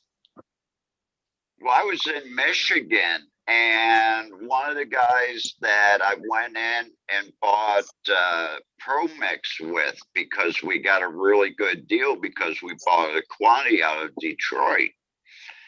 And some of the bags of Pro Mix in them actually had aphids. So we ended up with root aphids. Pro Mix, yeah. Yeah. Yeah, there was that. I remember when that became a thing in cannabis, and there was a lot of people that thought it came from various, Pro Mix being one, other cocoa brands being other. That's how because it was like something that we never had. We had mites and other fucking ailments, but this root aphid thing, I don't know how many years ago when that struck, but people thought that it came from the mediums we were importing. Well, it happened in Michigan because myself and Leo at the club that Eagle used to go to, we both had that problem. He called me up and he said, "Hey, you having problems?" And I said, "Well, they've started to slow down a bit." And then I pulled a pot apart and it was like, yeah, I do a little bit more dry back, but I've got a problem here. So I just threw all the dirt out and brought new dirt in. I Luckily, always it kind was of just a assumed them transplant. infestations got from like parking lot storage and shit like that, where it just kind of got rained on and kind of developed outdoors. Some of the bags got holes in That's them too. exactly what happened. Was some of the bags I think had gotten holes in them, or they were sitting out in the parking lot, like you had said, and a lot of this stuff sits in warehouse storage, you know, like where it's billion bags of this brand, this stuff, that stuff, you know, before it gets shipped out to, you know, further, travels on trains, does all this shit. And bugs, bugs know how to get around, that's for sure. Hell yeah. I got thousands of bugs here in the middle of the desert, bro. Different species, not just like different bugs, but like different species of bugs out in the middle of the fucking desert. They see a light on your house, they all go right to your house. Well, maybe I'm wrong because I've never been to Thailand, but for some reason I think Thailand's crawling with bugs. Yeah. If it's crawling with bugs out here where I'm at, there's got to be 20 million times the fucking bugs over there. Like, yeah, those fucking red mites the captain are talking about, those are crabs. To the side of the fucking. So I got a feeling there's some shit we've never heard of over there. That's the thing. I mean, because, you know, all this cannabis growing in facilities and all this is fairly new.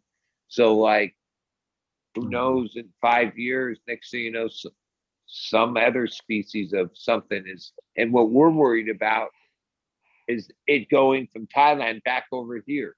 You know what I mean?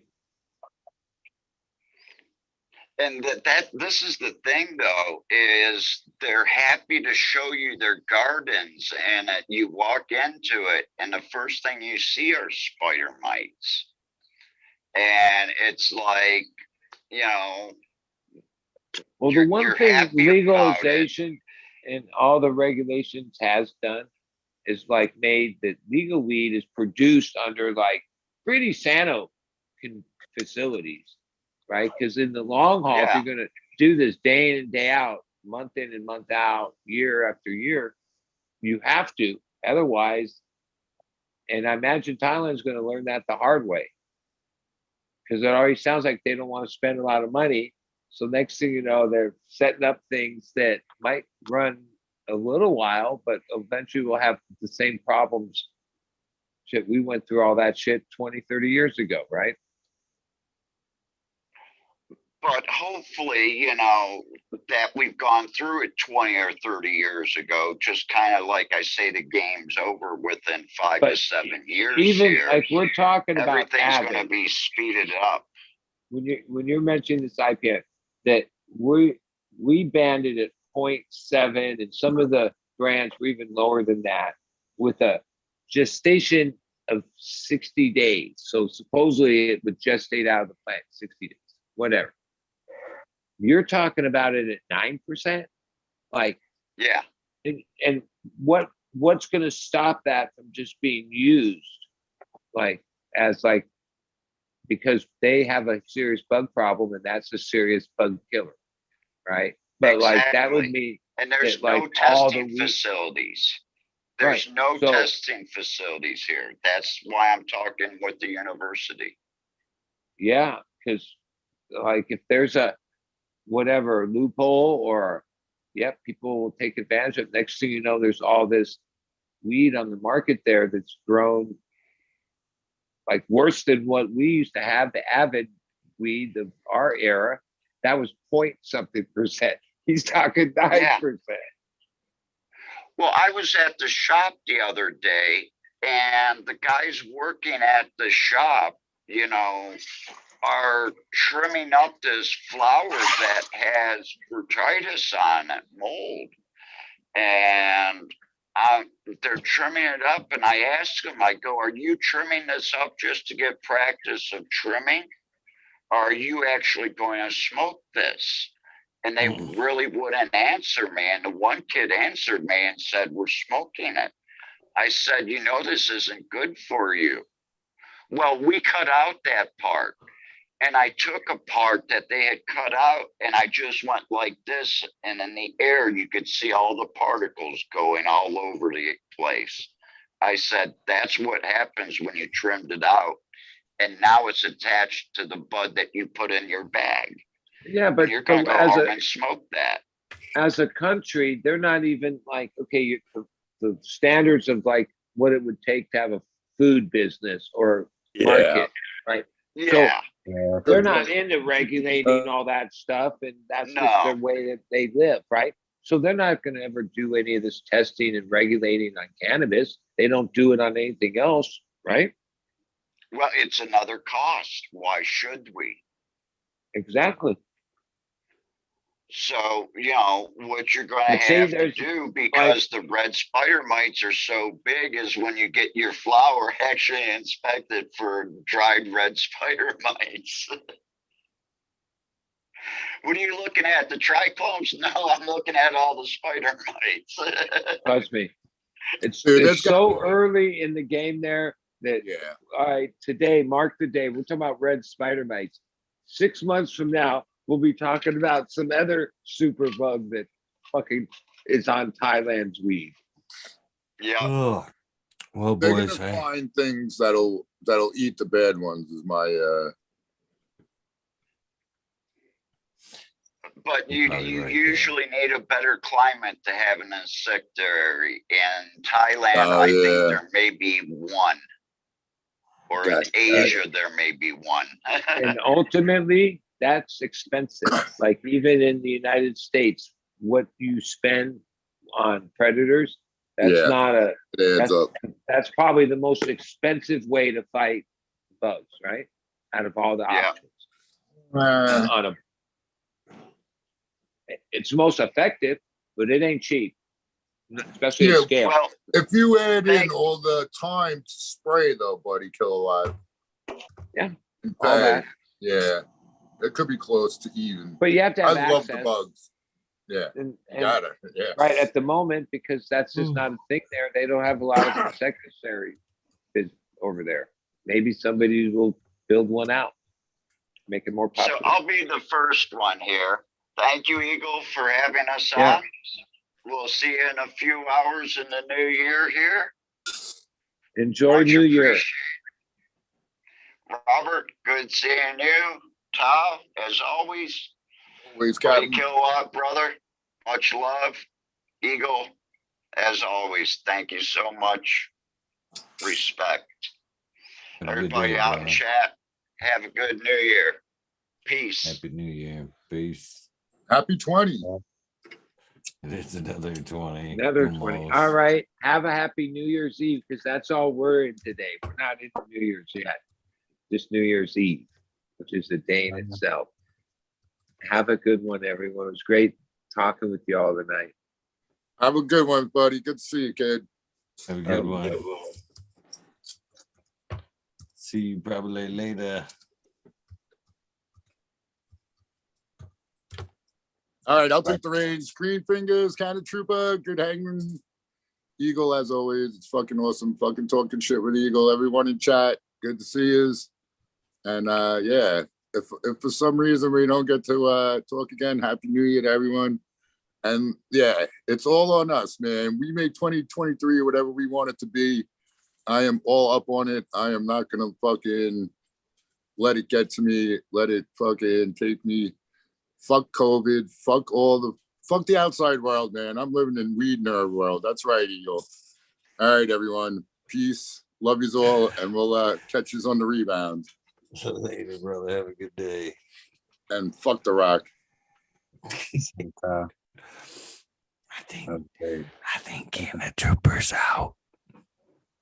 Right? I was tripping on his lights the whole damn time, to be honest. I was just sitting there looking at the lights. Like, You know what would be funny would be to just leave him in control. And just wake That up. would be Everybody, great. Oh, I love everybody it. be in chat while he's napping. Oh, he comes out of the dark. There's Here's the light. Canada Trooper. Oh man. Much love, respect. We're all wrapping it up, brother.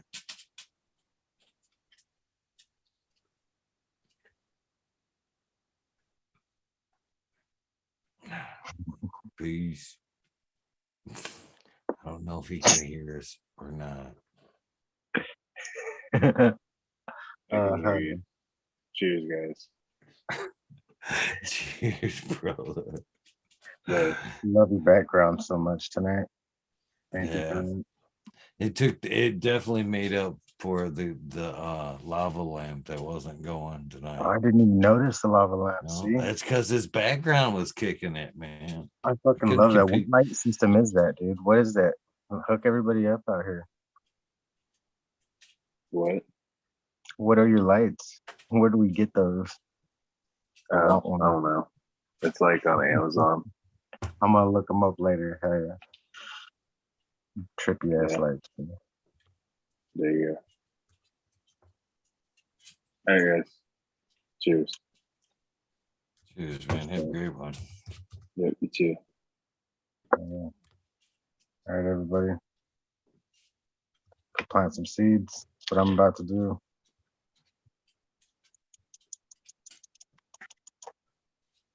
Not gonna let you guys see what I'm planting either. Oh, I'm just gonna plant some seeds. So go plant some seeds for the new year, New Year's Eve, whatever it is.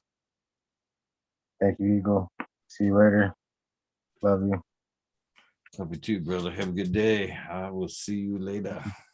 You too. You have What time does it start again? So I don't. I'll Random. hit you up. We'll I find don't know. out. Yeah, Yeah, I'll random. hit you up just in case I'm trying to get so I can put some CBD in my dogs, fucking, so they're not barking at all the random explosions going on around me and shit. That So I shit can really actually, helps with them for that shit. It does. yeah, yeah. That's what I'm. So I got to get that ready for them tonight, for tomorrow, because they're already doing the explosions right now. So everybody, watch your dogs, lock your gates, make sure your best friend's in your house. Otherwise, you might lose them. That's a shitty New Year. So go plant some seeds and make sure your dog is in your house and your cats. Love you. My dogs are begging to go out right now. Right? Mine too. He was just crying. I let him out. Then he fucking came right back in 2 seconds later. Please, man. He's literally behind me going, please, man. I'm gonna explode here in a second. All right. Love you, Eagle. See you tomorrow. Today. Shit. 30 right now. Man. Have a Love great you. one. Love you You too, too. brother. Everybody, peace. Oh, with that being said, I am fading fast, getting the munchies, and need to let at least this one grumpy dog out. So, with that being said, if this is the end of your day journey, please get some rest. This beginning of your day, your journey, please take time out for a little bit of self-love, a little bit of meditation, and don't forget to do something nice for somebody. Random acts of kindness do save lives. With that being said, I will see you guys later this evening. Where the hell? All right. You guys have a good day. I am out of here. Peace.